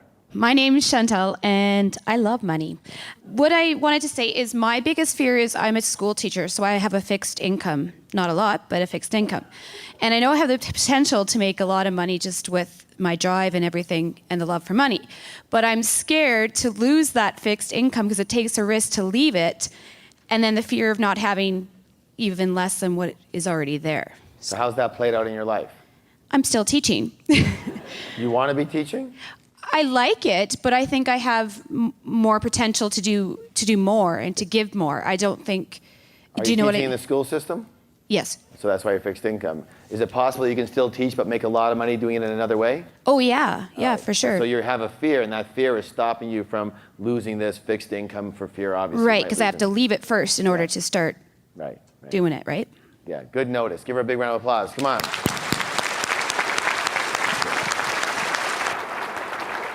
All right. Now, here's what I want everybody to do right now. I want you to reset your anchor. So you've got your left hand, you've got your thumb and your middle finger squeezed together, and I want you to hold it out kind of like this. See, like this? Good. And close your eyes. Close your eyes. So again, I want you to hold it out. Hold it up and hold it out. That's right. Take a nice deep breath. And just relax. Just relax. Let everything go. Just relax. Another deep breath. Just relax. And now you have a choice. Your choice is to let all of your old and non-supportive beliefs go, or you can choose to keep them. It's totally up to you. And if you are willing to let them go now, imagine that all of these non-supportive beliefs and the feelings that go with them are all packed into and form a tiny ice crystal. And you are holding this ice crystal between your thumb and middle finger. So actually feel the ice crystal now between your thumb and middle finger.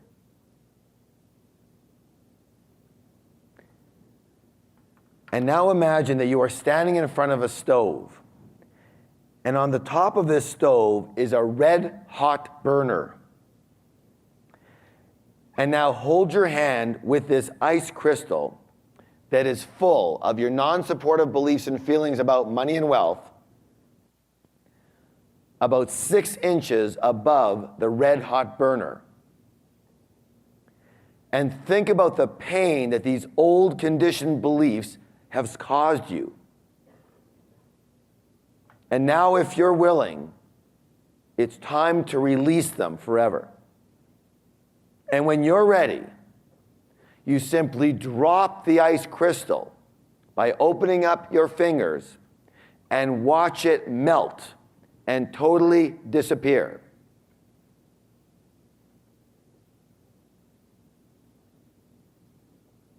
And notice that those non-supportive beliefs around money and wealth have melted and are gone forever. And you can't get them back. There's nothing there on that burner anymore. Nothing in your fingers. They're gone. And now take a nice deep breath and smile because you are ready for something new. All right.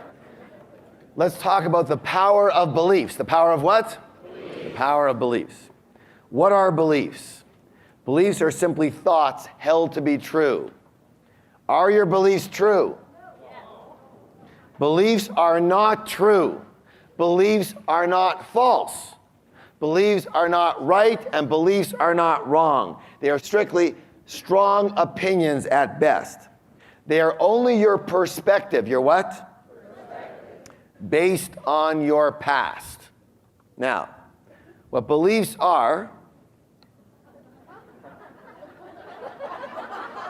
what beliefs do is that they color, what's the word? They color your view of everything. They filter everything that comes your way. And the interesting thing is that eventually you forget that you have them. And you're looking through these filters and you don't realize that you're looking through filters, and what you think is that the way you see things is normal. Except everybody else who looks at you has a bit of a different opinion. Because you forgot you're wearing them. Does that make sense? All right. Now listen closely. Although beliefs are not true or false, or right or wrong, they can be empowering or disempowering, supportive or not supportive. In other words, some work for you, others work against you. So what happens in the mind is that your mind is primarily, your conditioned mind is primarily a file cabinet. A what? It's a storage unit for files. And how these files work, let's say we've got a file, and this is our file folder about money or wealth or something of this such.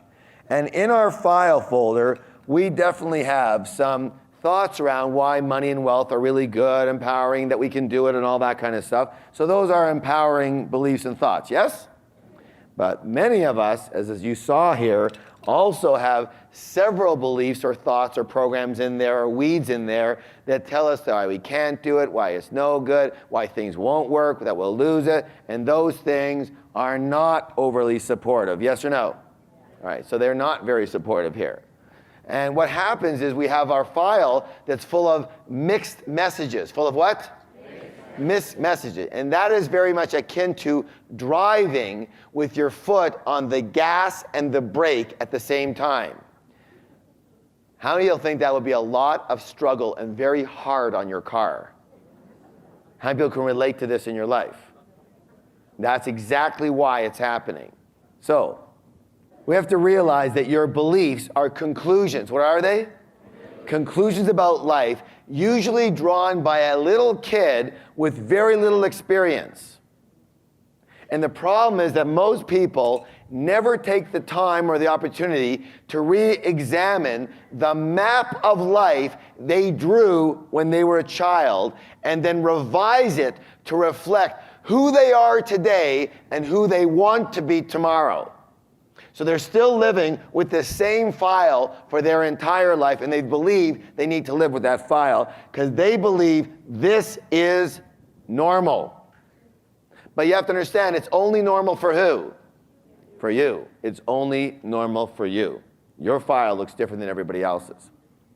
So your true beliefs actually become self-fulfilling prophecies. What do they become? Self-fulfilling prophecies. For example, if you believe that money only comes from hard work, then when you want money, what are you going to do? You're going to work hard. So you will receive your money from what? Hard work, which will then what? Validate and fulfill your initial belief. Does that make sense? You will always act or not act in accordance with your predominant beliefs, and these actions will then create your results. For example, if you believe that you can't get a high-paying job, then you're going to act accordingly, and you're only going to apply for what? Low-paying jobs, which will then do what? So the only jobs you'll get are what? Low-paying jobs, right? Which will then what? Validate the belief, yes? If you believe that you're not qualified to own your own business, then will you start one? Which will validate your belief that you're never qualified to own your own business. If you didn't think that real estate was a good investment, would you buy real estate? Which would make sure that real estate was never a good investment for you. Got it? Got it, yes or no? Yes. If you don't believe that you have enough money to manage, then you what? You won't manage your money, which will mean what? You won't ever have enough money to manage. Very simply, this is how they run your life. I want to read a story for you. To train a baby elephant, the handler chains it to a stake in the ground. It pulls and pulls, but it can't break free. Soon the frustrated elephant realizes its predicament and stops trying. It learns that when the chain is on its leg, it simply cannot get away. As the elephant grows, however, the trainer uses lighter and lighter chains. Finally, a flimsy rope attached to even a tiny stake or railing is enough to prevent a fully grown elephant from moving anywhere. Physically, the elephant could easily break free. Mentally, however, it is a prisoner. For what is now holding the elephant in place is much more powerful than any rope or chain. It is the elephant's own belief system.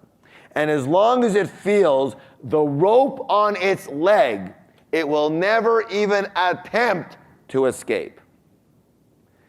In 1964, there was a horrendous fire in the Barnum and Bailey Circus.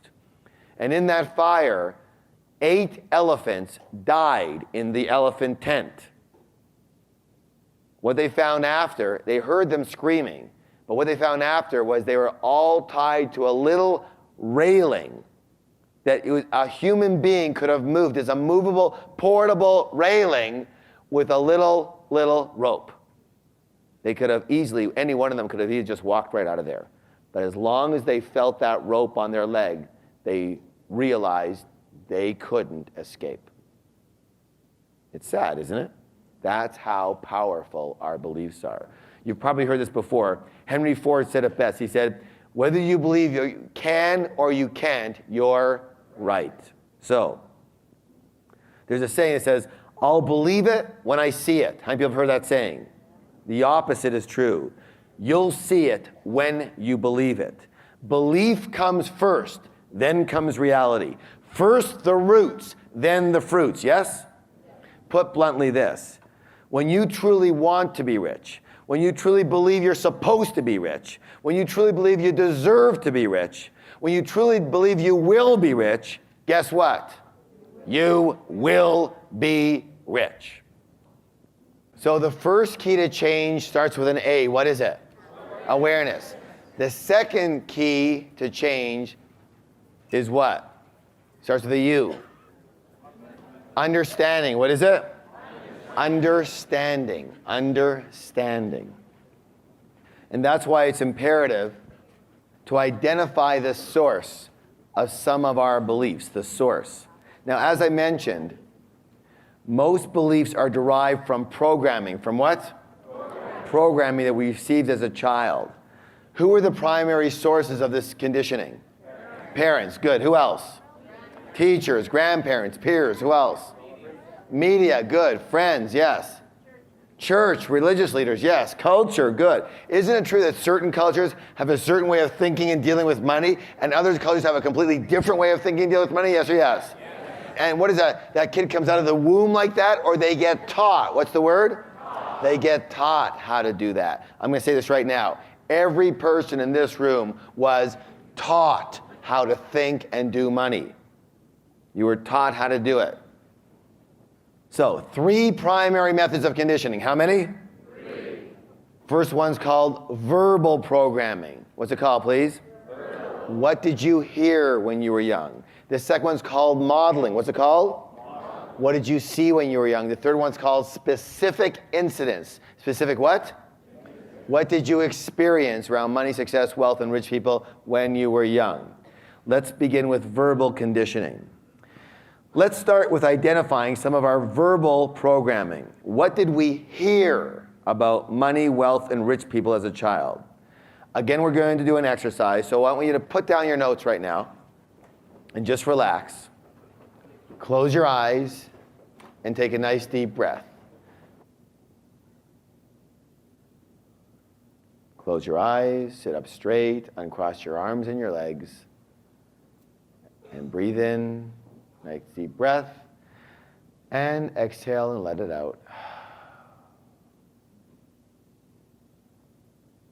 And again, a nice deep breath in,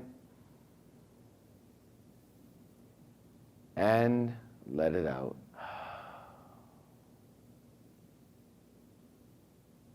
And put your attention on relaxing your feet, and relaxing your legs,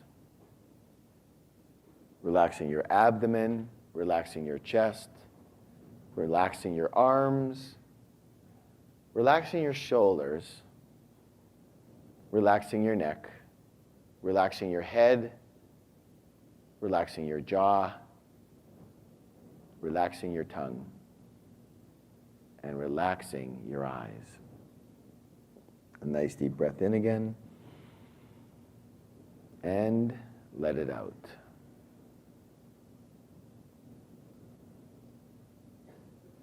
In a few moments, I'm going to ask you to write down the things you learned about money, wealth, and rich people as a child.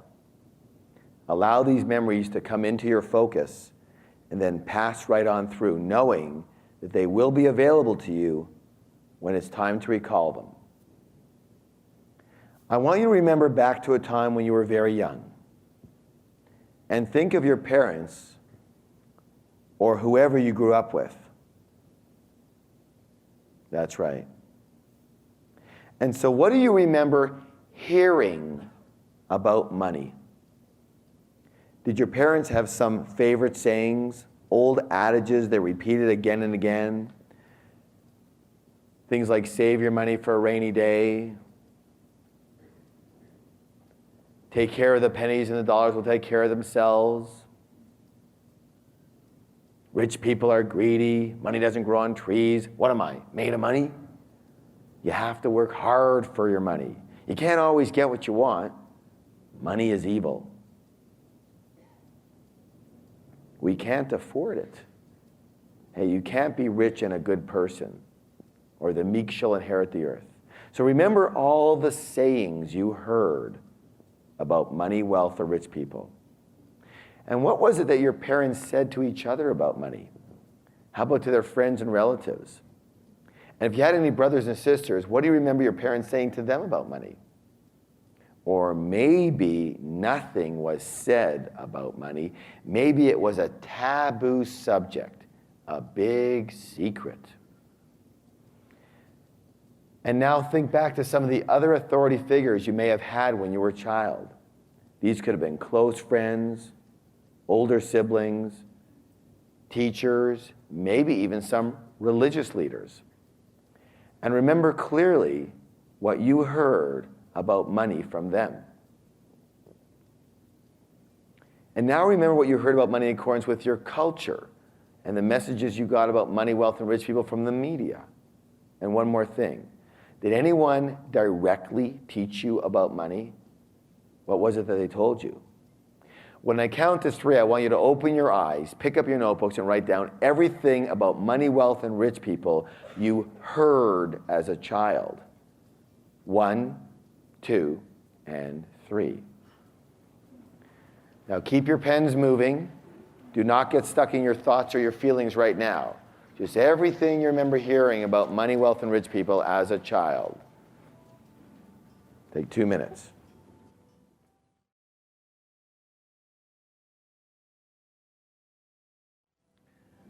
Okay, that's enough food for fodder to start with. All right, put down your notes again, please. Put down your notes. And just relax one more time. Close your eyes. Take a nice deep breath. And just let everything go. Just let it all go.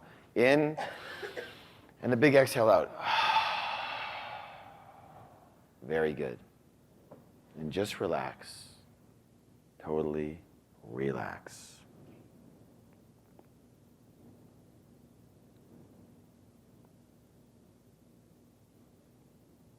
And in a few moments, I'm going to ask you to describe your family situation around money as you were growing up. So go back now to when you were a child and think about your mom and dad or whoever you grew up with. And what were they like when it came to money? How did each of them act? Did they argue about money? A little, a lot, never? How were their habits? Was one a spender and a little more free with their money? Was one more of a saver, maybe a little more tight-fisted? Was your household income consistent or was it inconsistent? Did your parents bring in a high income, a low income, or a moderate income?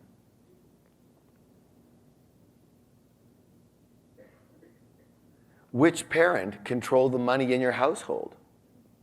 Was it mom? Was it dad? Was it an equal arrangement? Would one parent work, or did both parents work? Which one was the primary breadwinner in your family? How was the money earned? Did your parents work in a large corporation, a small company? Did they own their own business? Were they ever on welfare or disability income? Did one or both of your parents pay attention to managing and investing money? Which one? And what was the overall temperament around money like? Did it seem very important or did it seem unimportant? Was it discussed openly or was it a big secret? Was it a source of struggle or fun and joy? And what did money mean to each of your parents or guardians? Did it mean freedom, status, security, control, power? Was it ever used to buy love or approval? And finally, which one of your parents would you say you might be more like in the area of money? Which tendencies do you have that might be similar or maybe the opposite to one or both of them? And when I count to 3, please pick up your notebooks and describe your family situation and specifically each of your parents' habits and temperament around money as you were growing up. Also describe who you might be more similar or opposite to and in what ways. 1, 2, and 3.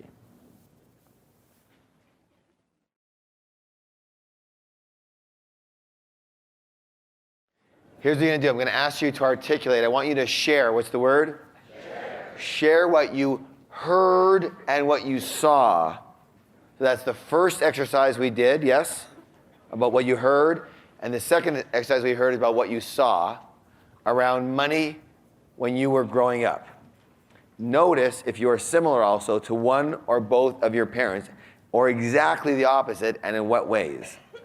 Also share with your partner as to what effect this conditioning has had on your life and results so far. So you get it? You're sharing both exercises, the first one and the second one. And you're sharing also how it's affected your life, and you're sharing who you might be more like or opposite to between your parents. Okay? Now, if any of what you're saying is not supportive, we know what that category is, which many of them will be in that category, I want you to anchor your thumb and middle finger on your left hand. So here's the way to do that. If you have some really supportive things in there, say those first, get them out of the way. Then if you have non-supportive stuff, then do the anchor and do the rest of it. Does that make sense? So you're only anchoring what?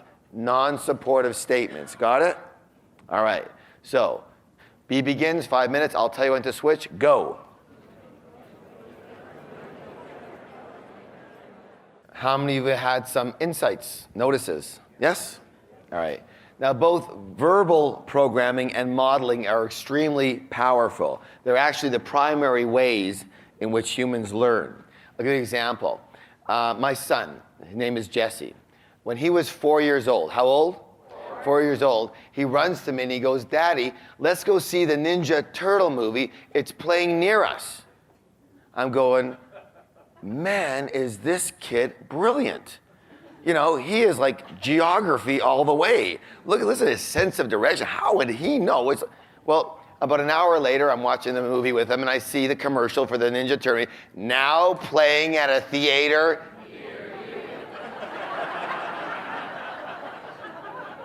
Near you. One of our students, participants, his name is Stephen. Now, the interesting thing about Stephen is that he came here with a very big problem. His problem was that he earned a massive income, i.e. $800,000 a year, and he'd been doing that for 7 years straight, but he didn't have a dime to his name. Yeah, everything went. He spent it, bad investments, always something, right?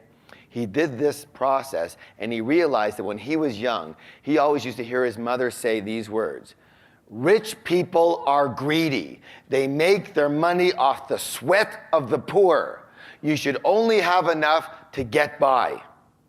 That's what he heard. So, in other words, what he got is that rich people are bad. Yes or yes?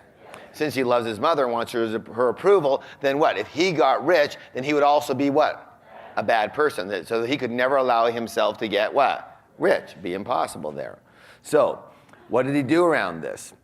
Well, he realized at the program here that those were his mother's beliefs. Those were his mother's filters, glasses, and that he's just borrowing them. He saw her and he's borrowing them, that they're not his necessarily, and that if he wanted to, he could go shopping for some new glasses. Understand? Yes or yes? And so when he realized that, he decided to change his filters, change his beliefs, and he did that, and he's already rechosen his beliefs, and he became a millionaire within a year and a half. Now, that's not that difficult when you make $800,000 a year. But when you go 7 years straight without having a dime and then do it, it's a big difference. Does that make sense? And one of the real keys that we talked about and what we did here is that he got because he wanted his mother's approval. So one of the things he wanted was he wanted his mother to be on side with him. So one of the things that she's always loved is she loves the beach of Hawaii. So what did he do? He bought her a condo right on the beach in Maui. Guess what? Now she thinks it's a great idea that he's very rich. She loves the idea that he is rich. In fact, he has 7 brothers and sisters, and she's constantly annoying them about how Stephen's rich and they're not. She wants to see what she can get from them. Smart lady. He actually brought her on, because he brought a lot of people to the next event, he brought her, a little lady here just totally controlling his life. Unbelievable. Anyway, she loves the idea. All right, let's talk about modeling. What's the word? Modeling. Kids learn almost everything by modeling. Yes or yes? I mean, I don't know about you, but did you know anybody, maybe some of your friends, learn how to walk by getting the video and manual that came with it? No, how do we learn how to walk? Modeling. We saw, we watched. And you notice it wasn't explained either, right? It wasn't like no one said to you, okay, pick up your left foot, bend your knee, take your foot, move your ankle, go. You'd be falling on your face all over the place, right? It was just, you saw it and you did it, yes? Just inherent there. So, although most people would hate to admit this, I mean hate it, there's an old saying that says this: the apple doesn't fall too far from the tree. Reminds me of a bit of a story about a woman, and many of you have heard this story, but it's kind of cute. A woman who's going to bake a ham, and she cuts off the end of it and kind of blows off a quarter of it. And her husband looks at it and goes, honey, you always do that. Why do you cut off the end of the ham? And she says, well, because you're supposed to cook ham this way. He goes, well, how come? She says, well, I don't really know, but my mother did it this way. Oh, he says, fine. So mom was coming for dinner that night, and they asked mom, why do you cut off the end of the ham? She says, because you're supposed to cook ham this way. Well, so why? She says, well, my mother used to always do it this way. So they gave Grandma a call. They said, Grandma, why do you cut off the end of the ham? She said, because my pan was too small.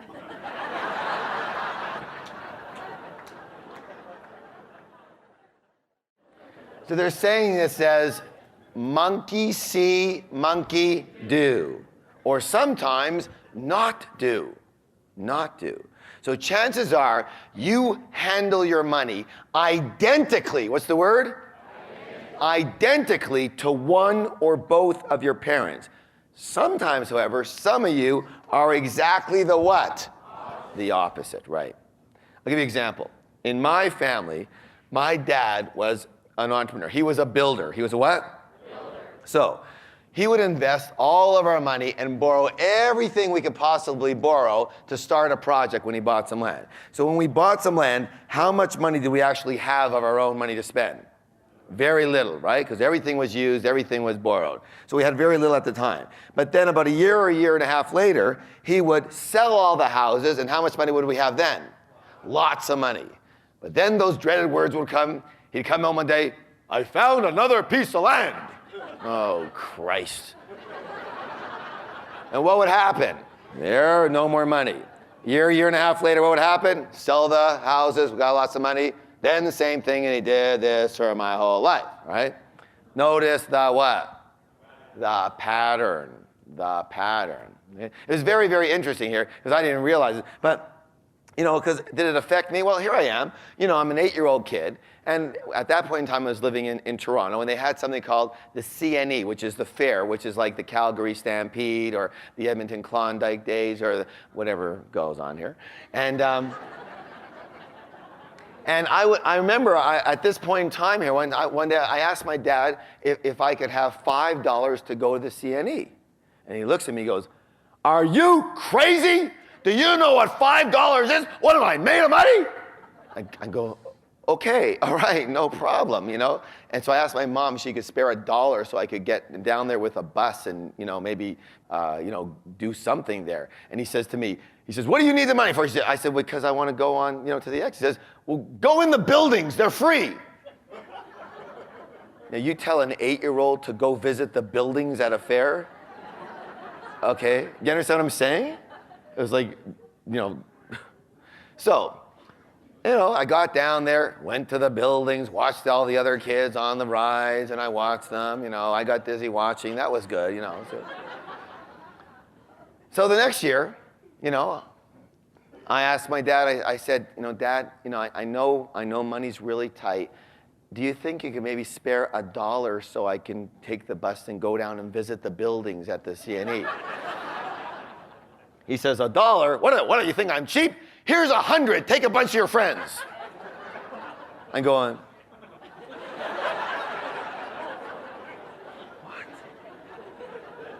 wacko. Take the 100, take all my friends. They're in love with me for the whole year. Took me to the CNE, bought all the rides and all that. Next year, "Dad, can I have $100 for the CNE?" "Are you out of your mind? Get out of my sight!" Okay, all right. Strange is all I could say. Do you understand what I'm saying here? So I didn't understand what was going on. He didn't tell me what was happening with the bank or anything like that. That's all I heard. Now, here's just an interesting thing. Guess when I became a young adult and started working, guess who else's money pattern started to look like this? Moi. I told you I was broke, then I'd make a bunch of money. Then my partner would leave. I have no money. Then I'd make a bunch of money. Then that business would fall apart. I had nothing. Then I'd get a really great job, have a bunch of money. Then I'd lose that job or quit that job. Then I'd make another bunch of money. Then I made so much money that I think I should take a year off. So then I have what? No money, right? And all of a sudden, what? All that matters, it doesn't matter what happens on the outside. All that matters is the what? The pattern. The pattern. That's all that mattered. And so that's what and finally, once I began to understand that this was his pattern, not my pattern necessarily, I could observe myself in action. And when my mind told me it's time to do something different, if things were going well, then I would say, what? Not so fast. No. When the way is clear, we stay with it this time. Understand? So I inserted a new decision there so that wouldn't run me, and I could consciously make a new choice. But had I not seen the pattern, I could never make that choice because I was running automatic. All right, are you following me? Another example of what I'm talking about with my own life, just so you can understand it, how this models, and so closely.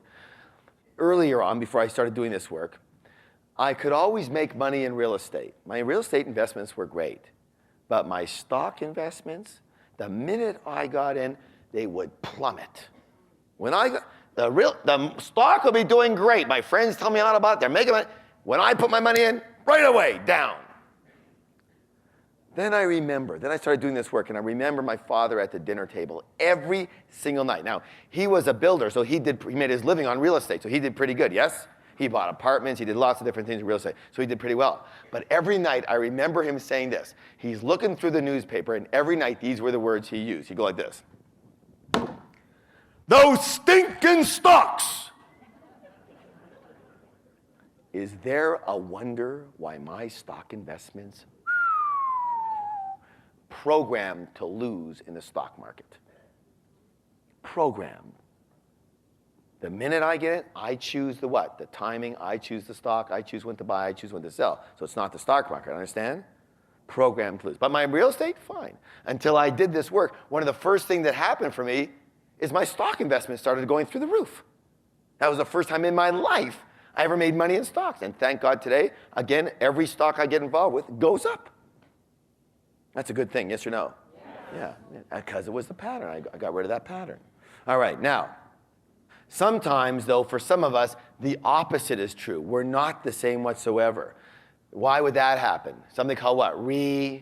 Rebellion, anger. There'd be something different here. Now, if your parents, for example, were very well off, and you're on the rebellion side, the opposite side, that could be a bit of a problem. You understand what I'm saying?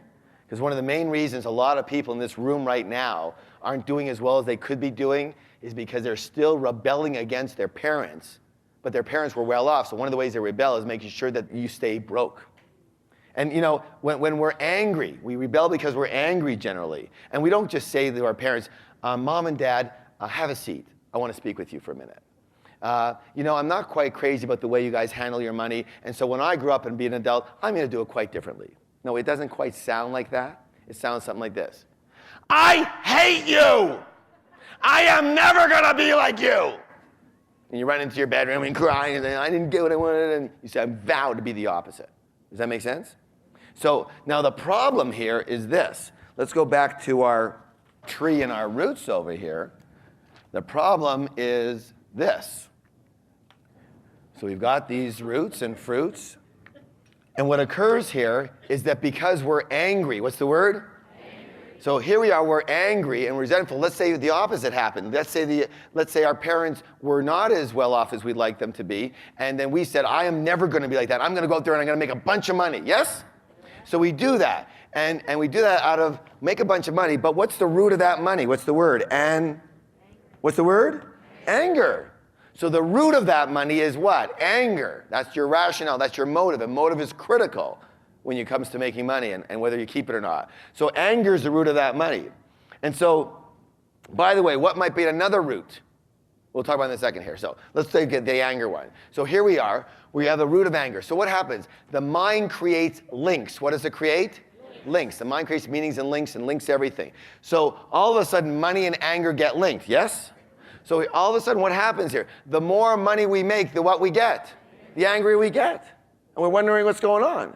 That money never makes us happy. Do you understand that? Never. Because it's linked with anger. And so we say, you know, I am tired of being angry. I'm tired of being miserable. I just want a happy and peaceful life. So we ask the same mind that created the link what to do about this problem. And the mind gives us the answer. If you want to get rid of the anger, you're going to have to get rid of the money. So we do. And we sabotage ourselves, or we spend it on subconsciously or whatever. We get rid of it subconsciously. And what happens now? Now we're broken angry. Why? Because we got rid of the wrong thing. We got rid of the fruit instead of the root right here. We will be doing a lot of work on these roots down here to make sure that when you are earning your money, you keep it. And you do it with elegance and joy. By the way, I'll say this. Here's another big one for many of you as to earn, yeah, you earn money, but the big root that it comes from is this one. What's the word? Proving. What's the word? Proving yourself. How many people can relate to what I'm saying? Proving yourself. You got to be good enough. You got to show, whether it's your parents, yourself, anybody, that you can succeed against all odds, against whatever, to prove yourself. For men, that's huge. For women also, that's huge. Depends on what was expected of you. So, the idea, however, and I'm going to say this right up front, I don't care if you have millions and millions of dollars, this is the part that you're really going to get here. If the root of your money, if the motivation for your making money and having money is either having to do with anger or proving or fear in any way, shape, or form, you can guarantee right now that money will never bring you happiness. Because the root of it is a non-supportive and black and negative root. Do you understand that? So all that can come from that is, although it looks green, it's black on the inside. Do you get it, yes or no? Yeah. And this is critical. Anybody who is based in their earnings in anger or proving anything or fear will never be happy based in money. It won't happen for you. So what's your options? Well, the option is this, that if you're going to earn money, you do it based in one of two things. The first one is joy. What's the word? Joy. Loving what you do. Loving what you do, enjoying your work. And the second one is, and here's the big one. Can anybody see what that says? Purpose, purpose. Your purpose here on earth. Serving people, helping people, solving problems for people, adding value to people's lives. If you make your money based in purpose and joy, it's a secret. Here's the secret. You will automatically be happy. Now, as you know, this course is, as you can see, a lot more than just about money. How many people think that happiness is a little important too? In fact, what the hell is the use of having money if you're not happy, right? What's good is it? So here's the thing. This is the secret of life right here. If you make your money based in purpose and joy, I guarantee you'll automatically be happy. You'll be happy with your money. Your money will make you happy. Do you want to know why? Because your money isn't the one making you happy. It's the joy and purpose that makes you happy. So you're automatically happy no matter whether you have money or not. Does that make any sense? Yes or no? So as soon as you come from that motivation, joy and purpose, you'll automatically be a happy and fulfilled person. Let alone if you make money, that's just a bonus. It's just gravy. You already won. And all that switch is internal. Say, you know what? My rationale of why I want money is based in joy and purpose versus anger, proving, and fear. I want to be honest here. I want you to be honest. How many of you prior to now, in the past at some point in time, there was a little root there that some of your money, some of your success, some of your drive and motivation for success had to do with anything with anger, proving, or fear? Yeah. I hope you recognize that's a massive reason as to why A, you're not as happy as you'd like to be, and B, you're not as successful as you'd like to be. Because the more success you get out of that, the more you want to get rid of that success. There you go, driving with the gas pedal and the brake on at the same time again. So your motivations are critical. By the way, so modeling is incredibly powerful. I will say this, depending on your age, one of the simplest reasons that you may be struggling with money or not reaching your full financial potential is that your parents went through the Depression era, and they have a scarcity mentality. Now, if you're identical to them and you have a scarcity mentality, that's a problem. If you're opposite to them, that's a problem too. Because why is that? Because when they have a scarcity mentality, a depression mentality, what happens? Either they're going to hold on to their money really tight, which is a problem, or they're going to say, what's the use? It's all going to be taken from me anyways. I might as well have a good time right now. And that's the same problem on the other side. Neither of them balances or manages money. Does that make sense? How many people can relate what I'm talking about here? Yeah. That is huge for people. I want you to remember something. Those are, for many of you, your parents' glasses. You don't have to wear them now. Also, for those of you who actually went through that era, that was then, this is now. You don't have to wear the sunglasses. It's not sunny outside for this. Understand? It's normal outside now. You can take that off. We're not going through a depression era right now. God forbid, what if we do again? You trust yourself. You'll handle that when it happens and if it happens. Let's not create stories about later. Let's live in the present. Does that make any sense? You know, this is so critical. You know, you have to be living from your own heart. It's imperative. We just talked about this, and I got a letter in the middle of the seminar on Sunday from a woman in Seattle. And she was saying, listen to this, that when she was growing up, her mother was quite a well-known fashion designer, but was always struggling with money. You know, it was kind of one of those up and down type of things. A lot, little. And since she didn't manage it well, she was always an up and down type of person, and her moves went with it. And so she vowed she'd never be like her mother. And so she said, I'm not going to be like that, except the one gene that she says she inherited is this incredible talent for fashion design. And so she was saying that before she came to the seminar, she'd been wallowing in struggle for 12 years in the fashion design business, even though she's known to be one of the best in the whole country about it. And that's in the United States. So she said, 3 months ago, she buckled down and she said, that's it. I am tired of being a loser. I'm going to be successful. I am going to make sure that I am the best fashion designer in the world. And she enrolled into the Fashion Design Institute in New York, which is very expensive and a very high profile institute, yes? And to hone her skills even more. And she did that, and here was the interesting thing. She wrote me a letter. She just did that 3 months ago. She just finished declaring I'm going to do that. Writes me a letter and she was saying to me in the letter, and I met her after and she was crying, that when she saw this, she saw her whole life flash before her eyes. And what she realized is that she was going to be the world's greatest fashion designer to what? Prove something to her mother. You understand? And the fact was that after these 12 years in the fashion design business, she doesn't really even like designing fashion. And that's not her heart's desire. And she's always had this something else thought, but she would never even bring herself to look at it because, oh my God, I can't not be a fashion designer. I'm talented in it. I have to show my, unconscious. And so on Monday morning, she wrote another email. On Monday morning, she called up the Fashion Institute, and even though she lost $500, she canceled her whole year for next year. And guess what she's doing now? She's going after her new life's passion, and she's totally dropped fashion design. This is after 12 years and declaring that I'm going to be the best in the world because she realized it would never bring her happiness. Do you understand, yes or no? This next area is critical. It's called specific incidents. Specific what? I'll tell you a little story about one of our students who came to the course. He came to the course because he was consistently broke. And its predominant belief was, listen closely, I'm incompetent with money. I can never seem to hold on to it. I always lose it somehow. All right. In this next section that we're going to do, what he recognized was this incident.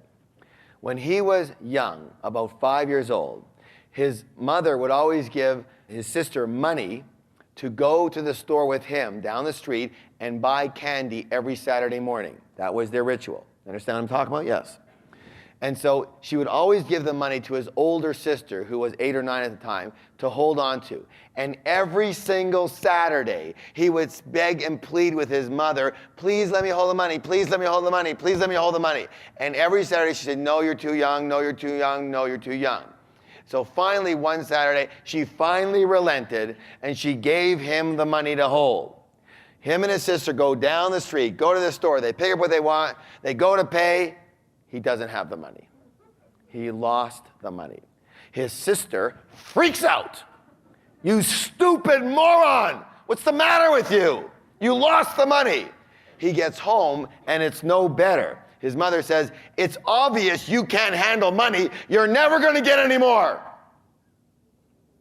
Do you think this had an effect on him? Totally. He runs his life based on this single incident. Now, you might think that's quite simplistic. For a single little incident like this to change a person's life dramatically and drastically, that's all it takes, my friends. One single incident, one root stuck right up there in the middle, and it just blackens and kills everything else. Do you understand what I'm saying? One incident will do it and it'll run you for your whole life unless you recognize it and wipe it out. Another quick example. We had another woman. She was a nurse. She came to this program. Her problem, again, is that she spends everything she's got. And when she did this next section here, she remembered that in her incident, her and her sister and father and mother were at a Chinese food restaurant on a Sunday night. And her parents had this big argument about what? Which they always had. But this time, her father was really, really upset. And he stood up and he banged on the table and he started getting blue, then he started turning purple, then he fell down with a heart attack. She knew CPR because she was on the swim team, and she started administering CPR. He died in her arms. And the argument was about what? So she linked money with what? Death or pain. Money and what? Pain. So in order now to get rid of her pain, she has to get rid of her what? Money. Simple as that. Now, by the way, why do you think she was a nurse? Still trying to save Daddy. She did this program, she did this section here, and she realized what had happened. She also realized that why she was a nurse. So now she's not a nurse anymore, even though she liked being a nurse. But remember, the root of it, the motivation was a negative, non-supportive motivation. Guess what she does now? She's a financial planner. And she works one-on-one with the type of information that we administer to people here and brings them to our type of programs and back-ends our programs. So very, very, very specific incidents make a huge difference in your life. So relax again. You can put down your notes. Close your eyes and take a nice deep breath. Nice deep breath.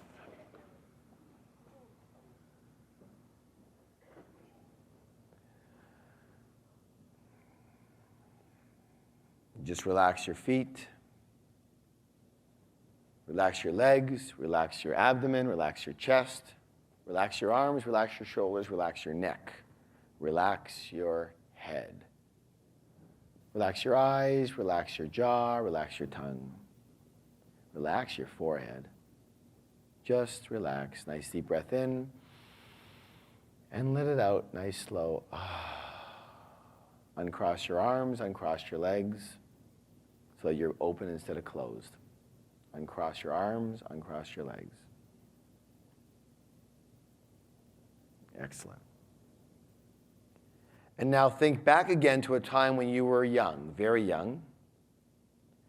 And remember the earliest time when you may have been involved in a specific emotional incident about money. Or maybe it was an ongoing series of emotional incidents. It may not have been a big deal to anyone else, but it certainly mattered to you. Maybe you were upset. Maybe you were hurt. Maybe somehow money caused you or someone you loved pain. Maybe you were angry. Maybe you really wanted something and you couldn't get it. Maybe you lost your money. Maybe it was taken from you. Maybe you lost or didn't see much of someone you loved because of money. What was the incident or series of incidents? Who was involved? What happened? And what was the final outcome? Think about it now. What kind of conclusions about money did you come to as a result of that particular incident? Did it bring up any fears or worries? Any feelings of guilt or embarrassment or shame? Any feelings of anger or resentment? Any thoughts about your worthiness or unworthiness? Did this incident lead you to an opinion as to how money should be handled or not handled? When I count to 3, I want you to open your eyes, pick up your notebooks, and start to write. Write a description of this incident involving money. Write down the conclusions you came to as a result of this incident, and write down how these conclusions may be affecting your life so far. Go back as far as you can go back to the first one you can remember. Even if it's recent, then just do that one. But do the best you can.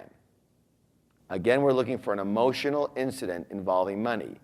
Usually a time that you were angry or resentful or guilty or something. Or you just didn't get what you wanted. You wanted something, you couldn't get it because of it. Go as early as you can. Describe this incident and the conclusions you came to as a result of it and how these conclusions might be affecting your life right now. 1, 2, and 3. Don't get stuck in your head here. Pick up your notebook, pick up your pen, and just begin to write. If you're not sure what to write, just write about an incident involving money. That's it. If it's recent, so be it. But just choose one and just start writing about it. All right. This time A is going to start. And I want you to share with your partner what you wrote down. I also want you to anchor this. What are you going to do? Anchor. Take your left hand, put your thumb and your finger together as you are sharing. Right? Now, you're going to write down, you're going to share the information you wrote, and also how does this play out in my life today? What's the effect of this incident? Take 2 minutes each. A begins. Go.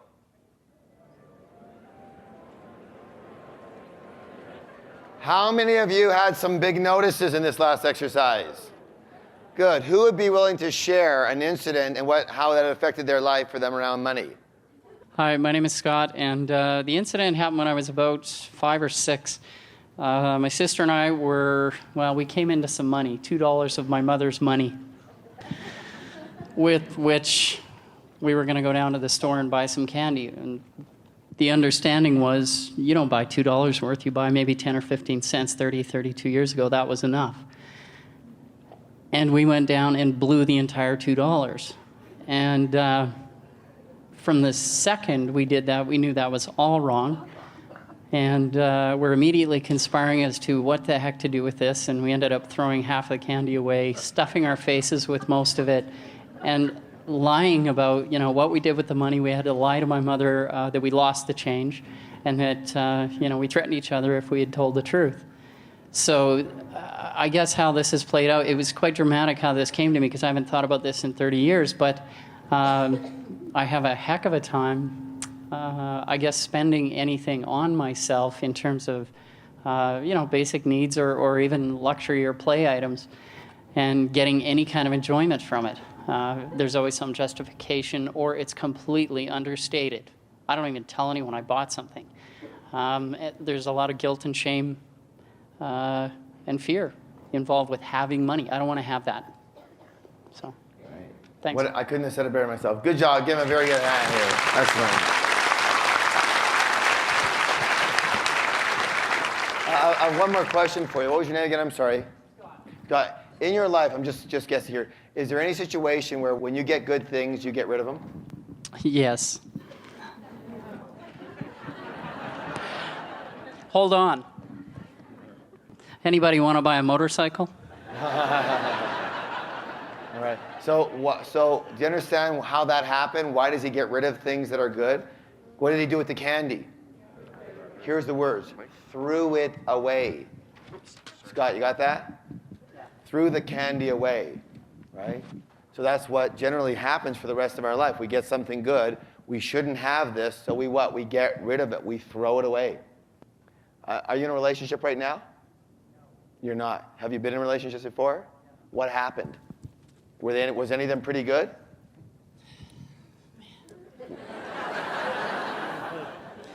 Yes. Did you get rid of them? This last one, yes.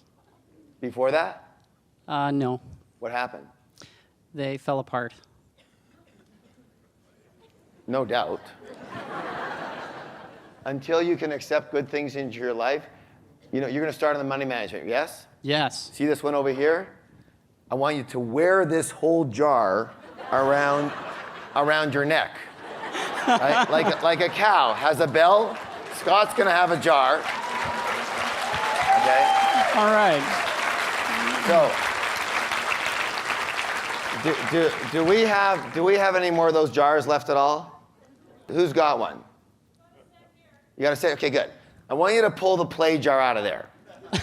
We're going to loan Scott this jar. And I want you to tie a string around it. And for the rest of the seminar, Scott, what I'm going to ask you to do, if you're willing to play, is tie it around your neck and walk around. Now, if anybody would like to contribute, you're welcome to do that. Thanks. I was going to get to that. Yeah. But here's what I want. I want to make sure that, Scott, that you keep us informed as to what you did with this jar, okay? This is your jar of your life now. Keep it, enjoy it, and really practice this. Got it? Does that make sense? Yes, thank you. Very good. Give him a big round of applause. That was excellent.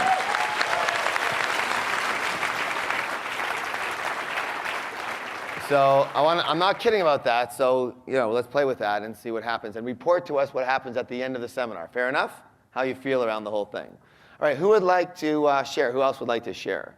Hi, my name is Mel. This incident has been driving my life unconsciously. When I was about 10, I had $5 in my bank book. And I decided that I was going to treat myself.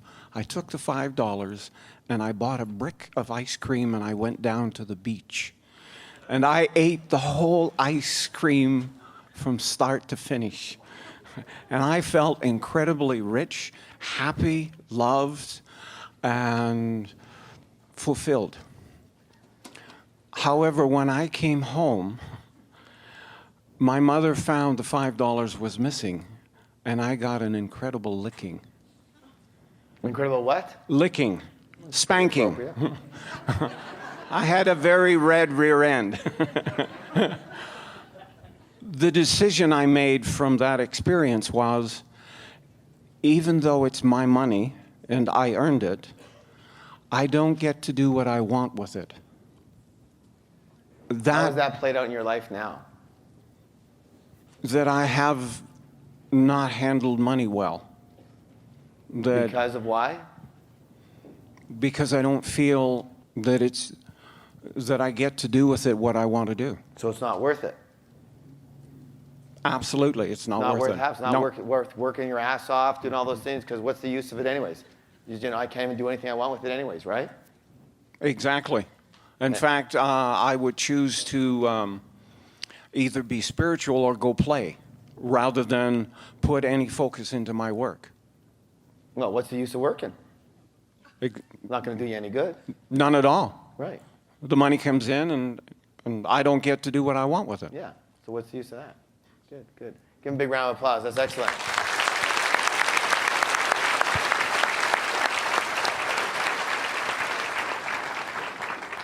I have one question for you. Is that true now, however, that you can't do what you want with your money from a present-day standpoint as an adult? I'm very happy to report I took this course 2 years ago after just getting off of income assistance for 5 years. And since then, I have been very happily employed by a company that helps people on income assistance get reemployed. I'm now in a very wonderful relationship. When I hadn't dated in 10 years, I handle money quite well. And I anticipate that within a very short period of time, I will be financially free. Good job. Give him a hand. Excellent.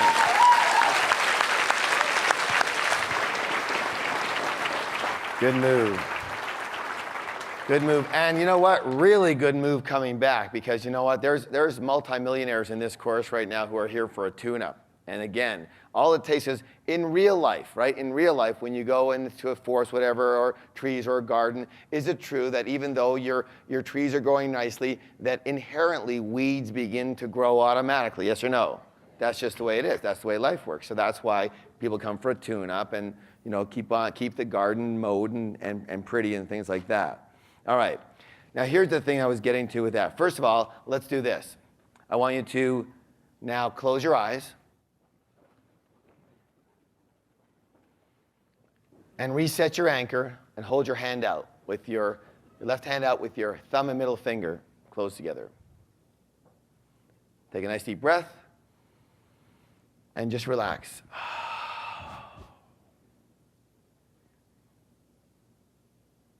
And you now have a choice.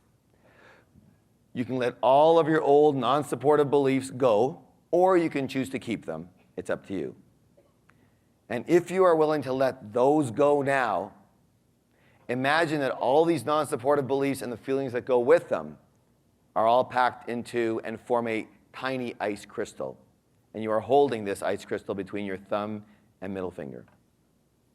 And again, imagine that you are now standing in front of a stove, and on top of this stove is a red hot burner.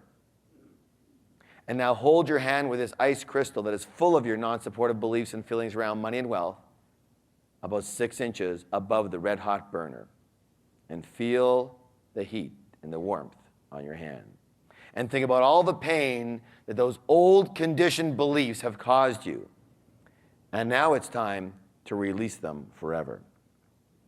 And when you are ready, and if you are ready, then simply drop the ice crystal and watch it melt and totally disappear. And notice there's nothing left of your non-supportive beliefs around money and wealth. They're gone. And now take a nice deep breath and smile, for you are ready for something new. Open your eyes, give somebody a high five and say, you have a millionaire mind.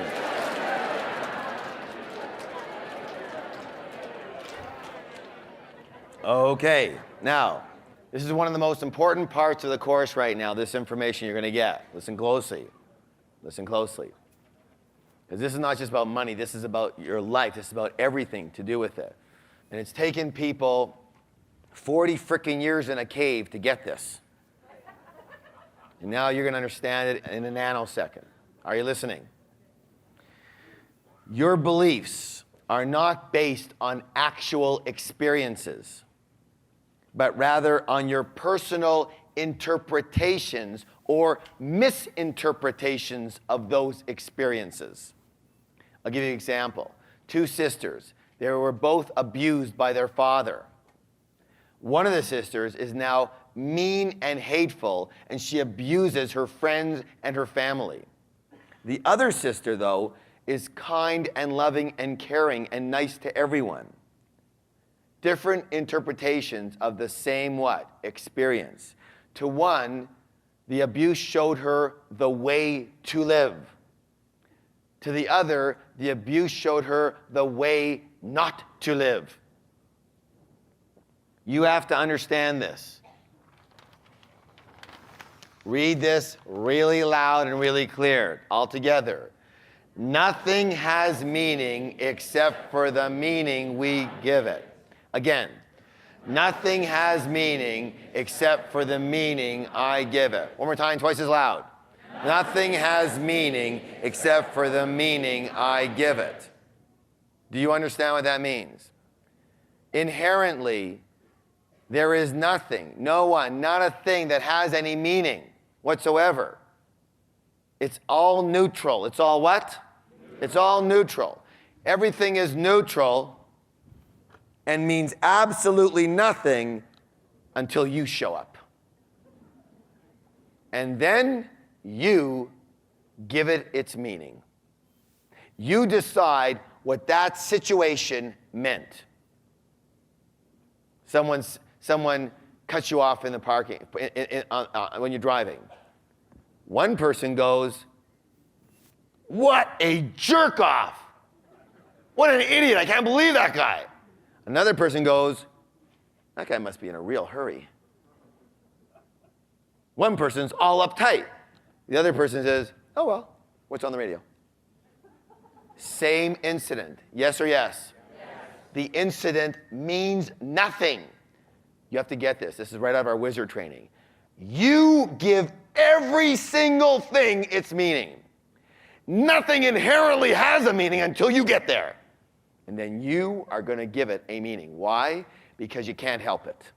Why? Because the mind is a meaning-creating machine. It's what it does and what it does best. And the reason it does that and gives things meaning is to determine whether or not it should go into the "it's okay" file or it's in the "this could hurt me" file. Because what is it? It's a protective mechanism. What is it? So it's always searching for what could possibly hurt you. So that's why it's constantly looking at everything and giving it meanings. Good, bad, neutral. But let me say this. The good and bad are made up. Who makes them up? You make them up. Based on what? Your old what? Beliefs and filters. Based on the files that are already in there. That's how you make up each meaning as they come along. So things come along and you make up a meaning to it based on what? Old files. And then we think that the meaning that we made is truth. That's the way it is. This means that. Now, here's you have a choice. See, once a belief is in place, you will spend the rest of your life proving it. Why? Because your mind's favorite pastime is this: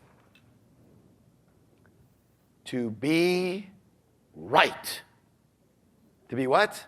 Right. To be right. That's your mind's favorite thing in the whole world. Why? Have you ever heard of anybody trying to prove themselves wrong? Anybody? No. Everyone tries to prove themselves right. So it's about being right. Why is that, by the way? Why do you have to? Because if you aren't right, then your mind says you're out of control and you could be hurt. Yes? Right. So you got to be right. So here's your choice in your life now. You have a choice now. You can be right and hold on to your old ways of thinking and your old meanings, or you can be what? One of the two. Very seldom both. You can be right and hold on to your old ways, or you can be rich